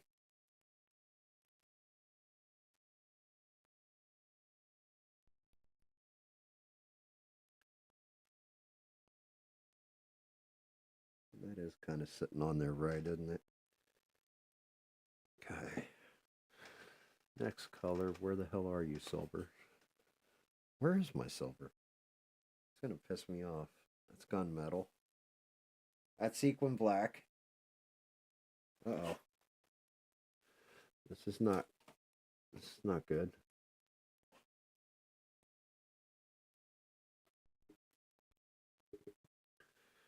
I'm trying to think when. Oh, there's silver. Haha. All right, so copper, definitely going to need that too. These metallics are like, I think like 60 cents more expensive. But damn, do they make a model look pretty. Or a 3D print look pretty.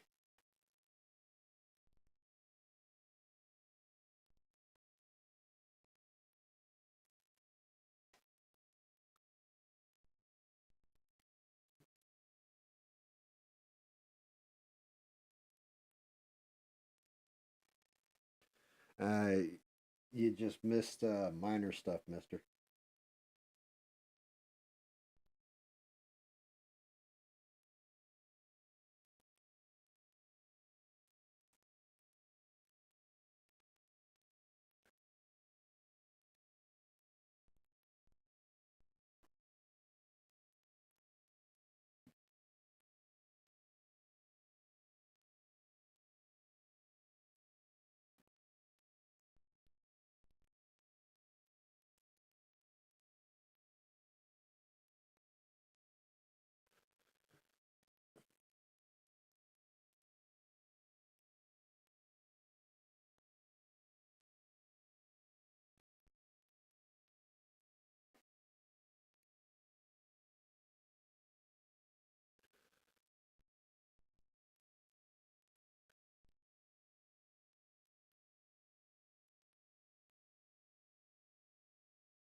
Actually, we were talking about black titanium scrap that you get in Fallout 76. You missed the whole conversation.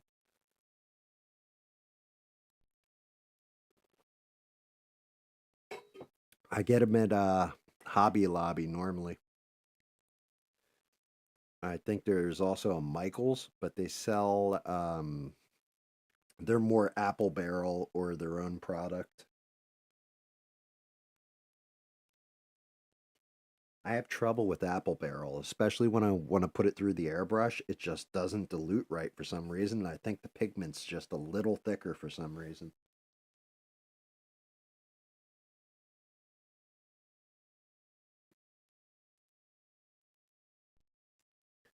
Yeah, Hobby Lobby, they love seeing me come in.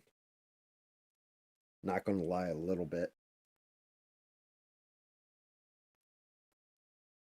Because it's mainly like housewives and old women, and it's a very Christian store. Like, they're not open on Sundays, stuff like this. And then it's like I go walking in and they think I'm there because I always go with my wife. They always think I'm there with my wife until I'm like picking out different colors, like, oh yeah, I need this color, that color.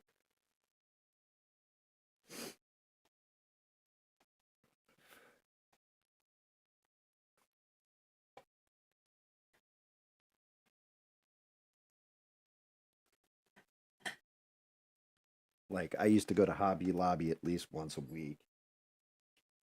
And then I build up my palette enough where it was like, ah, there's no point. And I mean, I've got paints here too that I haven't even cracked open, like dusty. Like these chameleons.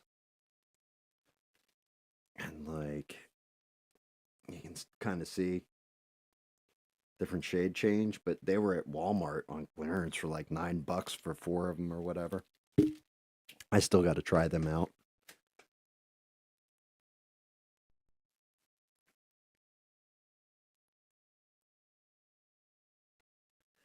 Some nerd stuff's cool. Some stuff is just too much.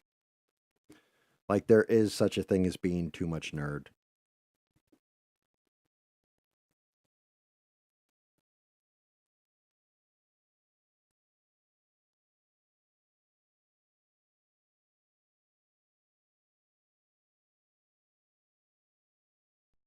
I think I know what I'm going to do with the inlay of this axe too.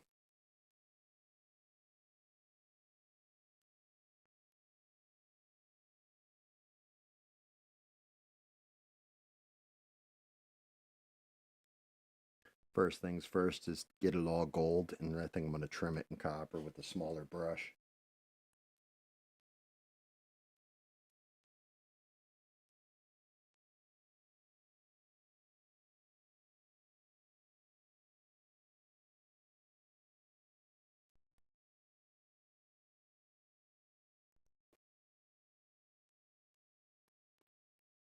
Yeah, that's exactly what I'm going to do.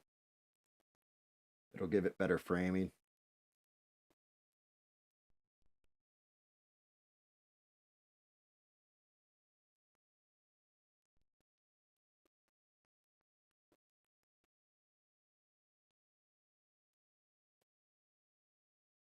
Yeah, so Smurf, like that picture, if you join that Discord, there's a place for stuff like this.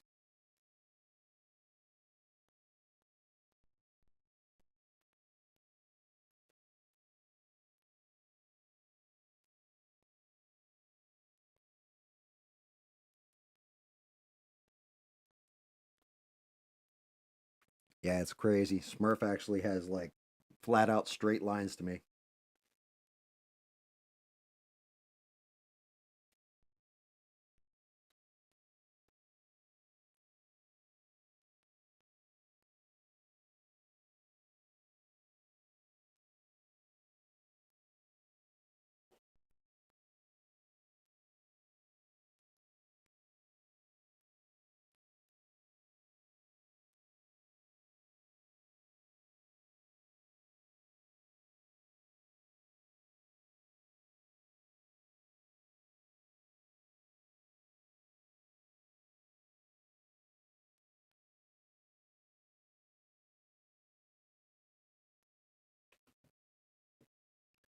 Yeah, that golden inlay does work.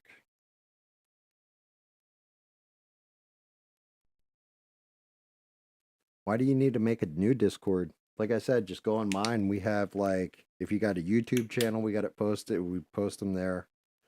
Artwork, all different stuff.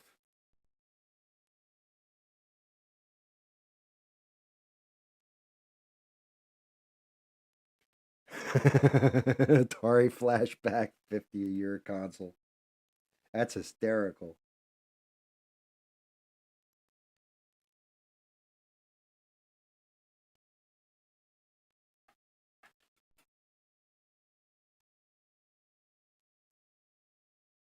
Oh, you meant a new Discord account. Okay, I got you.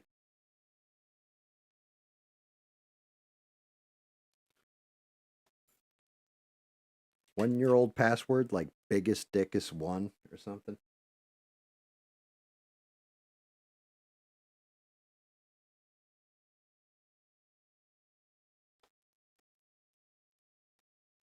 That's awesome though, Sheree. That is a great playlist right there.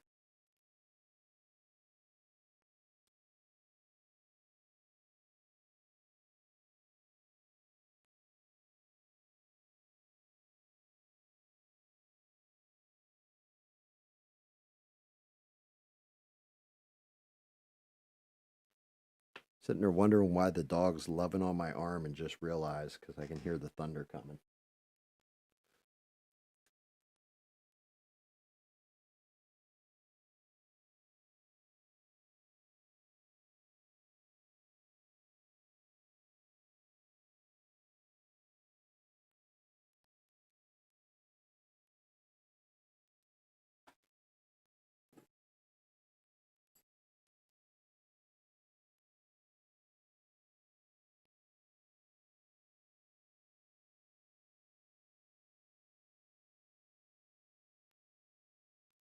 Not too worried about getting sloppy on this part because the gold's going over it. So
Starburst Swirl is going to be a bitch.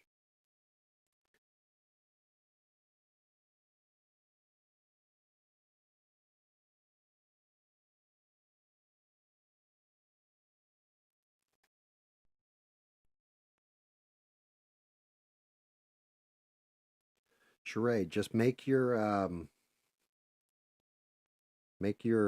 picture a wrench. Like a big old like red pipe wrench.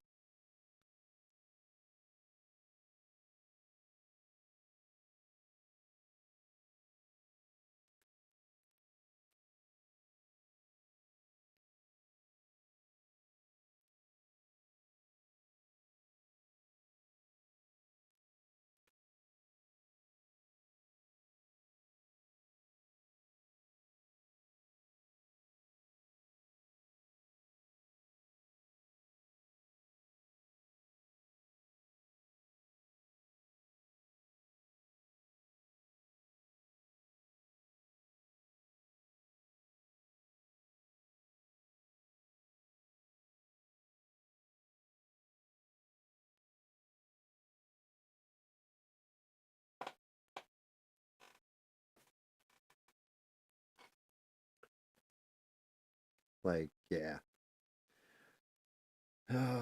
Poor moderators.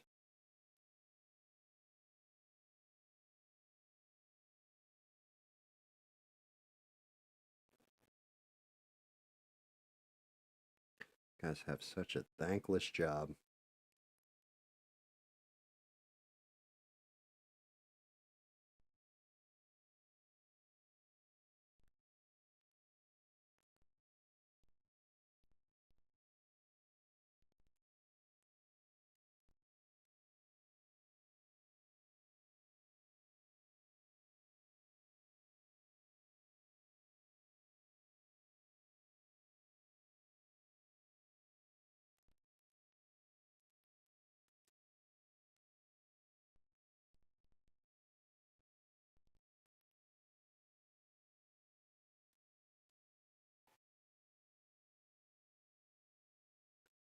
Oh, their new helmet.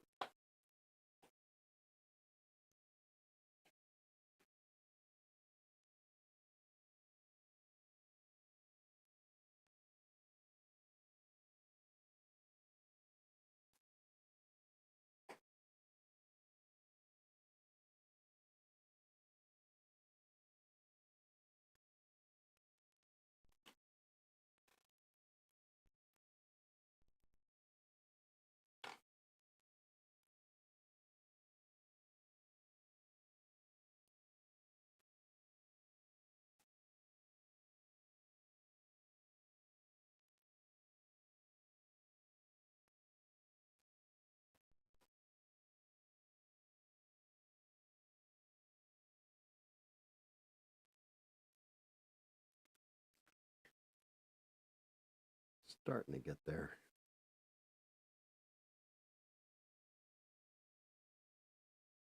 An old school helmet. That's not a bike. What the? It's a Vespa.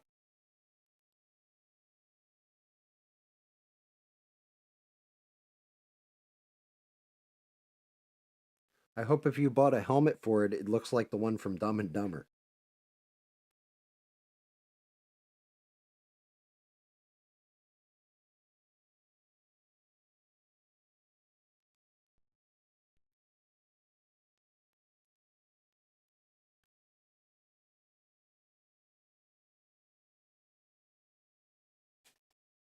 Samsonite.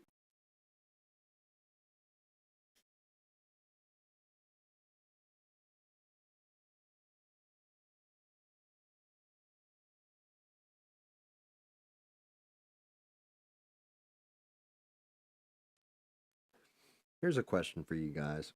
There was this old 80s cartoon. I don't know if you guys ever saw it, but it was called Wheeled Warriors. And I wonder if you've ever seen it, or actually, it was technically called Jace and the Wheeled Warriors.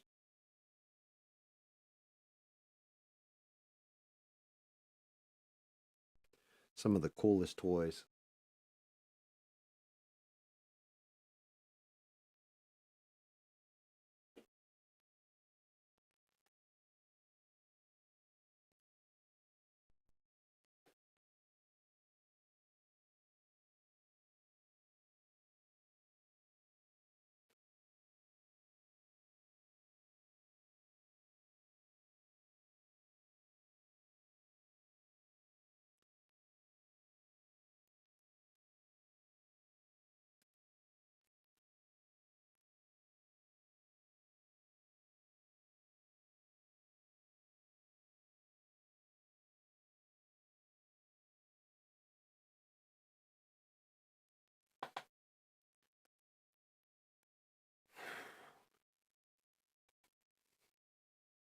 How's that shield look now?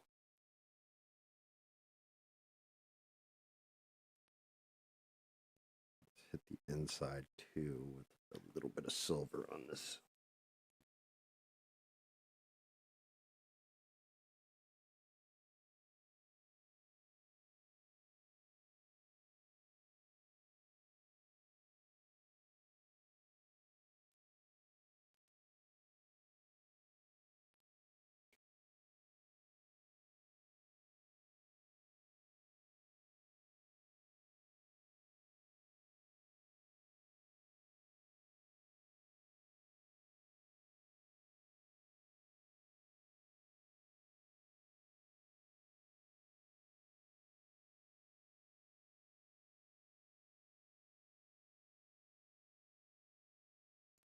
As far as the Vespa goes, hey, you do you, Beans. I don't have to ride the thing.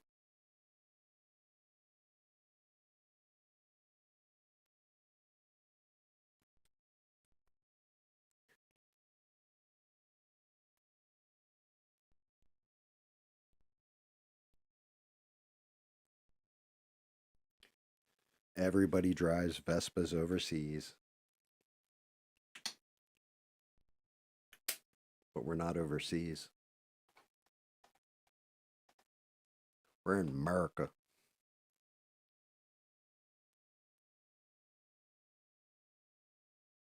All right. What the hell did I want to do? I still got his horns. His centerpiece.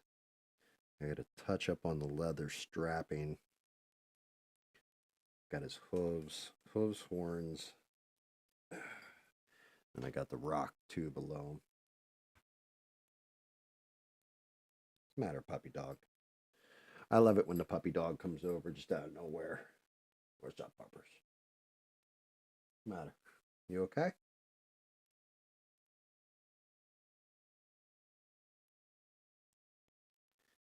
Yeah, that storm must be pretty bad outside. It gets 100 miles to every 1.5 gallons. Well, yeah, because when you're moving as fast as a riding lawnmower, I would expect it would get good gas mileage.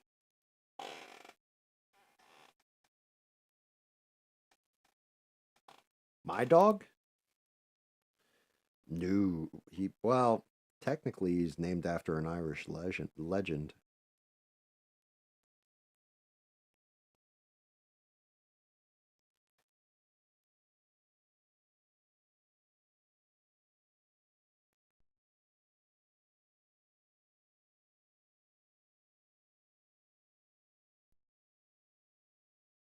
Oof.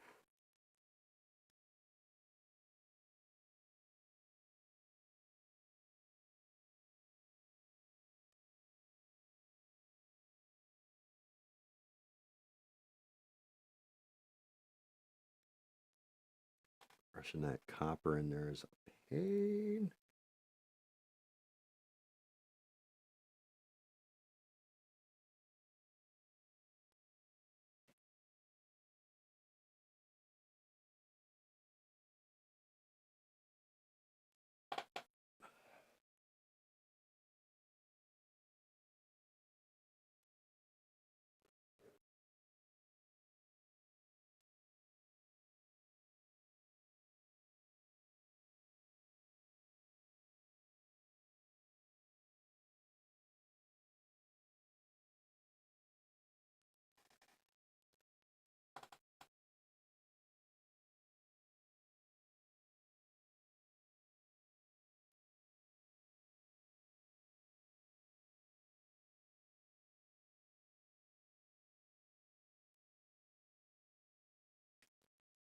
Good Lord.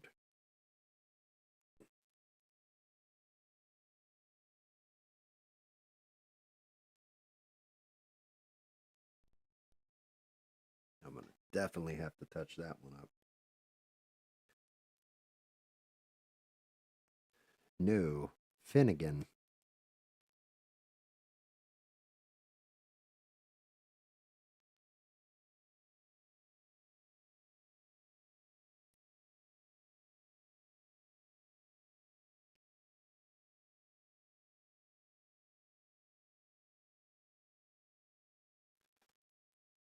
Sure you're familiar with the story of Finnegan and, well, Finn and Balor.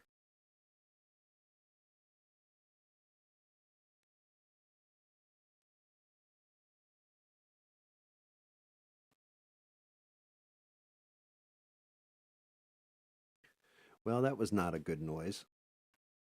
So I will warn you guys of this. I just had a mild brownout. You're drawing for Sheree.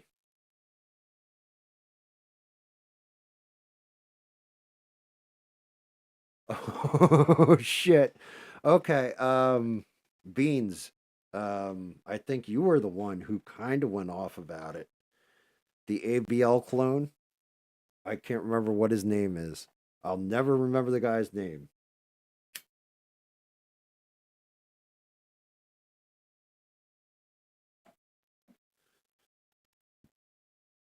Um,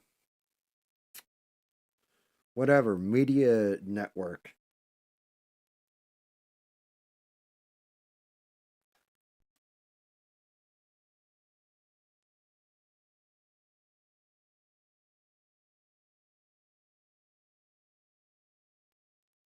Went in there too heavy. Damn it.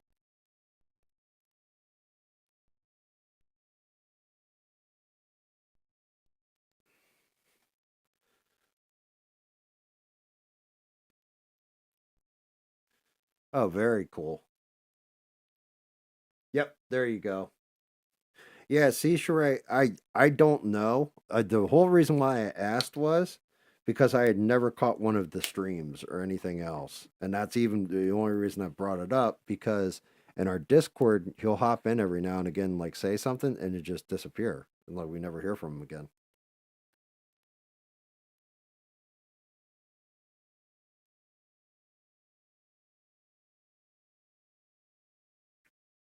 I think he's got like 10,000 subs though, at least, so he can't be all that bad.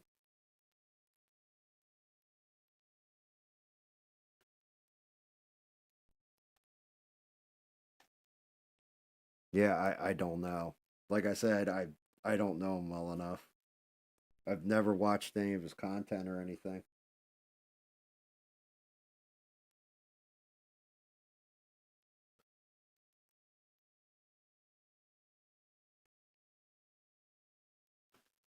I mean, I've got like I think 44 subscribers or something total.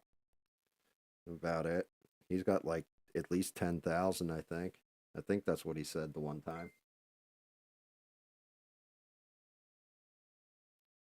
Oh, no problem, Smurf. There you go. I'll put it in. I'm putting it in the chat now.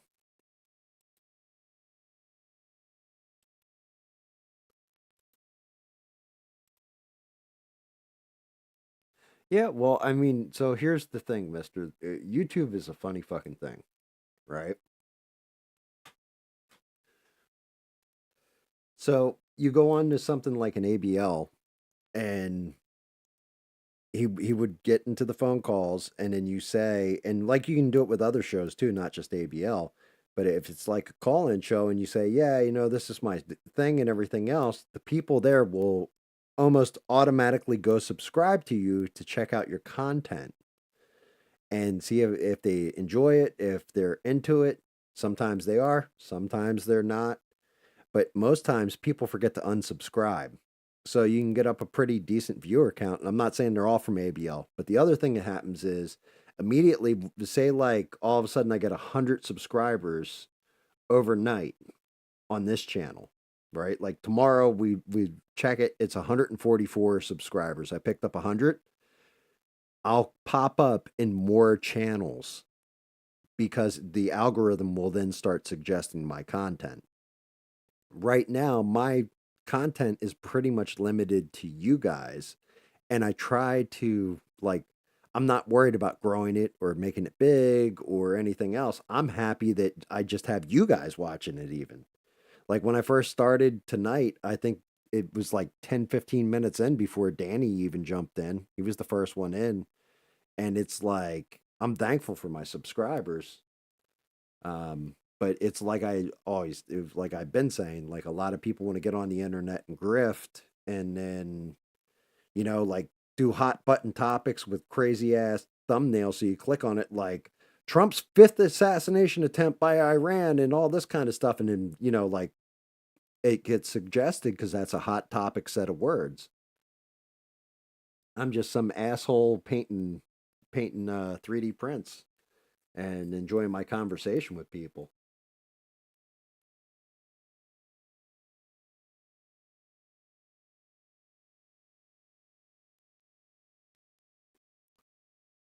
Oh, really, Sheree? That's what happened?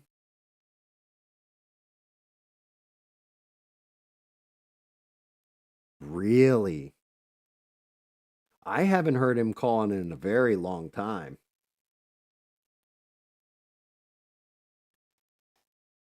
But yeah, like Bean said the same damn thing about that homeless stuff and all that, and then like he's talking about this girl, that girl, the other thing, and his how his wife don't like it. It's like, dude, what the hell you doing? Gay bashing people, and like his kid's gay or something. I don't know the guy from. I have no dog in this fight at all, but yeah, like I could definitely see where people would get turned off by that. Like, I'll sit here and tell you guys flat out, well, thank you, Sheree. We love you back. Um,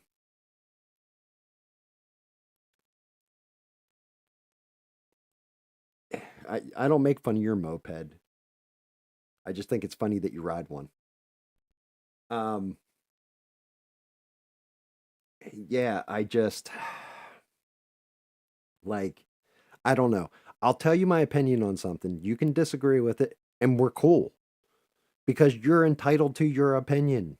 You're entitled to your religion. You're entitled to your ideology, your point of view, and everything else. I can disagree with you. You can disagree with me, and we can still be cool and have fun. I honestly wish people would get back to that philosophy, especially when it comes to an online space where, you're not sitting there grifting and trying to get like $20 from each listener to, I don't know, like make sure you're not homeless anymore. Well, you son of a bitch, get a job. Well, I can't. I'm disabled. Well, you're able enough to talk on the internet. Apparently, you're able enough to get your ass there and say, "Would you like fries with that?"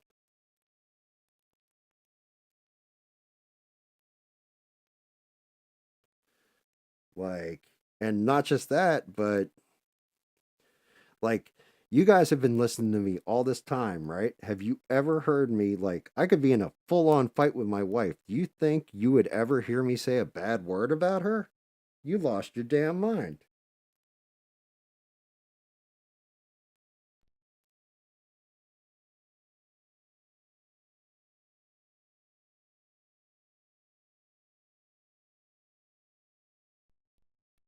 That woman's put up with my shit faithfully for 13 years now. I can't ever say anything bad about her.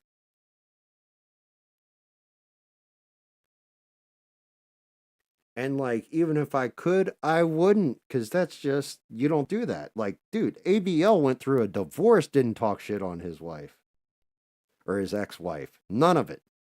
Brought none of that shit in the public space. Good on him.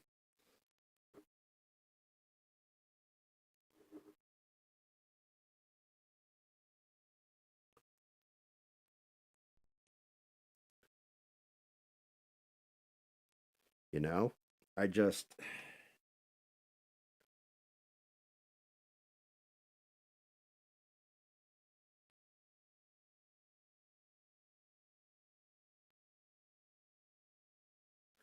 I use harsh language and I have old man opinions on some shit. But if there's one thing, and I'm an asshole and I can be an asshole, but I'm honest. I'm still debating. I gotta try it. I gotta see how that'll look on that axe.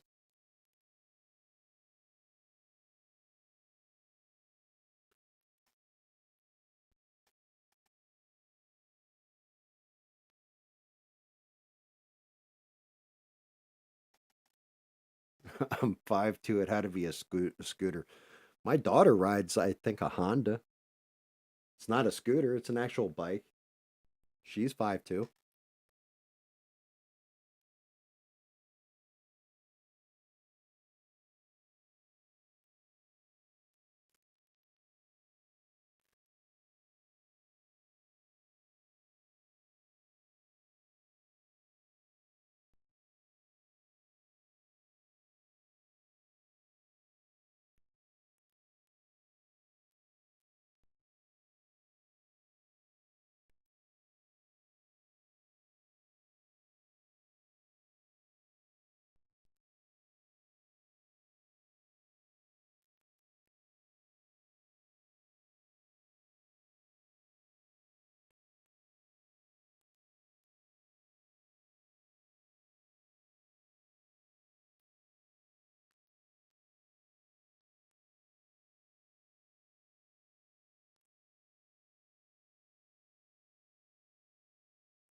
Is that pulling the way I want it to? It is.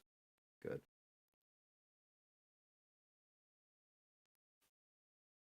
I don't know.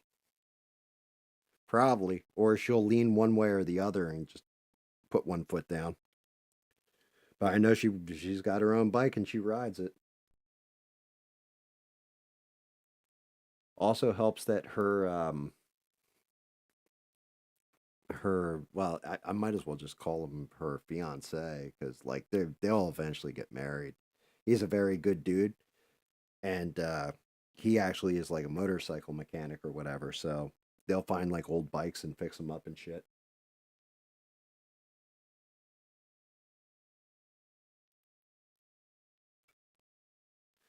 I mean, my pop has a Kawasaki that's it's basically like a Harley dresser. Like it's a nice bike. And he's like, "Do you want it? I can't ride it anymore." And I'm like, "I'll be honest with you, my narrow ass can't hold it up. If I dumped that bike, I'd be dead." So I get it.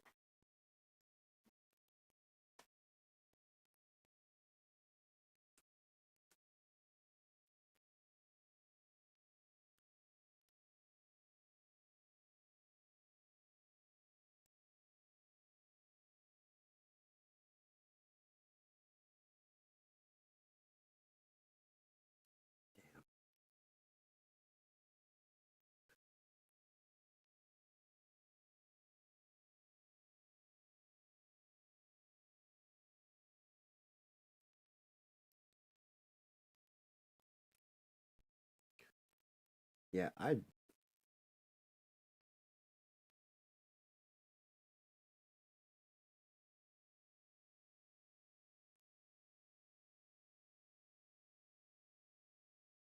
at the wedding, well, there'd be very fine people on both sides of the church.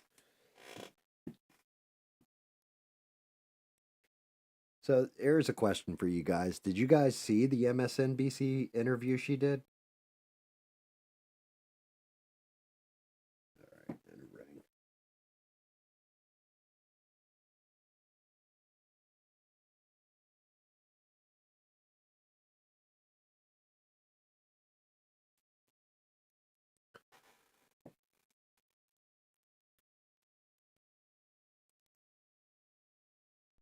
Clips. Well, most of the clips, Sheree, was kind of the whole interview. Like there wasn't much else beyond it, but it was terrible. Like I I don't know how somebody can look at it and go, "Yeah, this person's capable of leading everything." Like I don't understand. It doesn't compute to me.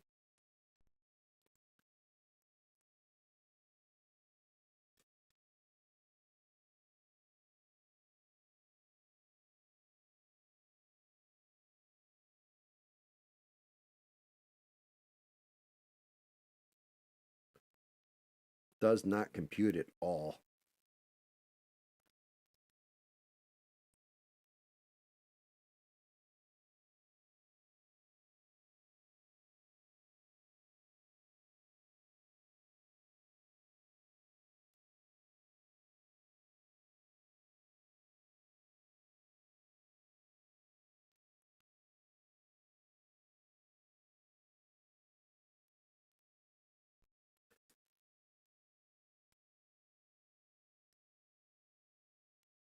Oof.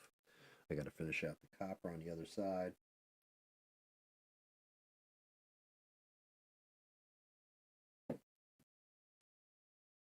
Clean up that damn line.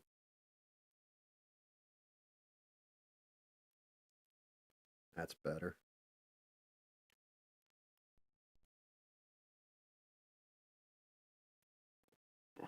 Kamala.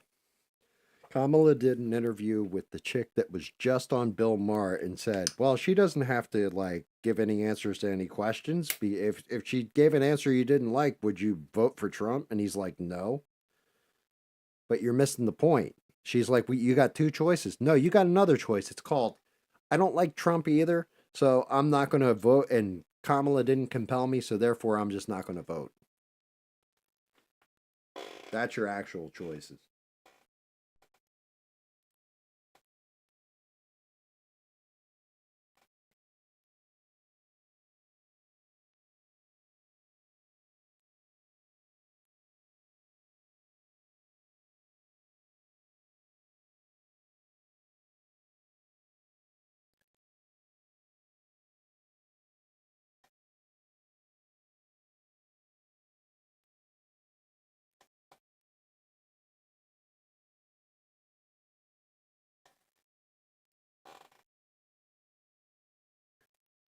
Oh.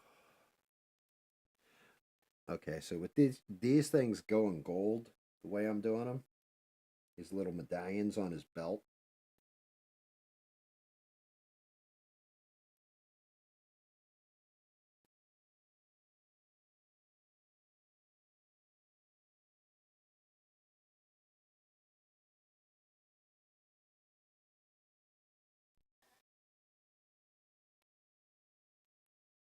I'm thinking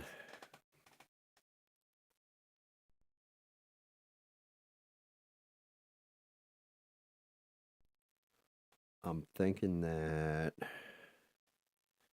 I'll come back to it. Well, actually, I can do it now, I guess. I still got to get the damn things out of there. I might as well just knock them out real quick before I forget about them. Normally I would go with a red here. Knowing my wife, she kind of likes that. Her favorite color is purple, so we will go with. Let's make one amethyst.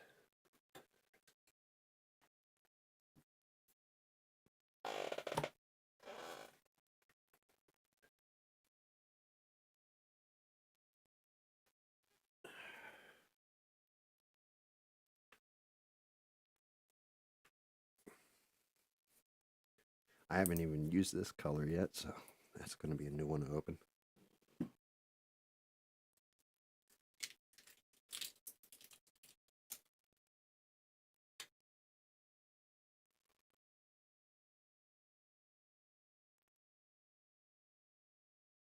Oh, that one was pretty thick, actually. Surprised. And then, yeah, we'll go with an emerald.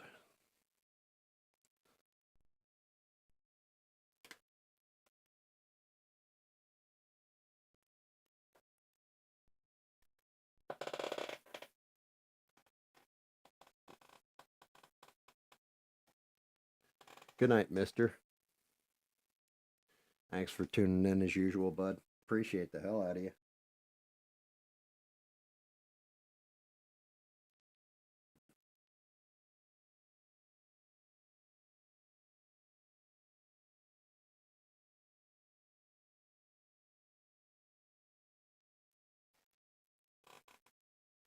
Kind of hard to see that color right now.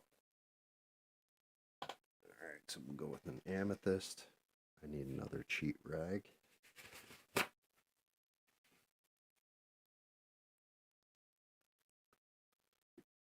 Almost time for me to mix up more thinner too.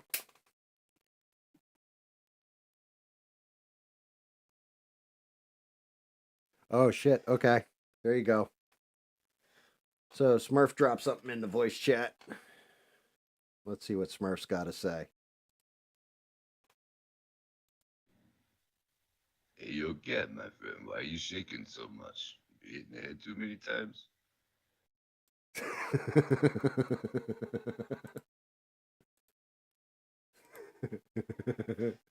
Told you he sounds like Stallone. Well, old school Stallone, anyway.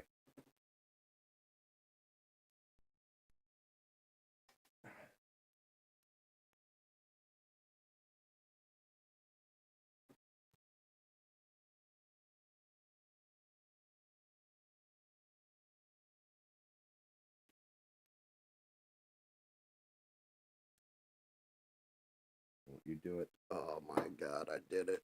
You bastard.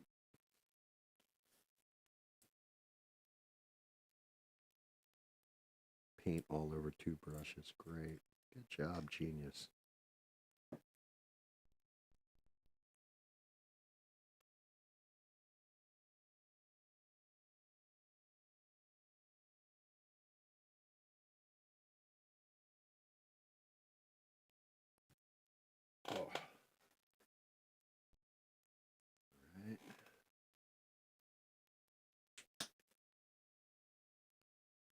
No, that's his actual voice.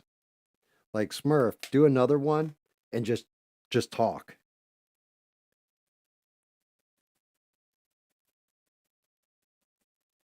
Like I tease him because naturally he kind of sounds like Stallone, but he makes it slur out more to make him sound more like Stallone. It's funny.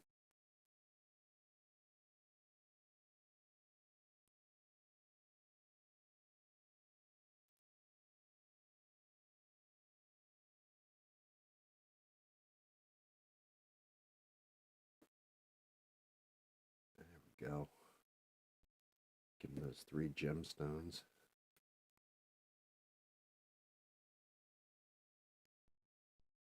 Probably gonna want to hit them again in a second. Let them dry real quick.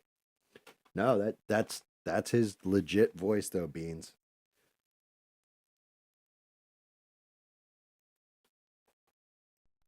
Trust me, he can't fake it for like, I don't know, 700 hours of gameplay.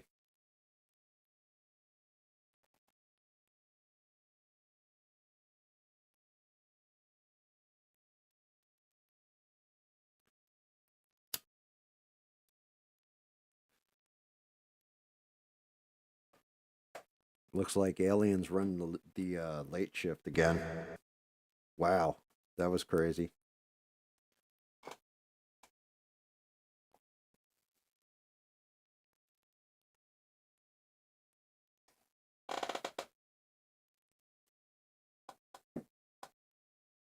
All right. What color do I want to go with his sash? Was thinking orange. I'm thinking maybe a red.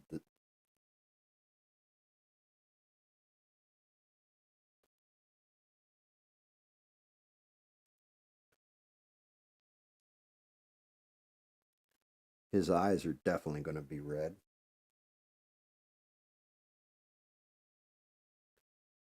Oh shit, I forgot the damn armband. It's going to go copper with this.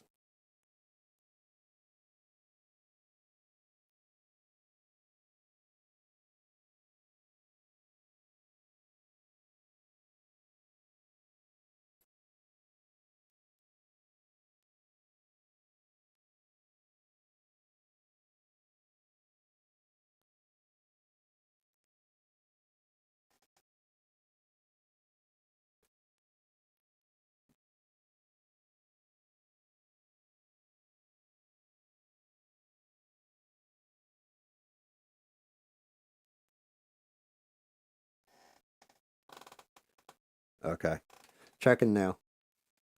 Here you go. If you want to hear what Smurf really sounds like his normal voice, here you are. Well, I mean, I did kind of put a little bit of accent on there, but yep, it's really this deep. Yeah, see what I mean?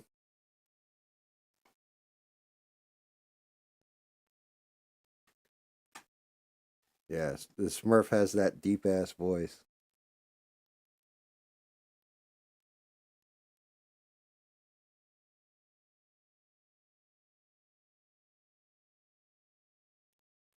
Yeah, well, when you talk with your normal voice, you sound like you should be talking to Leona or Lenina Huxley. Now, who can tell me that reference?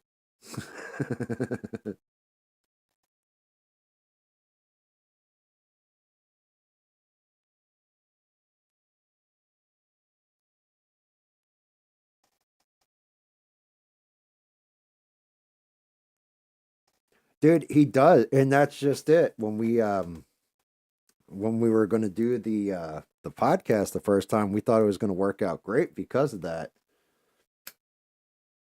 And then Smurf did this thing where I think it was because it was his first time with the mic and he wasn't real comfortable. Like it was the first time that we're sitting there having a conversation, and I was kind of catching him off guard. So he'd only give like a 2 word answer, and I'm like, God damn it, dude, just talk like you normally do, brother.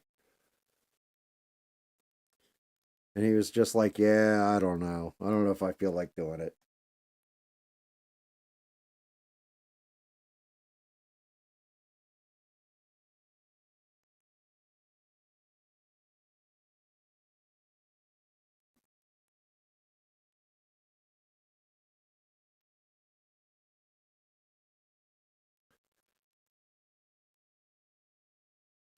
Yeah, well, I mean, and that happens. Like I know when I did my first video, I must have shot that thing. Granted, we tried to do a podcast off the rip, but I know when I did my first video, I must have done that thing 12 times over. Like just kept doing it over and over again cuz I hate the sound of my own damn voice.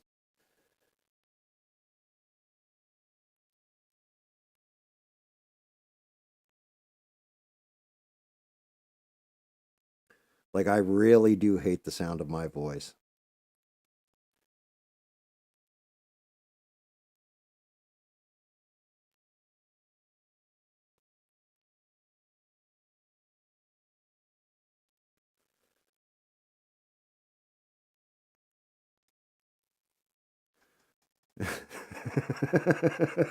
Beans.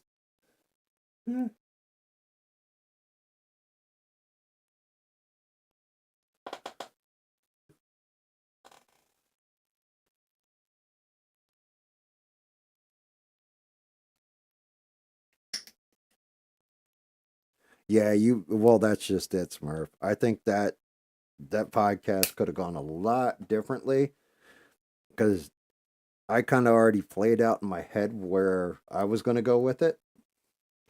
And then it was just like, I think you were just more like, all right, let's see what happens. And then I just kind of hit you like fast and just boom, boom, boom, boom, boom from one topic to the next, to the next, to the next, to the next.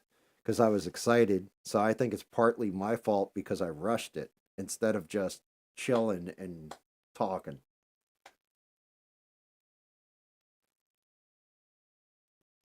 To be honest with you, I think when Christmas time comes again, then, maybe we'll try it. We'll try that again with me a little calmer.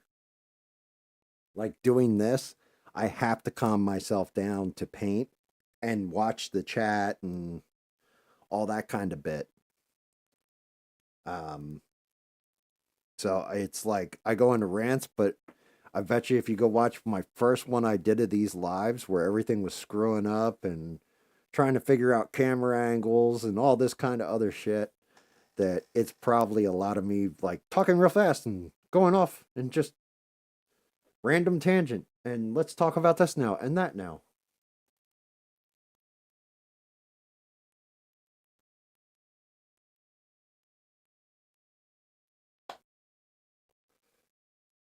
All right. But my whole thing with you was that you wanted to do it and we just kept procrastinating it. Like my one buddy D, he sounds like Three Dog from the Fallout games, like the one DJ on Fallout 3. This is Three Dog. That guy, he sounds like that. And he wanted to do like a wrestling podcast at one point, but every time I'm like, yo, when you want to do the podcast? Well, I don't know. So we never did it. And it's like, okay, well, I'm going to do something. I'm going to go live. I know what I'm going to do. What are you going to do? Sometimes you just got to take your shot at it, see how it plays out.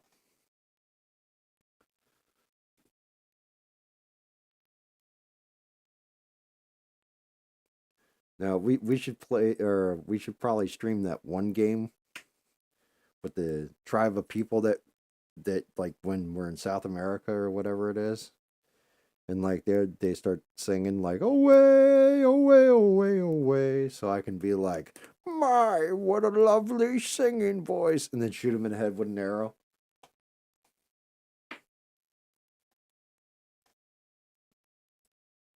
What was that? Green Hell? I think it was. That was a great game.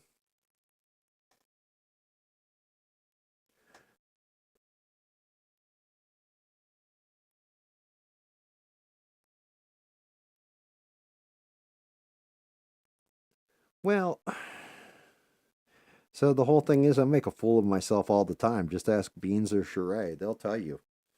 Like, but you can't take yourself so seriously. You know? Like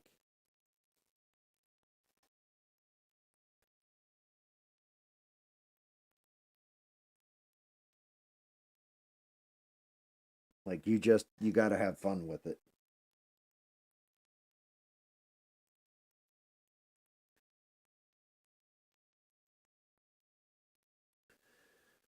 I mean, I've gone off about this a couple times tonight, but because I went down this rabbit hole with the aliens and all this stuff with different people that are just clearly full of shit, in my opinion.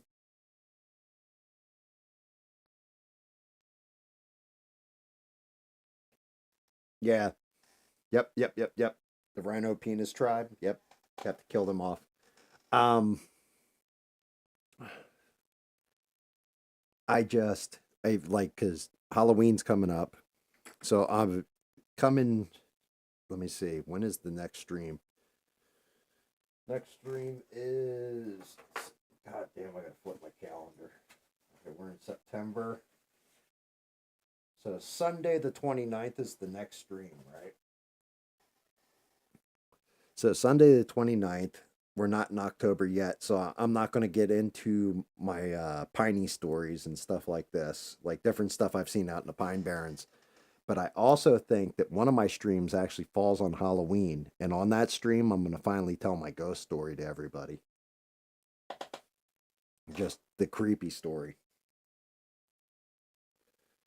I mean, now I know there's a way you can use a program on this, and I think it's StreamYard where you can actually like get together, like co-stream, where you have like one picture up in one corner, one picture in the other corner, or whatever.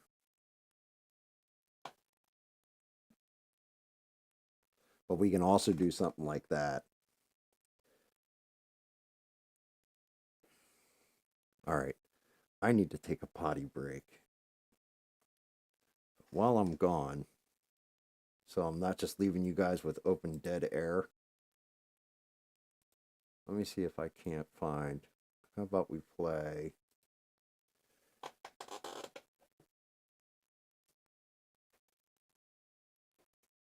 How about we play?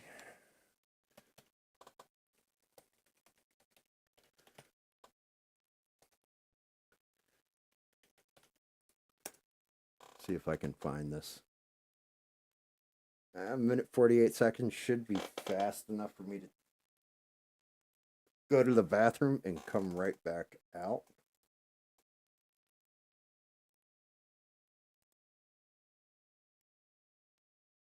So as soon as this kicks in, I'll get up, go pee, and come right back. Doctor's office. Hello? Yes. Yes, I'd like to speak to somebody about warts. Go ahead.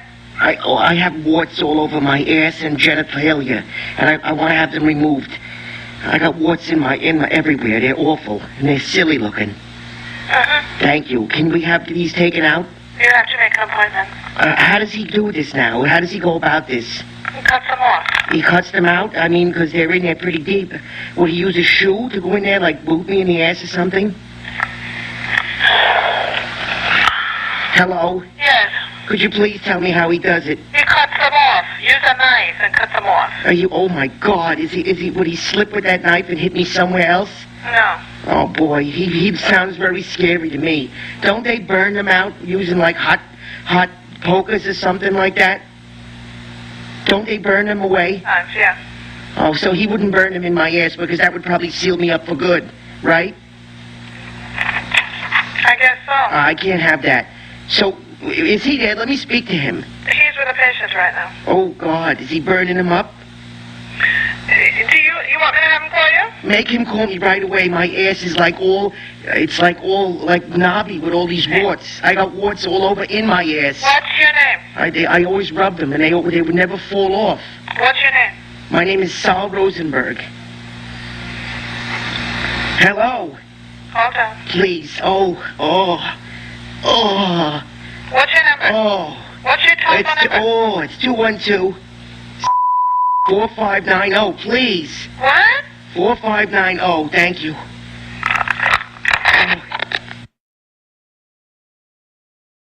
Oh, okay. Well, I did make it back in time. Good.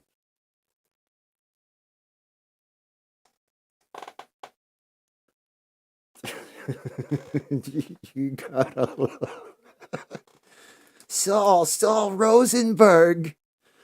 When you go in there with a shoe, maybe go boot them out of me.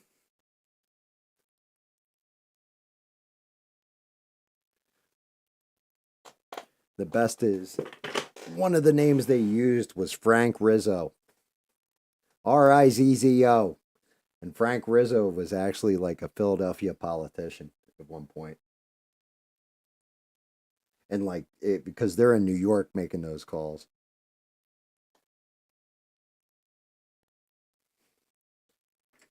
I used to rub them, they'd never fall off.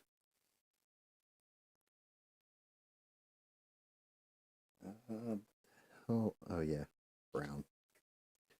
Like looking at the colors, like what color was I into? I was doing a little brown.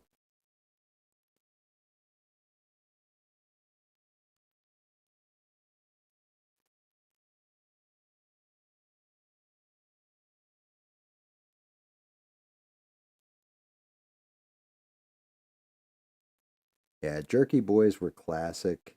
Um, like I said, there was some, and I still haven't heard them released that I had on regular cassette tape back in the day that we had that they never put on tape.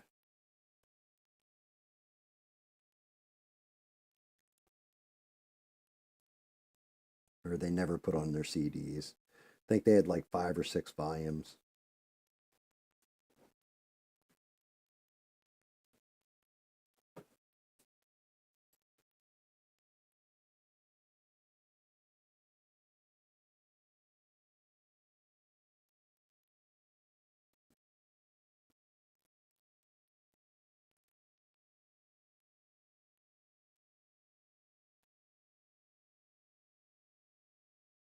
Yeah, I know they made a movie at the end of it. Don't they like prank somebody at the White House?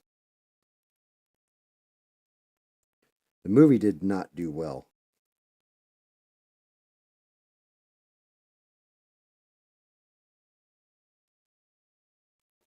Tarbosh, the Egyptian magician. I come in there, maybe I strangle a few of your guests.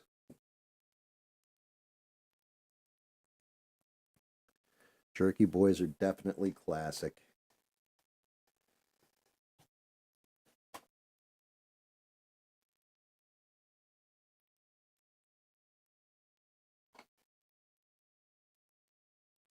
I figure, that came out, God, what was I, 16? So 33 years ago. So if they're going to hit me for a copyright strike on that,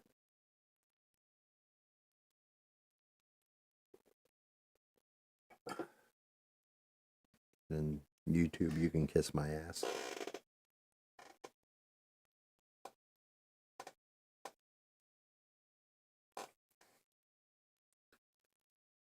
All right, here's what we're looking at, guys, right now.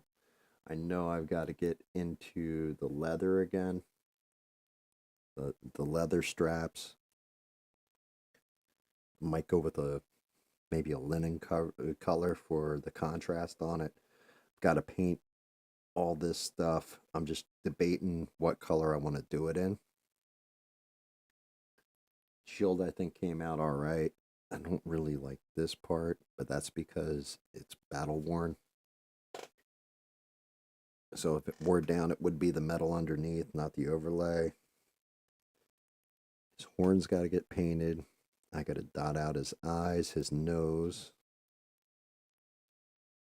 But I think he is coming together.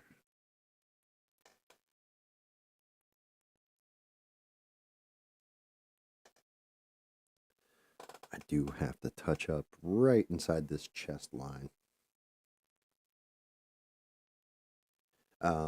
The guy who was in the chat earlier, Retro AI, he actually went and found the Cavalrine. Henry Cavill is Wolverine.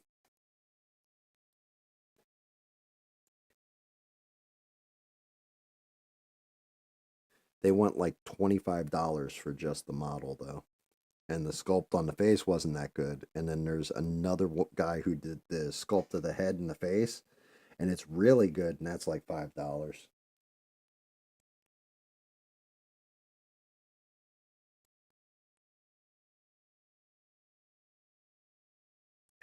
So I figure eventually that stuff will be free, and then I will pick that one up, print it, and then hook up beans. Yeah, you missed Retro AI was in here. He was cool. He was cool. He came in, he was chilling. He was just like, "Wow, you guys are all chill." Like, yeah. All right. In the picture, he's got red. Well, that contrast, right? Yeah, you know what? We can go with red. I'm going to go with a dark ass red. I'm going to go with this. Let me see if I can get the color in there. It's black cherry. And then I might overlay it with a lighter red, depending on how it comes out.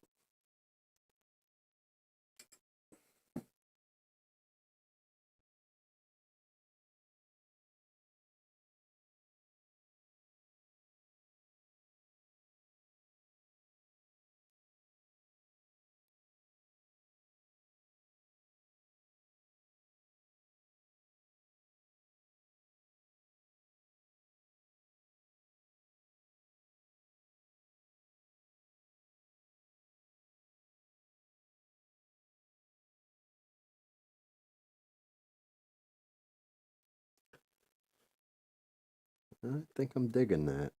It's actually not a bad color.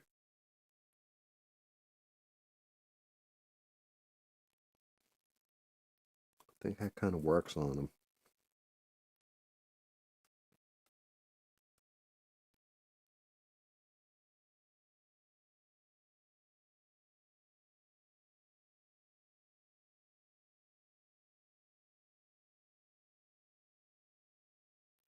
Yeah, I was telling last night in chat. I think I also told Rex Rocker that to drop in because he's currently in New Jersey. So a lot of the New Jersey stories I have, he'd actually understand. He'd be like, "Oh yeah, I know where that is."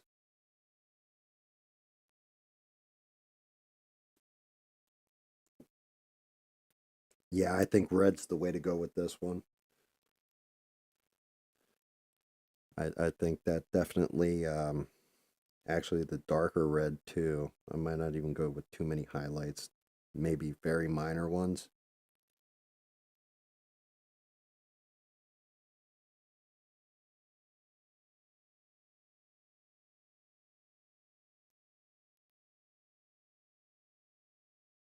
Definitely looking like it'll pop.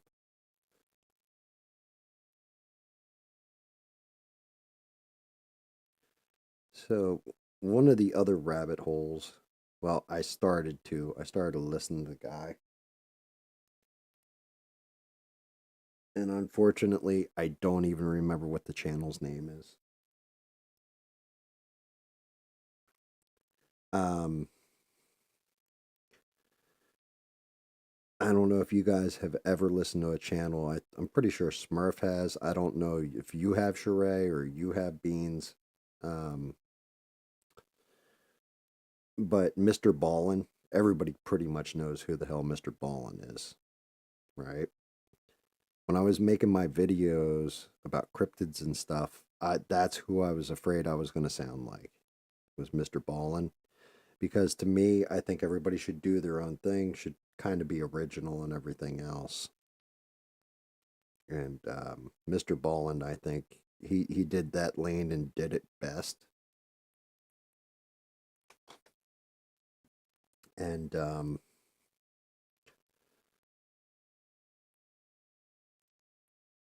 so it's this like heavyset red haired guy, and I listened to like 3 or 4 of his videos, and pretty much all they were ripoffs of Mr. Ballin.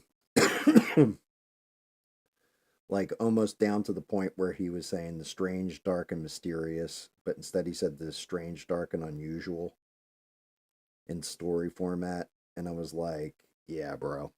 Like,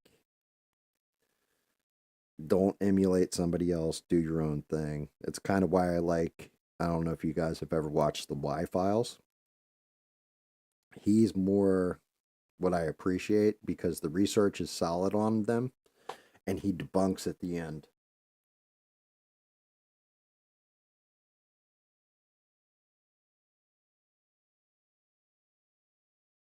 Yeah, exactly. Like, here you go. Here you go, Smurf. Ready? Story. Story. Story. Every time he says story, he like puts both hands out in front of him way far. Like, I guess if you listen to audio only, he would be better. But when he first started doing it, he didn't do all that stuff. I was waiting for him to bust out Madonna's Vogue. Like when he first, like at one point, I'm like, what the hell? Like, when will all this hand movement shit come into play? Are you like, I don't know American Sign Language. Is that what this is?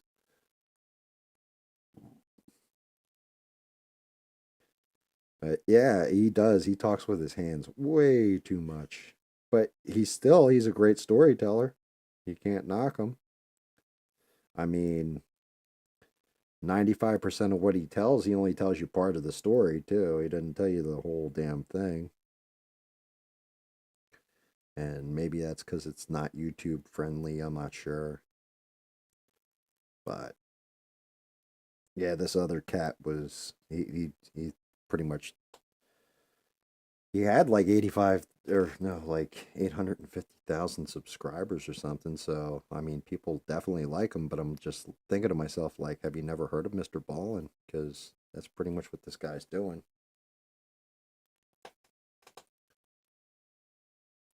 I am definitely painting with too small of a brush, too.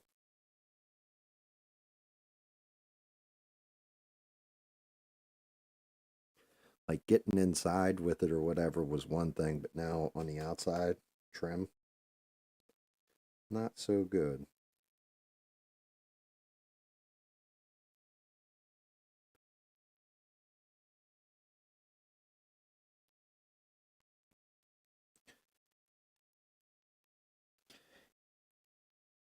Yeah, you can send Sheree one for ours. Like, I can put that up in the chat.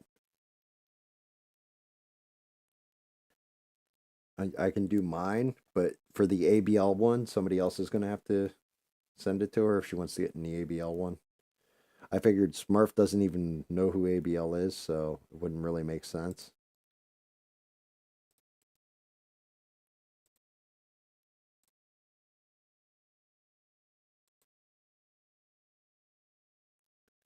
But there you go. There's Discord link if you want to get into it. I think Smurf shared his or his dice tower that he built, which was friggin' phenomenal. Spent like a week on the damn thing, didn't you?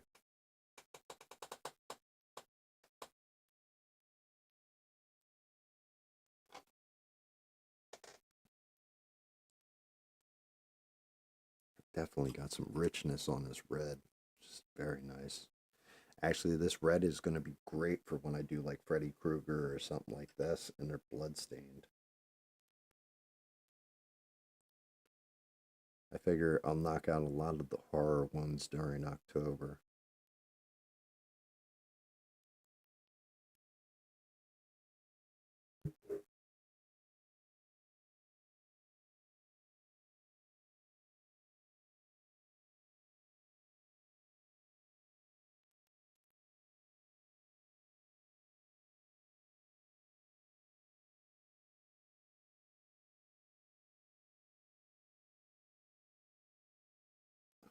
Tell me I did not just do that. No, I didn't. I'm good.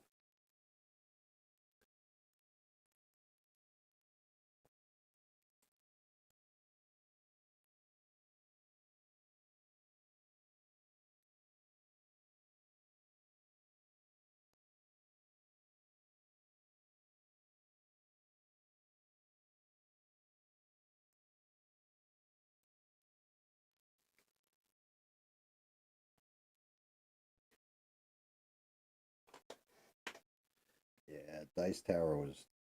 It came out nice though.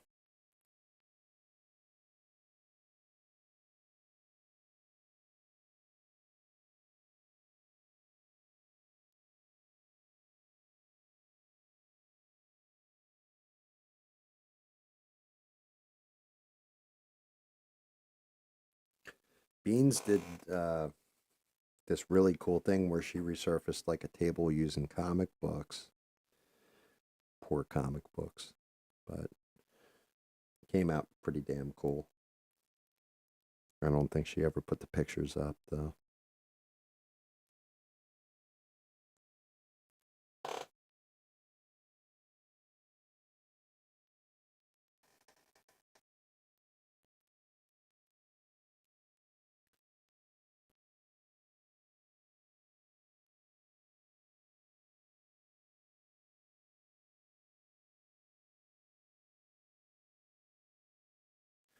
I do think it's funny though. Everybody, you're right, Shrek. We do really get some of the cool ones from the ABL chat.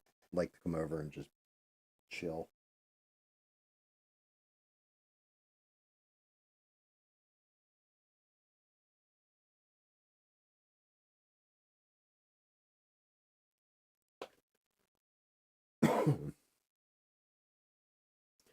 But I'm always I don't like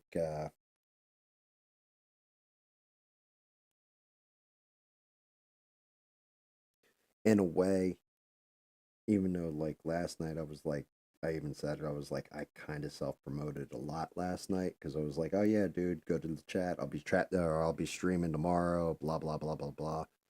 I don't like going into ABL's chat and talking about my damn channel because I just feel disrespectful towards them.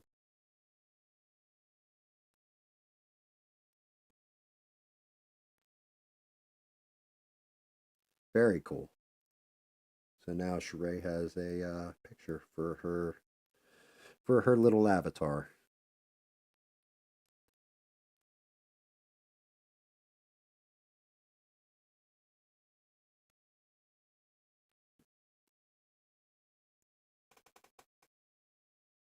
Switch it up.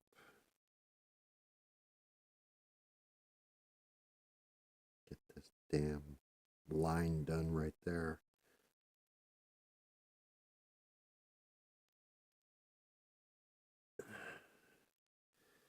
Man, that position is gonna suck to get this paint in.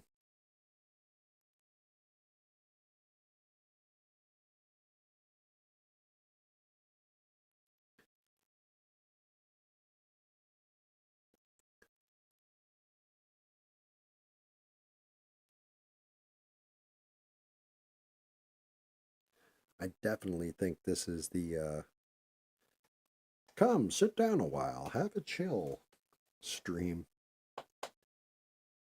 Like, don't feel like dealing with bullshit. Go to GAM stream and just chill. Relax, hang out. Throw your 2 cents out there.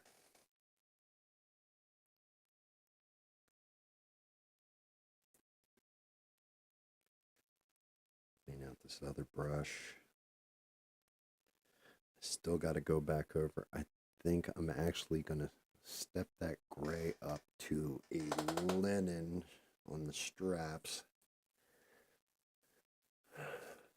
All right, second coat. Do I really want to go engine red on this?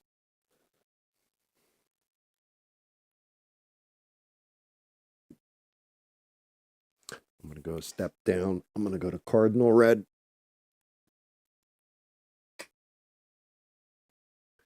Did you Sheree in like the Discord, or did you email to her? Or... Good Lord. I got just paint everywhere. I must have like 30 bottles laying around here.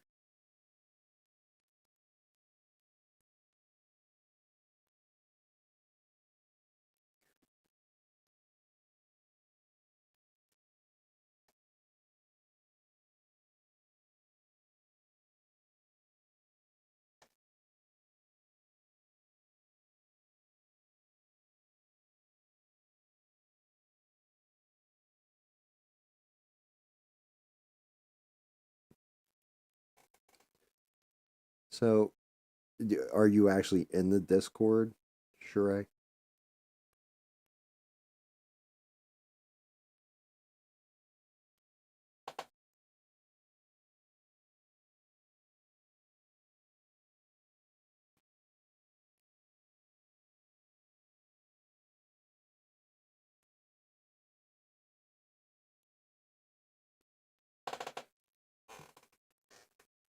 Yeah, that makes them pop a bit. There should be like tabs that you can see. One will say like general, one says voice chat for GAMs live, artwork, stuff like this. I don't know where Beans dropped it at.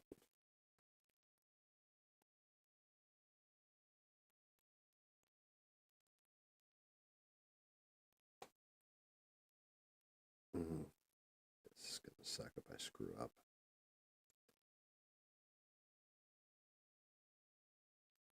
Alright, well, I didn't screw up, so yay me.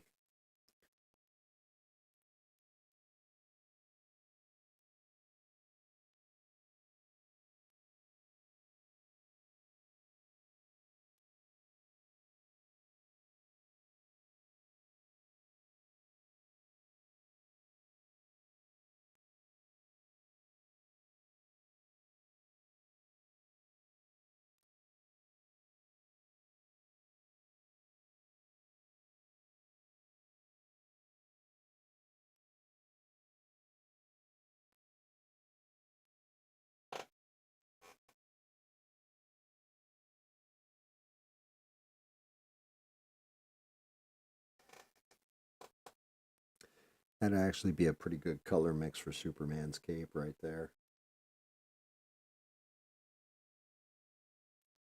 Wow, you guys are quiet in the chat. I'm just painting happy little trees.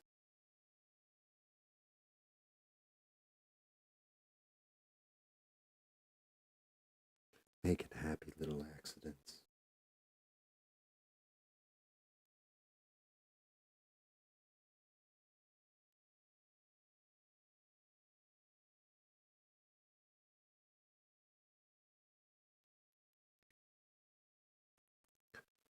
Dear Lord, I thought I was going to get at least 2 of these damn things done. Looks like I'm just getting the Minotaur done tonight. Pixie or the fairy, I gotta lay everything out for it.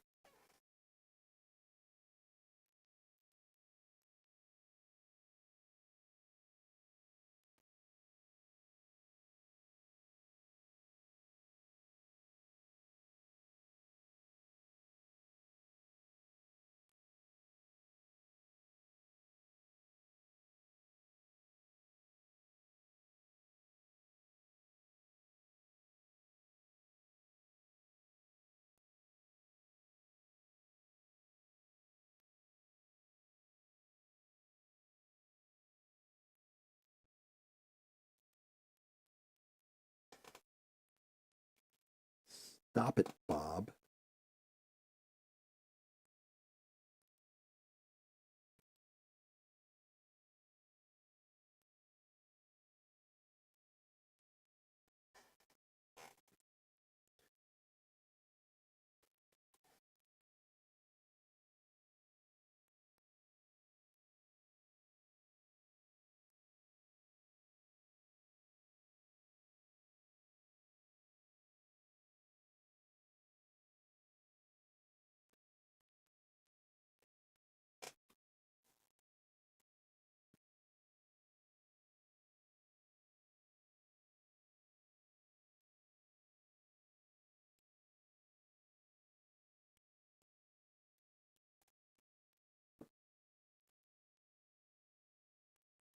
Ooh, that was not good.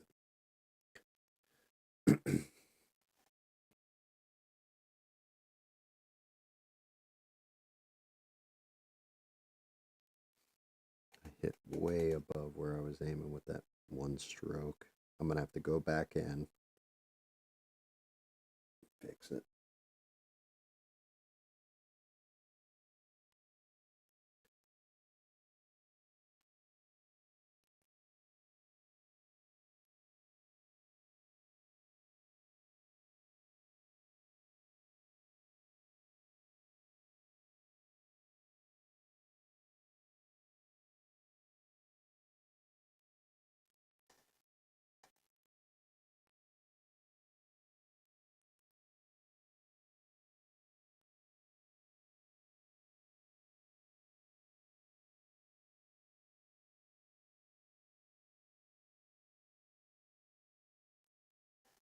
Lord.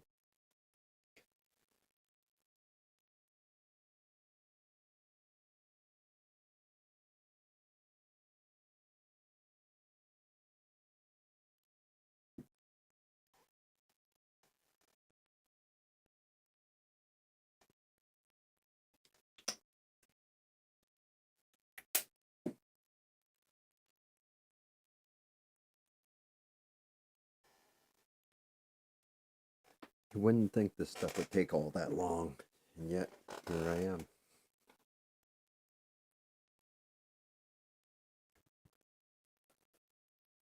Oh. Alright, I need my little liner.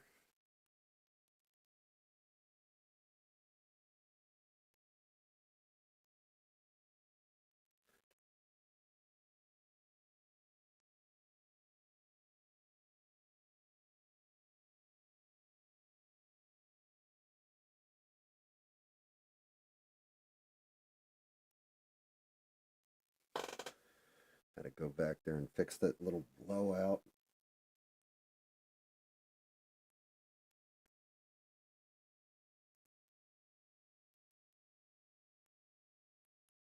Think we're looking all right though so far.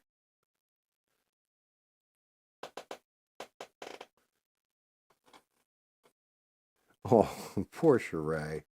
Beans, are you helping her? Or are you just like making it worse? What's going on over there? Don't make me turn this car around.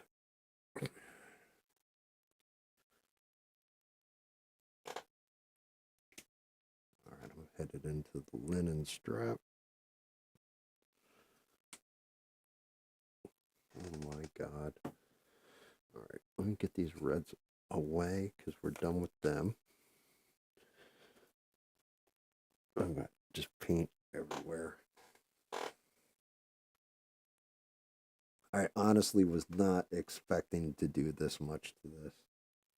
I didn't think it was going to be this crazy.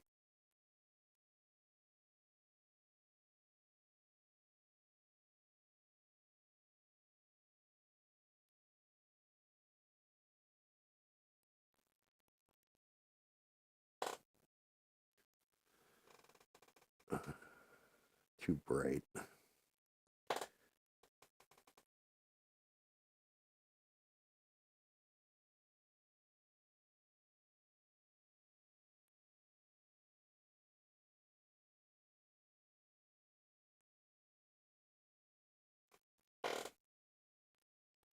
That's a little bit better.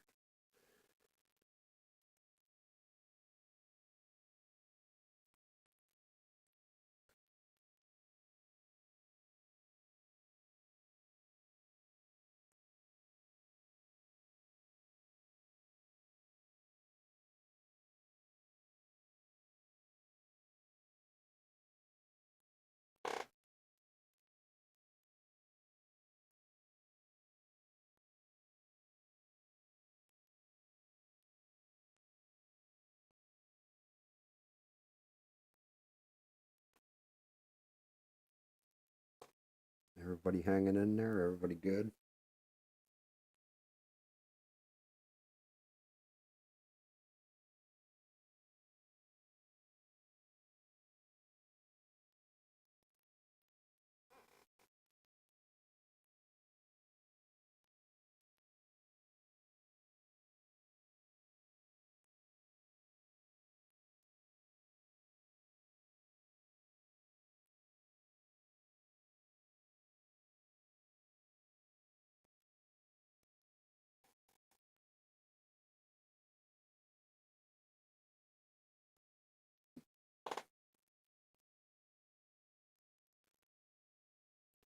I still think that might be too light.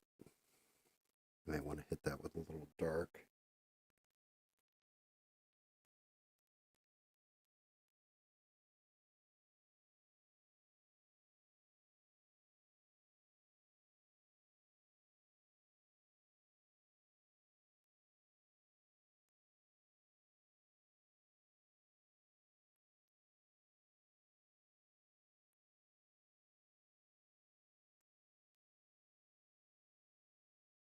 Oh God. That was an accident. It was a big bad accident too.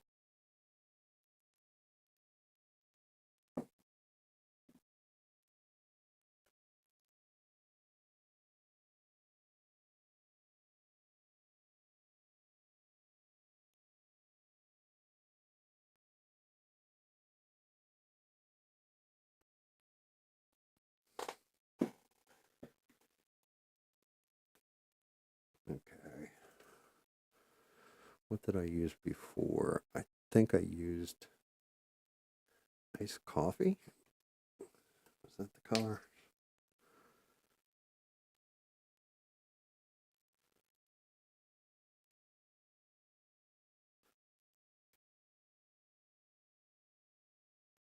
Yeah. Cool. Oops.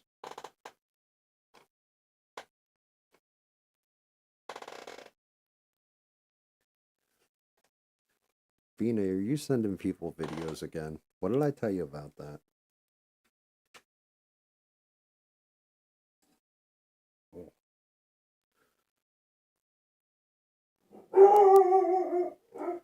Well, that's an angry pupper. What's the matter, pup? Yeah, that's a pissed off pupper. I'll be right back. Let me go see what that is.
Sorry about that.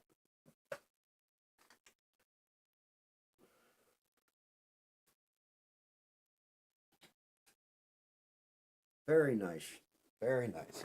Bit of art for Sheree. Awesome job. Yeah, yeah, my dog was going off because the wind's blowing and we have this big umbrella that covers my back porch and it was left up and the wind's just like whipping it all over the place. We're actually getting hit pretty good out there. Like it's coming down in sheets and buckets.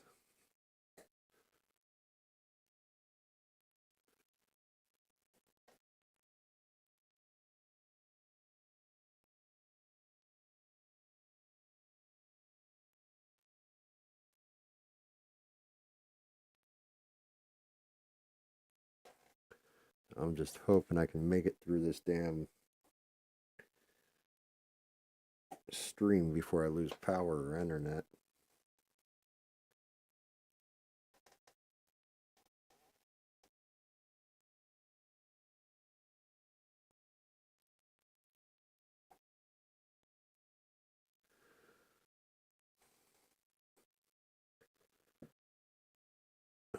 But he is coming together.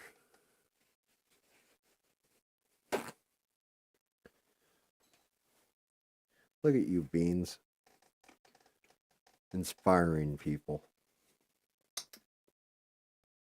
I'm actually kind of shocked. No 6 tonight. I kind of figured he'd be in the chat. He's usually good about creeping in the background. when we're doing this stuff, and then we'll pop out of nowhere and be like, haha, I was here the whole time, you missed me.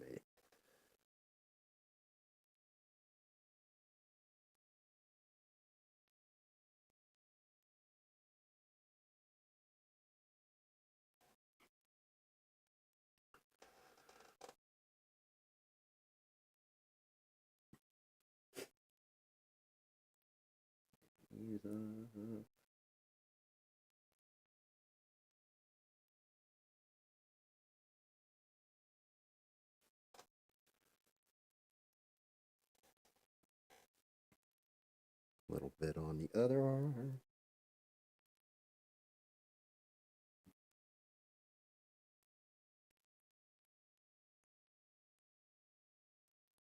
Definitely going to have to hit that little bit of brown because I blew out the line. Another little fun accident.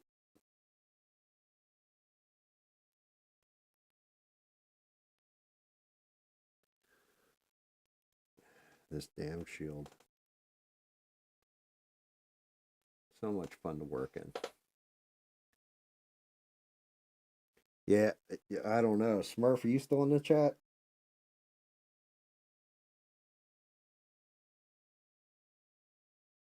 Smurf's still in the chat, and 6 is not lurking.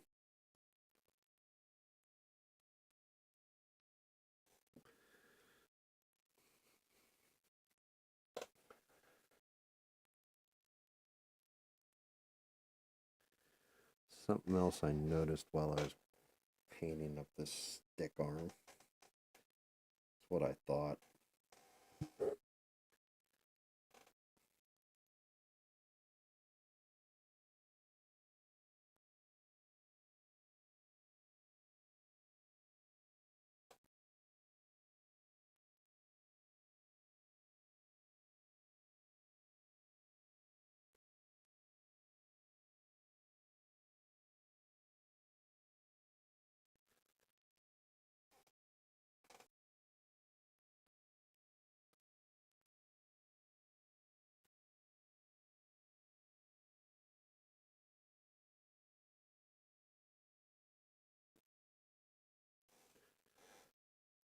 Should be one on the other side too.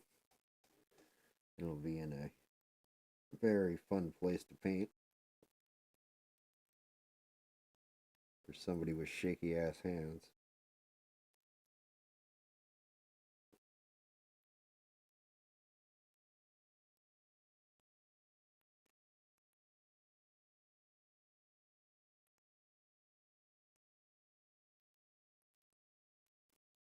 But I got it.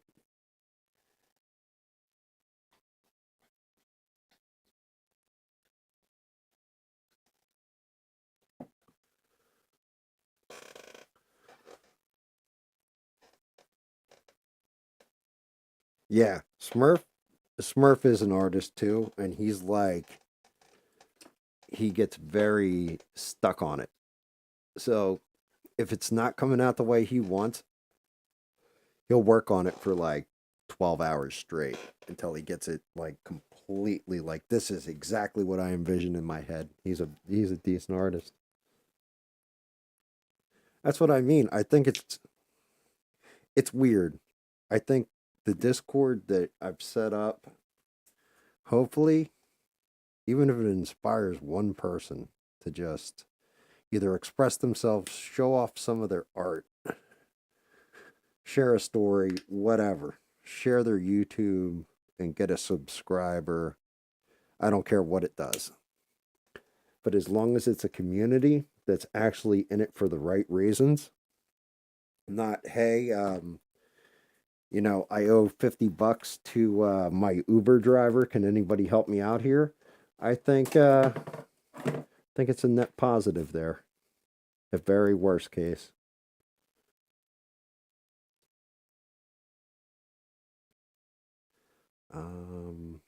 There it is. I gotta be very gentle with the way I do this crap. I know before I've mixed too much brown in. And this should be, yeah, earthy ochre. I still can't believe I threw that paint right in my damn drink. I'm gonna cry for a week over that one. Well, at least till Sunday.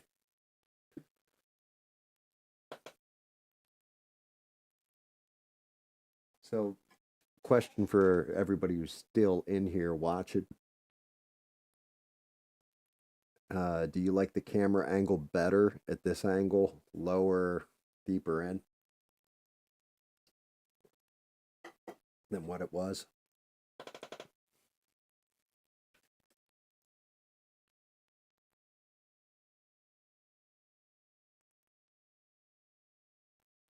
Well, everybody's got talent in one way or another. It's just a matter of being comfortable enough to show it. You know, I almost went white with this. I actually want to go with...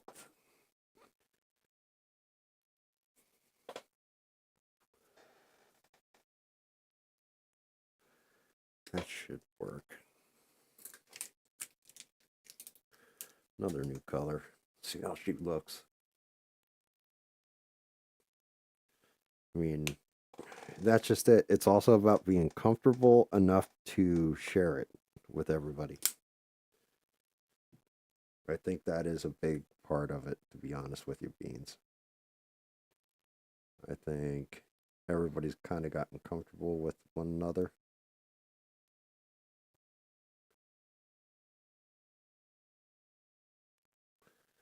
Where if you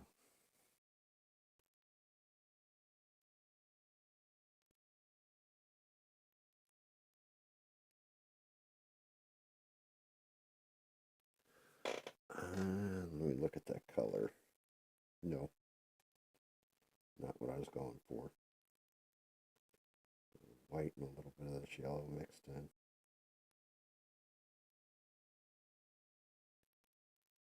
More white.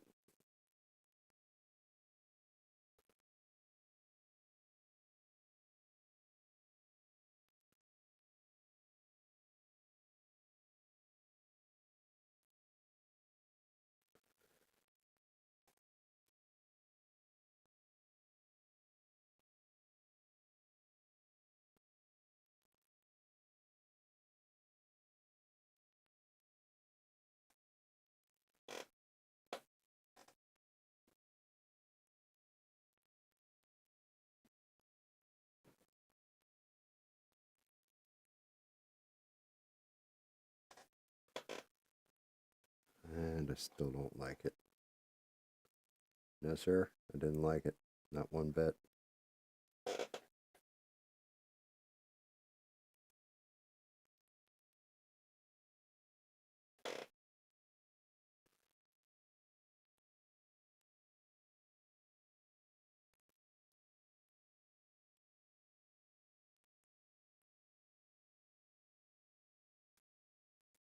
It's a little bit better. But I'm thinking I need to go this way with it then.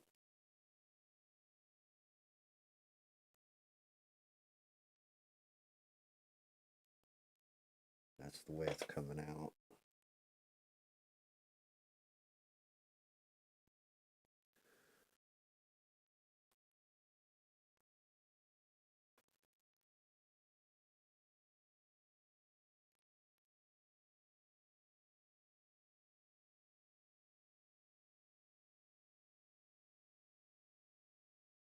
I'll go in here with the earthy ochre. And then go over it with the white. And I'm hoping that the layer of the paint will be light enough and transparent enough it'll actually like come through.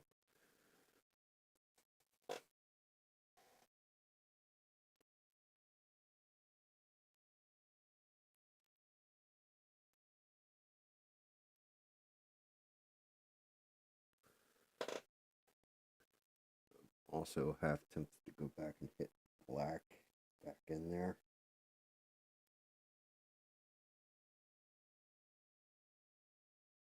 I feel I painted that in too tight.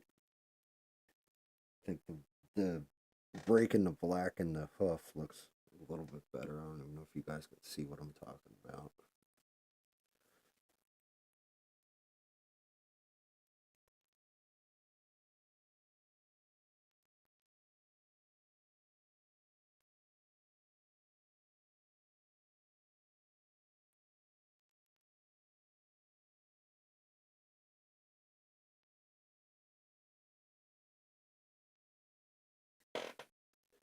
need it to look rough, but not that rough. And that's got to get fixed. I hate the way that looks. Doesn't look like a hoof anymore. It just looks like a, let's see, can I get it with this black or this black?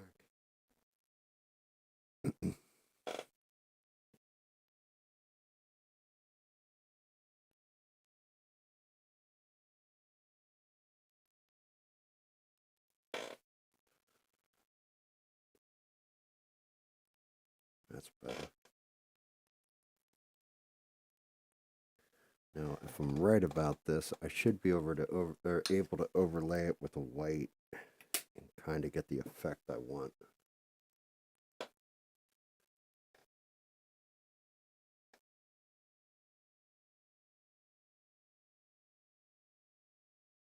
I don't know if it's 6. No, I mean, we definitely picked up a viewer or two. I'm not sure who's in here.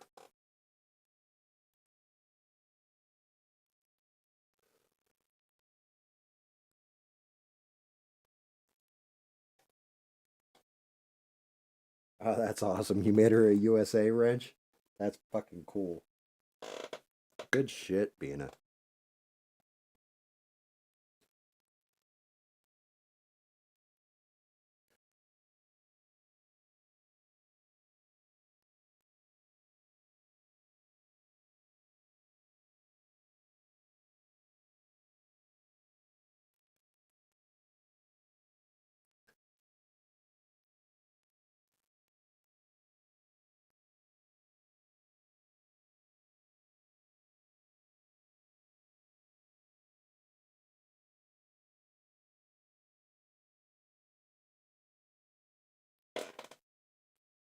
Yeah, hopefully Alien has a decent stream.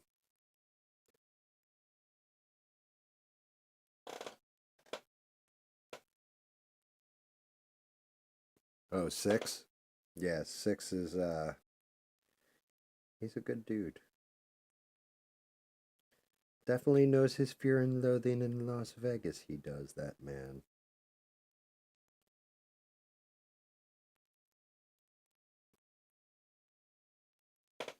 Also, one of the only people to get the "What's that?" joke.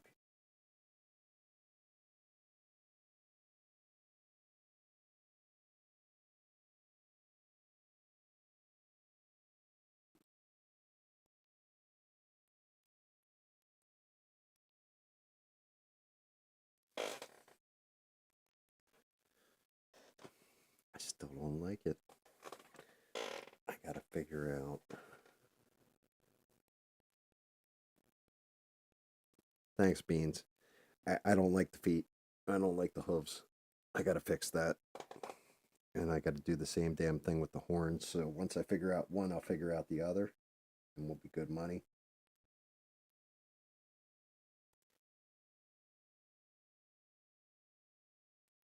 I need a haunting layer of yellow in there, I think. Something. It just can't go pure white with it like this. Doesn't look right. Making it muddy looking doesn't look right like it does with most bone. I've got to find the right color ratio to make it have that horn / marrow effect. I do know working from a white to whatever color I'm going for is probably the best bet. Probably the smartest bet too.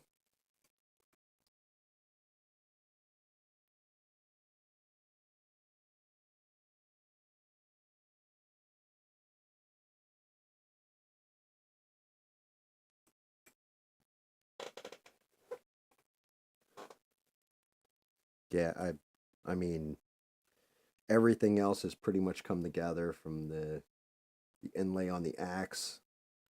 That copper gold mix in there, I think, worked out well. The silver with the gunmetal gray, I think that came together. The gems and everything in the inlay there came out nice. Inside wood on the shield, and then the outside silver gold mix with the scars. I'm enjoying some parts of this, and then there's other parts that are driving me nuts.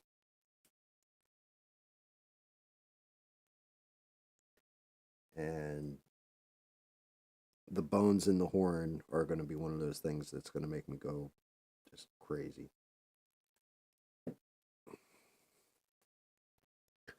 Just going in with a white may sound cool in theory, but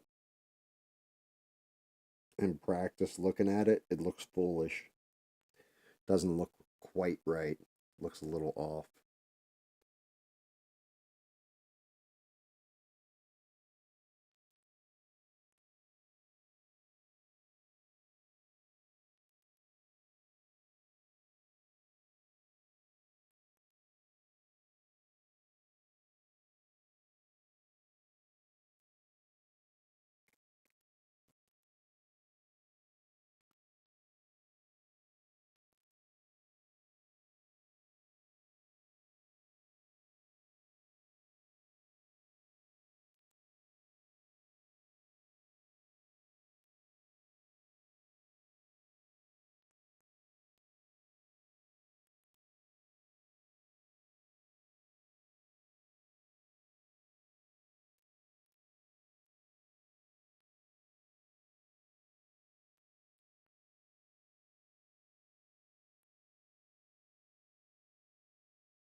I do find it hysterical, Beans, that people are like, this is exactly what I thought you'd sound like when you talk, because it's absolutely nothing that I thought you would sound like when I first heard your voice.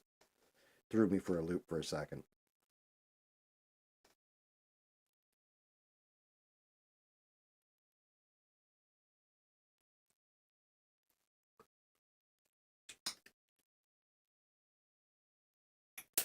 Doobie doobie doo, doo doo doo doo doo. I'm gonna have to change the damn name of this to Happy Accidents 9, the long ass Minotaur. Because this thing has taken fucking forever. Forever.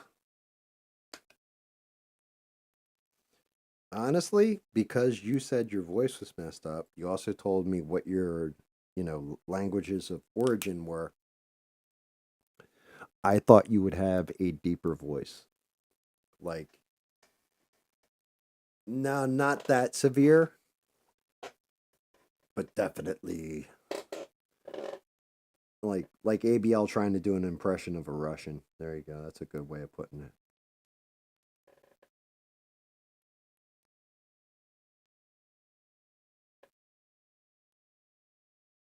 Only a little more feminine.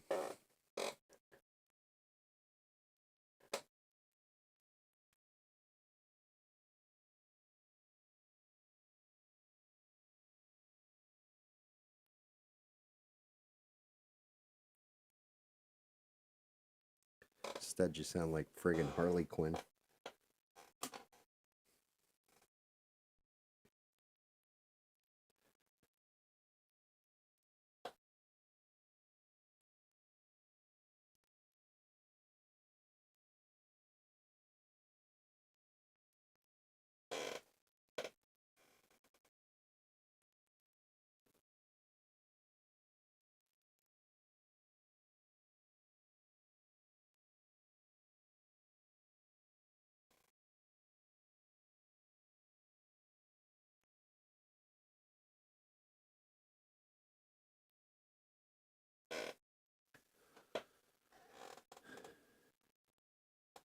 Yellow overtone is definitely working a little bit. Still too bright.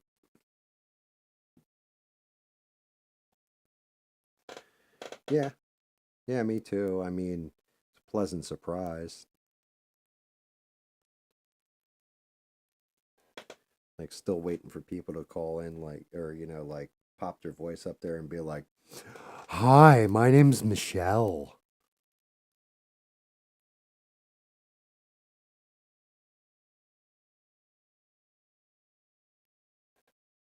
I was walking to the supermarket the other day and holy shit.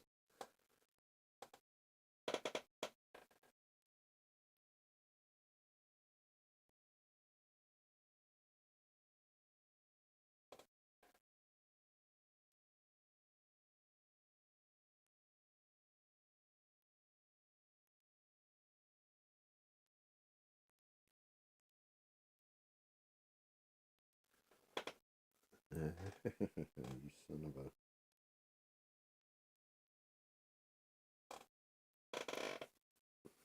son of a bitch. You son of a bitch. There's some left in here that's still a little tacky.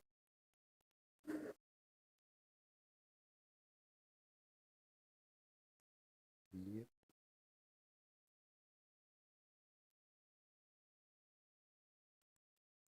A little overpaint there.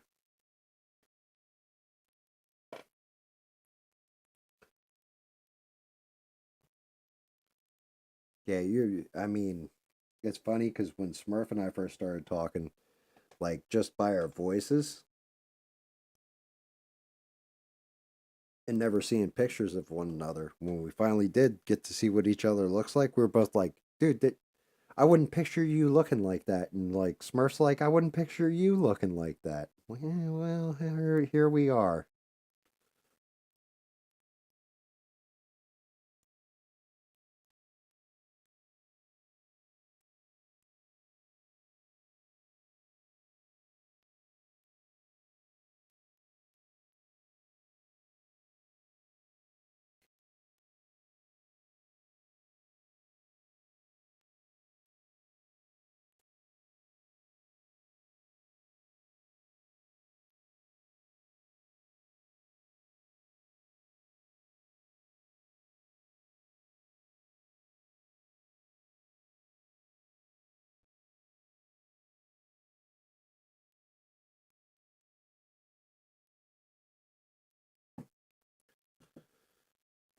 All right. I got to figure out where I am screwing up on these horns and these hooves. I'm going to try taking them down just a little bit.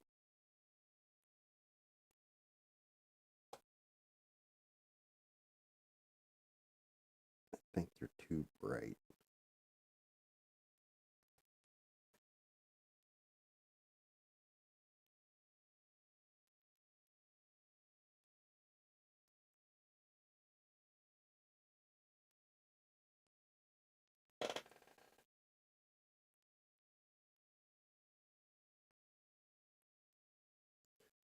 Try a little dry brushing.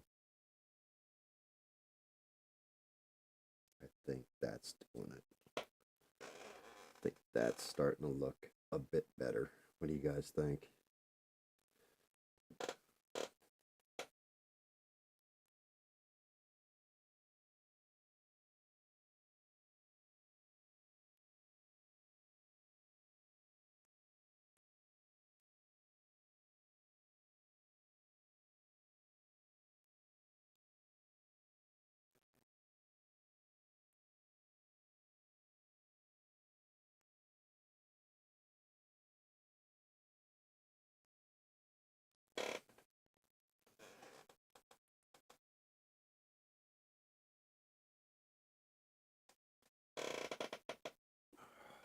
Yeah. I think this is, yeah, couple tall, skinny white boys. That is a good way of put. Well, now I've kind of got that belly starting there, Smurf. So, not as tall and skinny as I once was.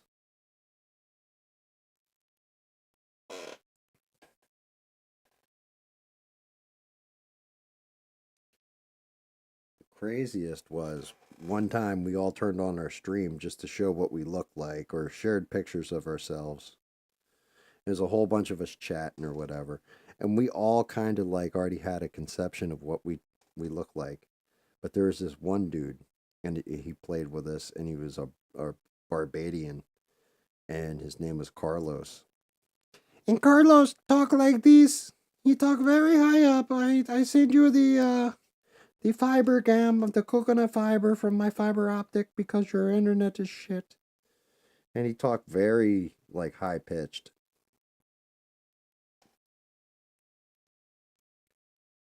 Carlos sends us this picture. This dude was like 6'4" and probably about 300 pounds. And he was like mainly muscle. And we were all like, holy shit. Like, that's what you look Like everybody that was there just like didn't know what to say because he's just like, what? What'd you think I look like? We're just like nothing. Like he got this like real high pitched voice. We're like, dude, his size should have definitely been talking like, hey, I'll whoop that ass. Instead, it was like, hey, how are you? I'm Carlos. I'm Los.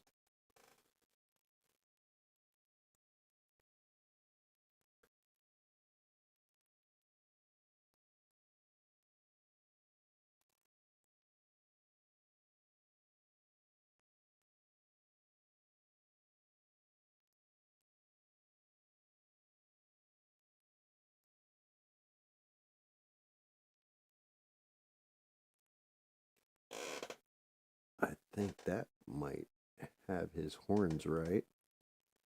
Hooves could use a little more, I'm going to say. Good lord. Oh, yeah. The name of this stream is definitely getting changed over to just the goddamn Minotaur. And it might even just be just the goddamn Minotaur.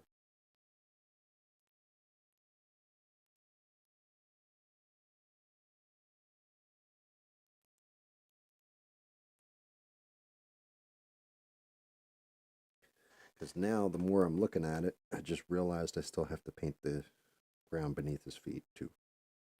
Which should not be that difficult, because it'll just be a set of grayscaling. Grays and then a white overbrush.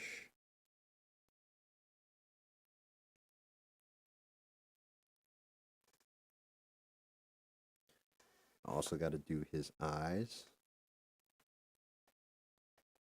which, what color did I want to use for those eyes? Matter of fact, I'm going to get them out of the way now before I forget them again.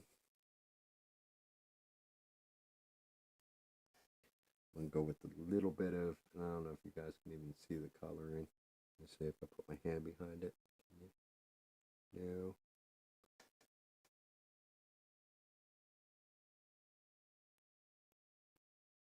Shit. And my eyes is tiny.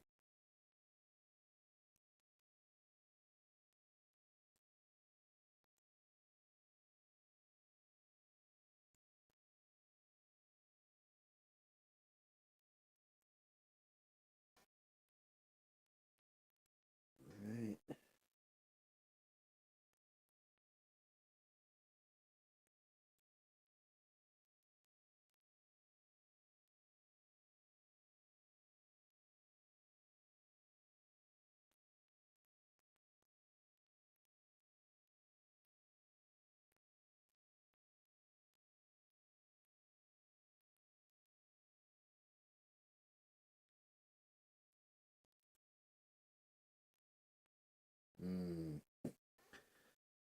That one eye looks a little blown out.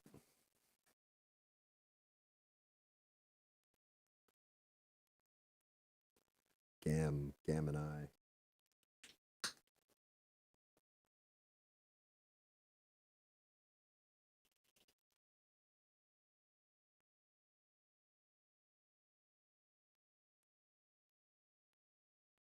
Wait.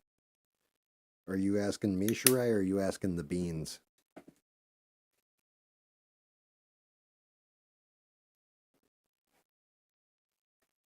Because I'm guessing you're talking about Matt and Mittens. And Electric got into it a couple of months ago. Did Matt Mittens, and I'm going to say, yeah, I thought asking Bina. Because I actually asked about that too at one point. Yeah, Matt Mittens, not Matt Smurf.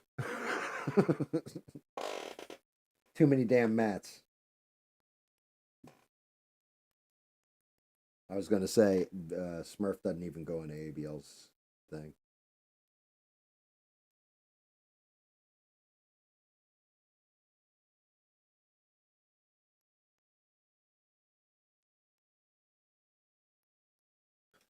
Yeah, I mean, I had heard that it was all Bina's fault that all happened anyway. Yeah, I don't know if you remember this. I don't even think you were a mod yet, Sheree. I had asked that story, and I want to say it was Devin who told me the entire thing that happened. And then Matt Mittens was in the chat the one time, and he said something like he got smart assy with somebody, and then I just like laid into him. I was like, "What?" And he said, "Oh, well, you know, blah blah blah blah blah. Who are you?" And I'm like, "What? You gonna get me thrown out of here too?"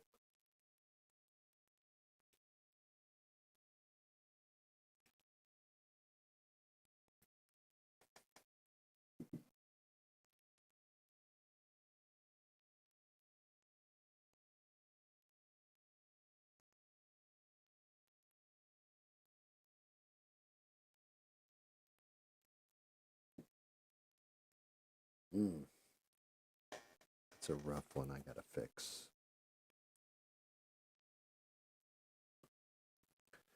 Now I will pour my grays, hit the ground, and probably call that a day.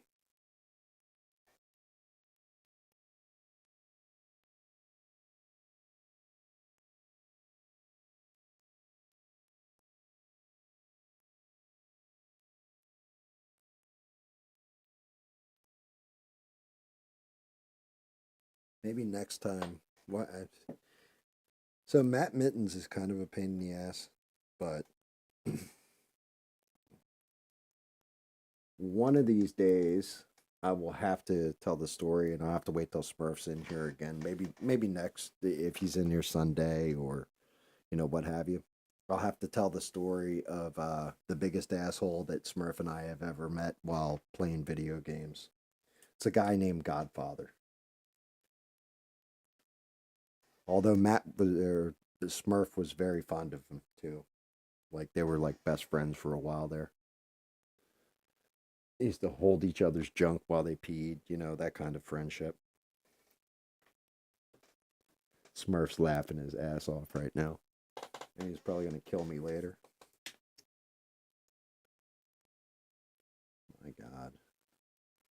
So much color.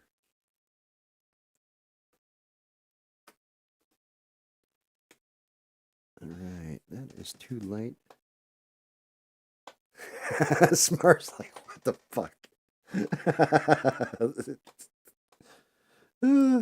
Smurf hates that guy so bad. I hate that guy so bad. He's just like, what a dick.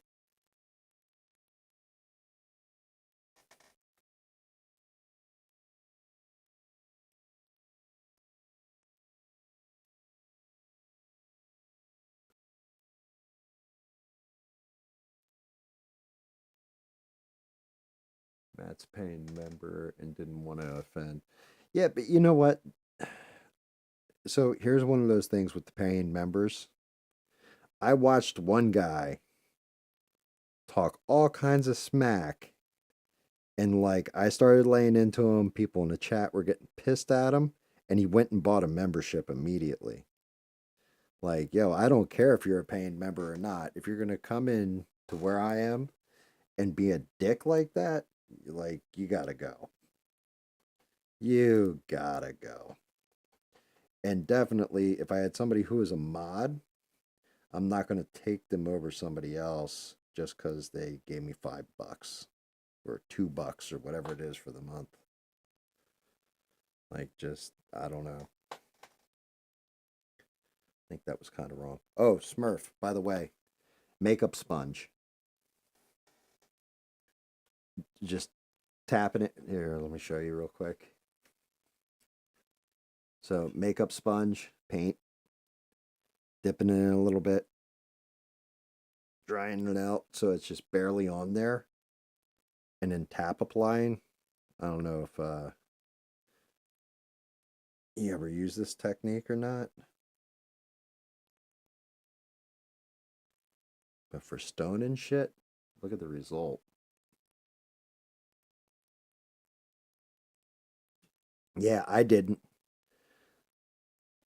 It took my wife telling me like, yeah, here you go, here's some makeup sponge. What the fuck am I gonna do with your makeup sponges? And then she showed me on one of the things I was working on. I was like, oh shit, that made that easy.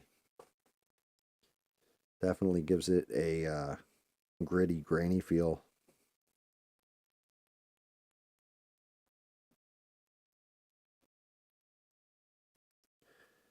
That's like I said this not long ago, Sheree, but I don't even know who the mod was in that chat. But I had said something and I was joking. And he said, "Hey, you can't even joke about that in the chat." And I was like, "What the fuck are you gonna do?" And then immediately after, I was like, if that had been Sheree and Sheree said to me like, "Gam, that was kind of out of hand. I need you to calm down," or I would have been like, "I'm sorry."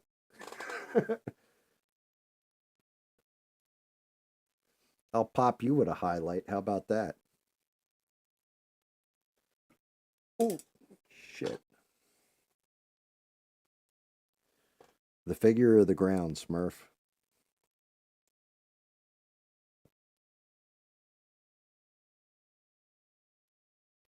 That eye did not come out the way I wanted it to. I'm gonna have to go back in there with reds. Yeah, the stonework.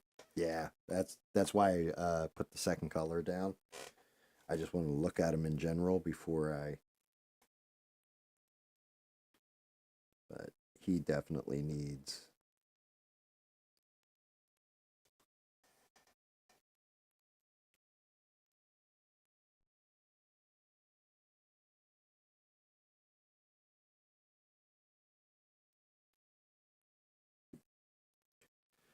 Yeah, I mean, um, as much as I've been in that chat and as much shit as I've kind of said to different people, I try. I don't curse ever. I don't ever curse when I'm in there or cuss.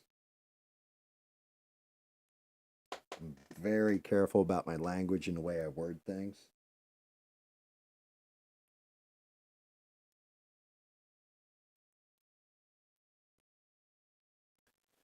But I also don't, like, I'm pretty respectful of the mods. Just ask Beans. She was a mod all that time. I don't think she ever had any kind of issue with me. I don't think you've ever had an issue with me ever since you became a mod.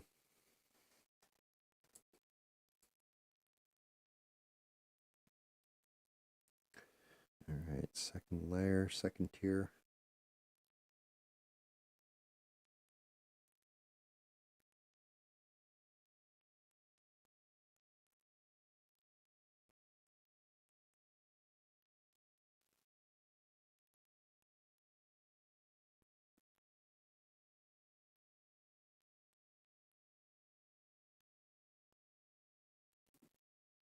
Damn it, Smurf. You should be here to do the ground part. You're better at it than I am. You get that, like, ridiculous highlight out of your stonework.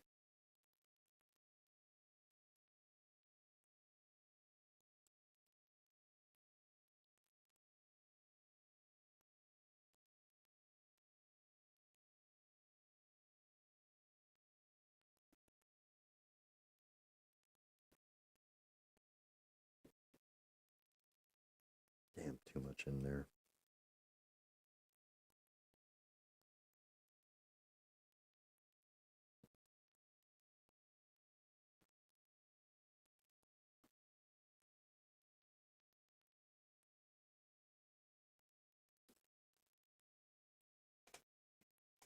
Hmm.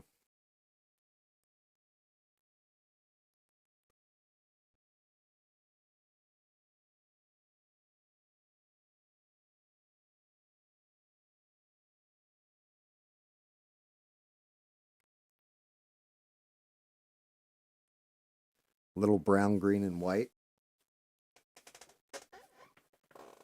Alrighty. Earth tone, Smurf. Is that what you're saying to me?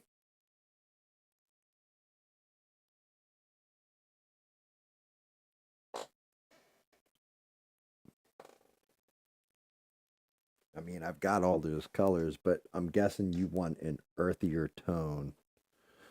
So maybe.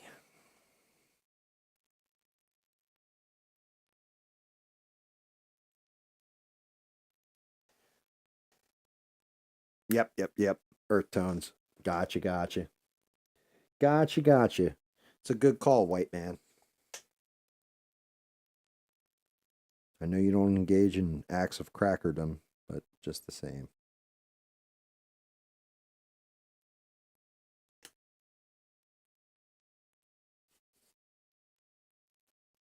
Yeah, I got you. The highlight I'll pop on top after. I got you.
Little white highlight on it, huh?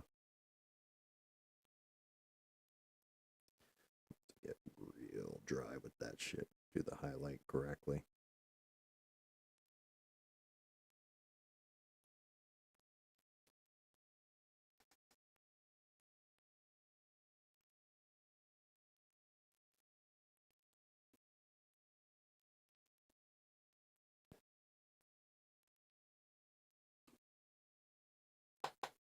Like that, Smurf? Oh, wait. Let me hold it so you can see it. Like that?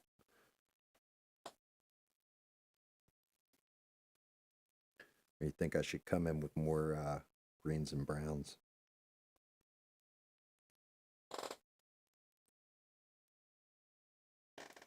Oh, you mother... Oh, god damn it. I lost my... God... Oh, you son of a... God damn it.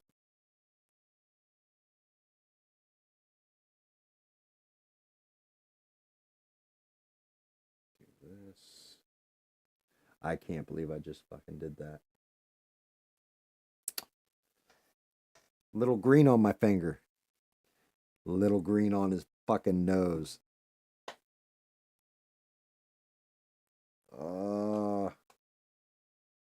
Hopefully I can get the brown just right again.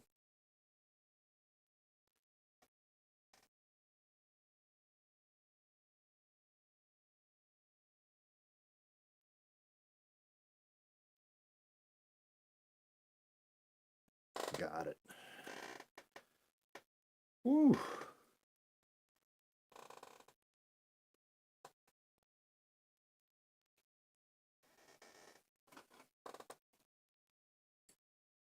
I always take screenshots of that chat, but only when I break somebody's balls. So a little bit more green in a few places. All right. Well, I'm going to get specific about them. And then I'll blend them in.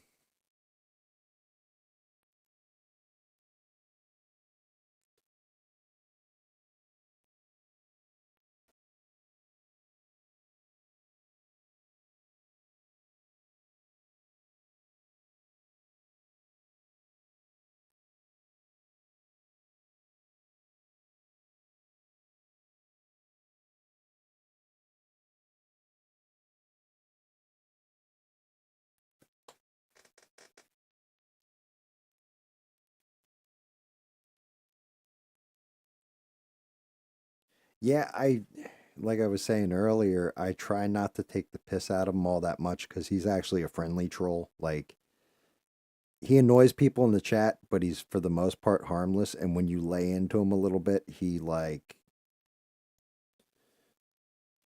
shrinks and not like terror, but just like, oh man, I gotta stop trolling. Like it's kind of like, knock it off, Beavis.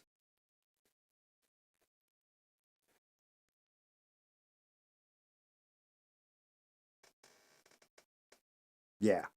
Yeah, he's not like a bad guy.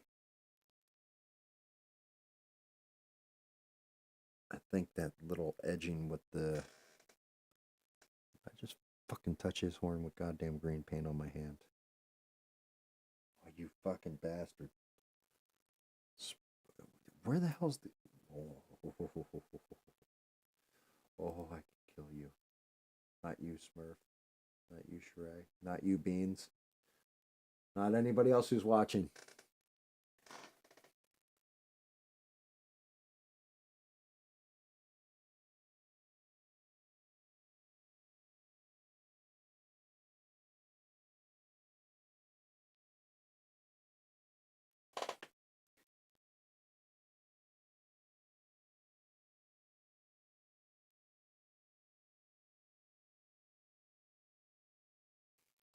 There we go.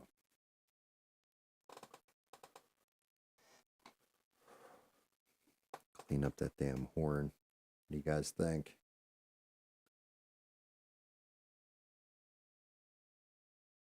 Hello, Minotau.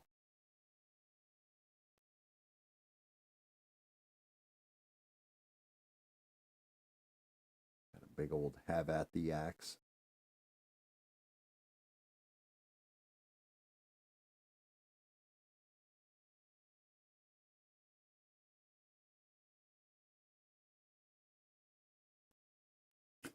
Oh,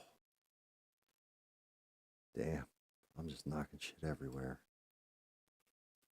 I'm definitely moving this palette and trying not to get paint all over my goddamn self again. Move him back in. And let's see. Can I adjust this damn arm where it's... Whoop.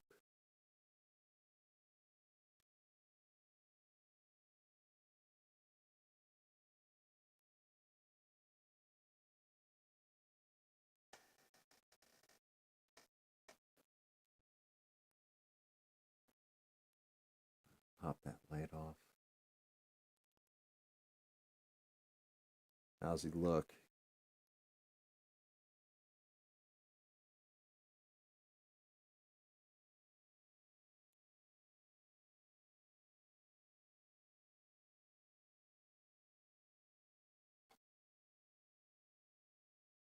He's got a spot right there on his shoulder. Bastard.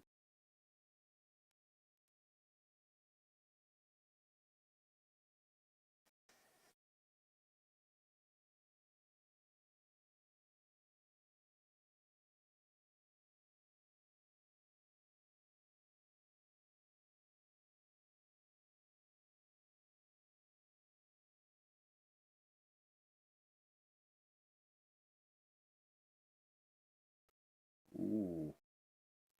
I'm looking right here. I have no copper. I need copper on that. Not good.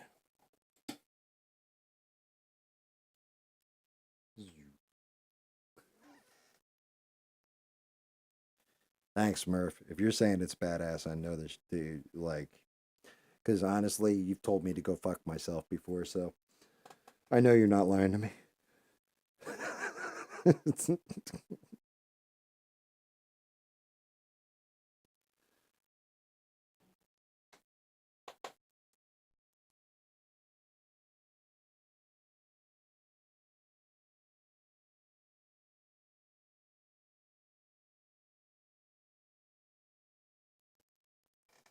I do not want to use this brush for this.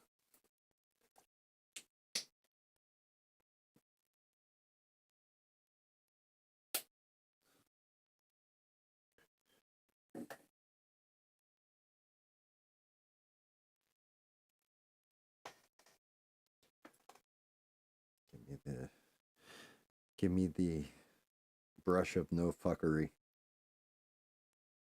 You can paint like 2 pixels at a time.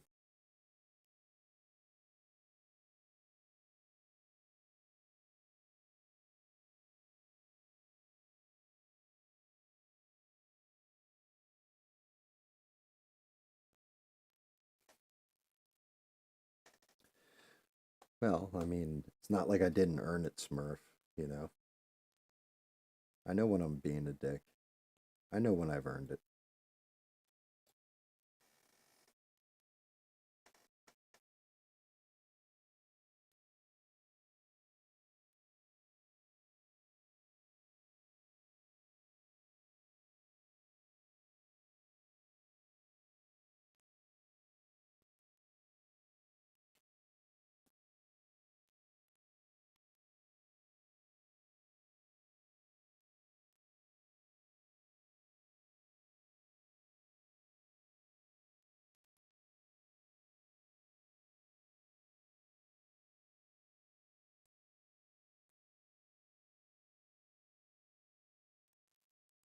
There we go. That's better. Need that bronze line all the way through. Otherwise, it doesn't work.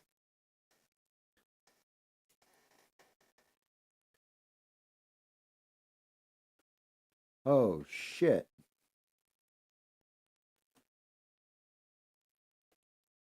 By the way, everybody, this is David Mon. Not to be confused with Danny Boss. This is my friend. He is also British. In Discord, if you guys want something in there or anything interesting, like some kind of special flashy shit, you just ask David Mon and he can put it in there because he's good like that.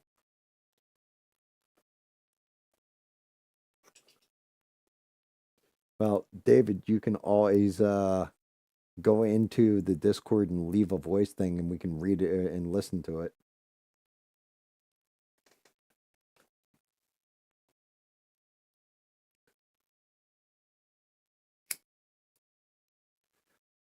Funniest story about David that I can never tell. Well, one, much like Smurf, I've played together with David now for how long has it been, David? What are we at here? How many years?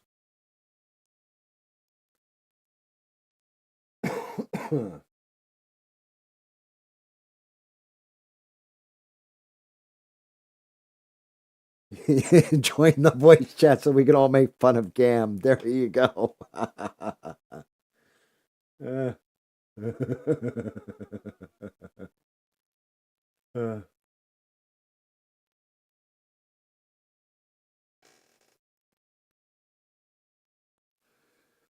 But yeah. So David at times sounded like we all figured he was probably in his 20s because he's got an older sounding voice.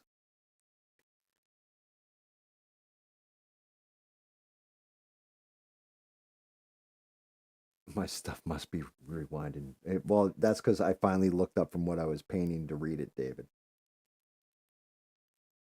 So anyway,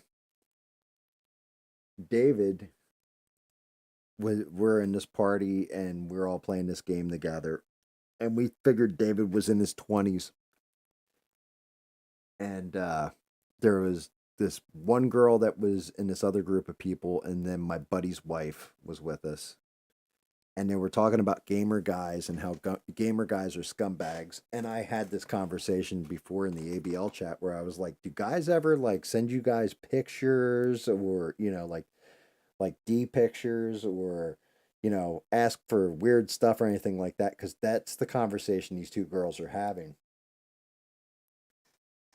And then out of nowhere, David goes, now I feel left out, because they're both like, yeah, guys send us D pics all the time and everything else. So David goes, right, I feel left out. So my buddy's wife's like, what's your phone number? He says, well, what's yours? And so they message each other on Xbox between themselves. And then, yeah, David received a D pic of our friend, right, from my friend's wife as a joke. That's when David decided to tell all of us that he's actually only 16 years old. And we're like, ooh, she never lived it down. It was hysterical.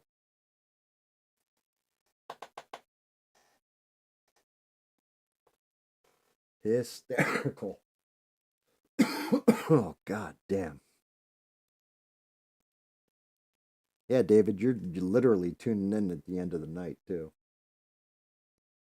You're not leaving a voice thing? Why? You don't want to hear your own voice? You British bastard.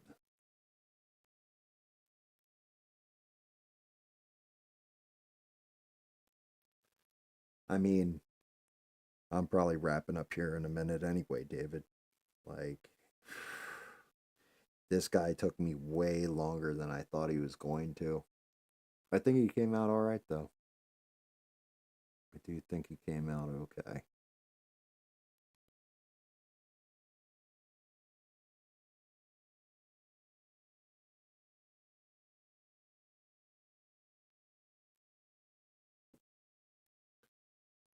Yeah. Thank you, Beans. Oh, me. Always got to do this shit, too.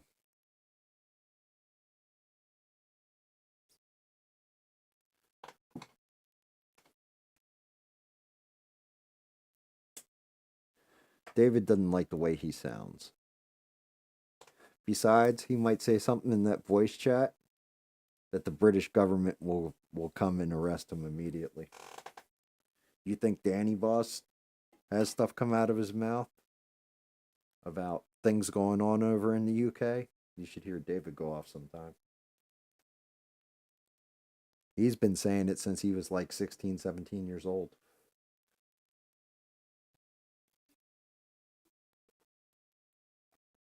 Thank you, Sheree. Appreciate that. Well, I guess next time or Sunday, crack one of these two guys out.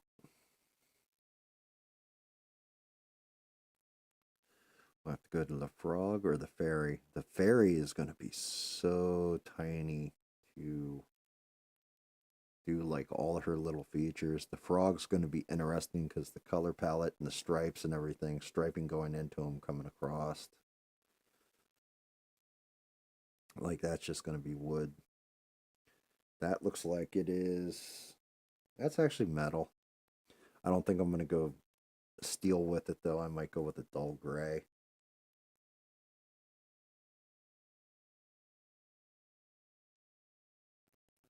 She got my disc, not my number. Oh, your Discord. That's right, because every time you open Discord, you had to see the picture. Yeah, he came out all right. Yeah, but she didn't. That's the important part, David. She didn't know your age. And you're like 5 minutes behind if you're just answering to that, dude. Let me put this away real quick.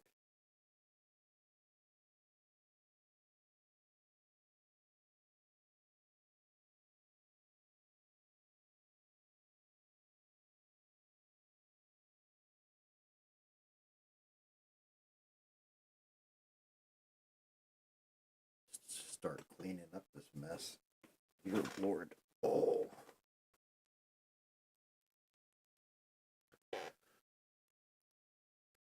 Yeah, I think, well, now zooming in the camera or getting the focus just right on it too definitely helps with being able to show it off a little better. Because you can actually see all the rips in the muscles and all that stuff. I was looking at it before, I'm like, oh, you guys can't see what I am looking at. But all the armor shines and cracking the brass and the bronze out and everything else. That's usually the most difficult part.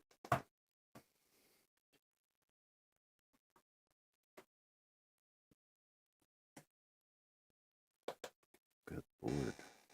I used a lot of different paint on this thing.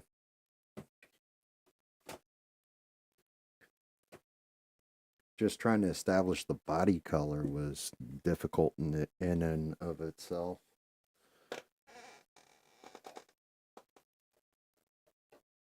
Damn, I sound like I'm a big fat ass with this chair.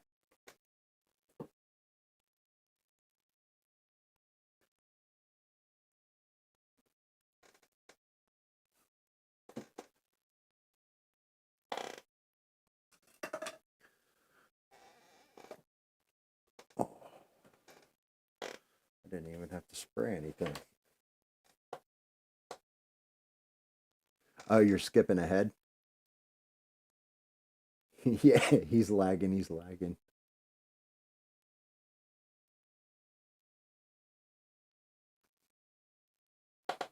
Oh, dear Lord. I'm just finishing my smoke and wrapping her up. Let me see, can I actually edit the video while it's streaming? I think I can. Let's see if I can do this without screwing it up. Still getting used to this streaming stuff there, David.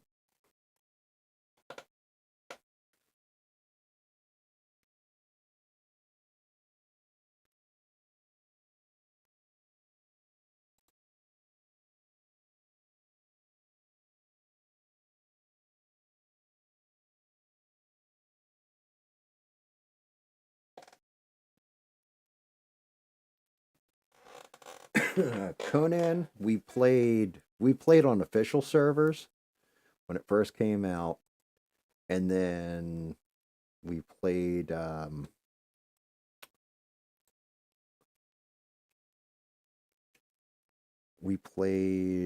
that private server.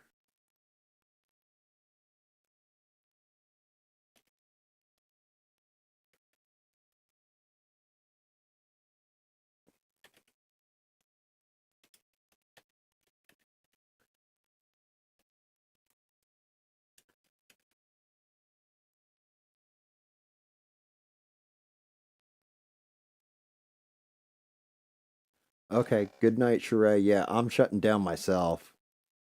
But yes, do not take shit from anybody, Sheree. Especially not while you're being a mod.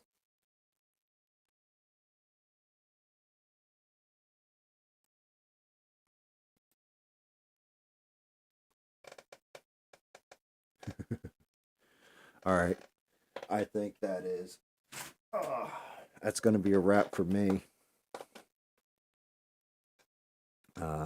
I'll be streaming again Sunday.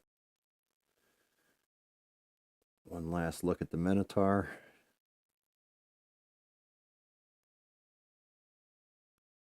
He did come out decent.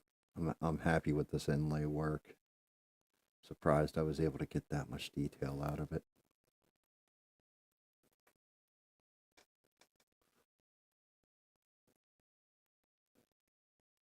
But all right, guys, I'm going to shut her down. Thank you all for watching the stream for as long as you did and interacting. Hopefully everybody just hit a like on the damn video, subscribed, and everything else.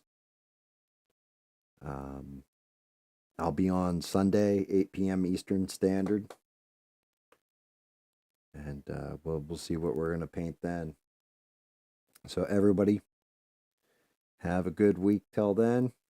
And just remember, don't take shit from anybody. Good night.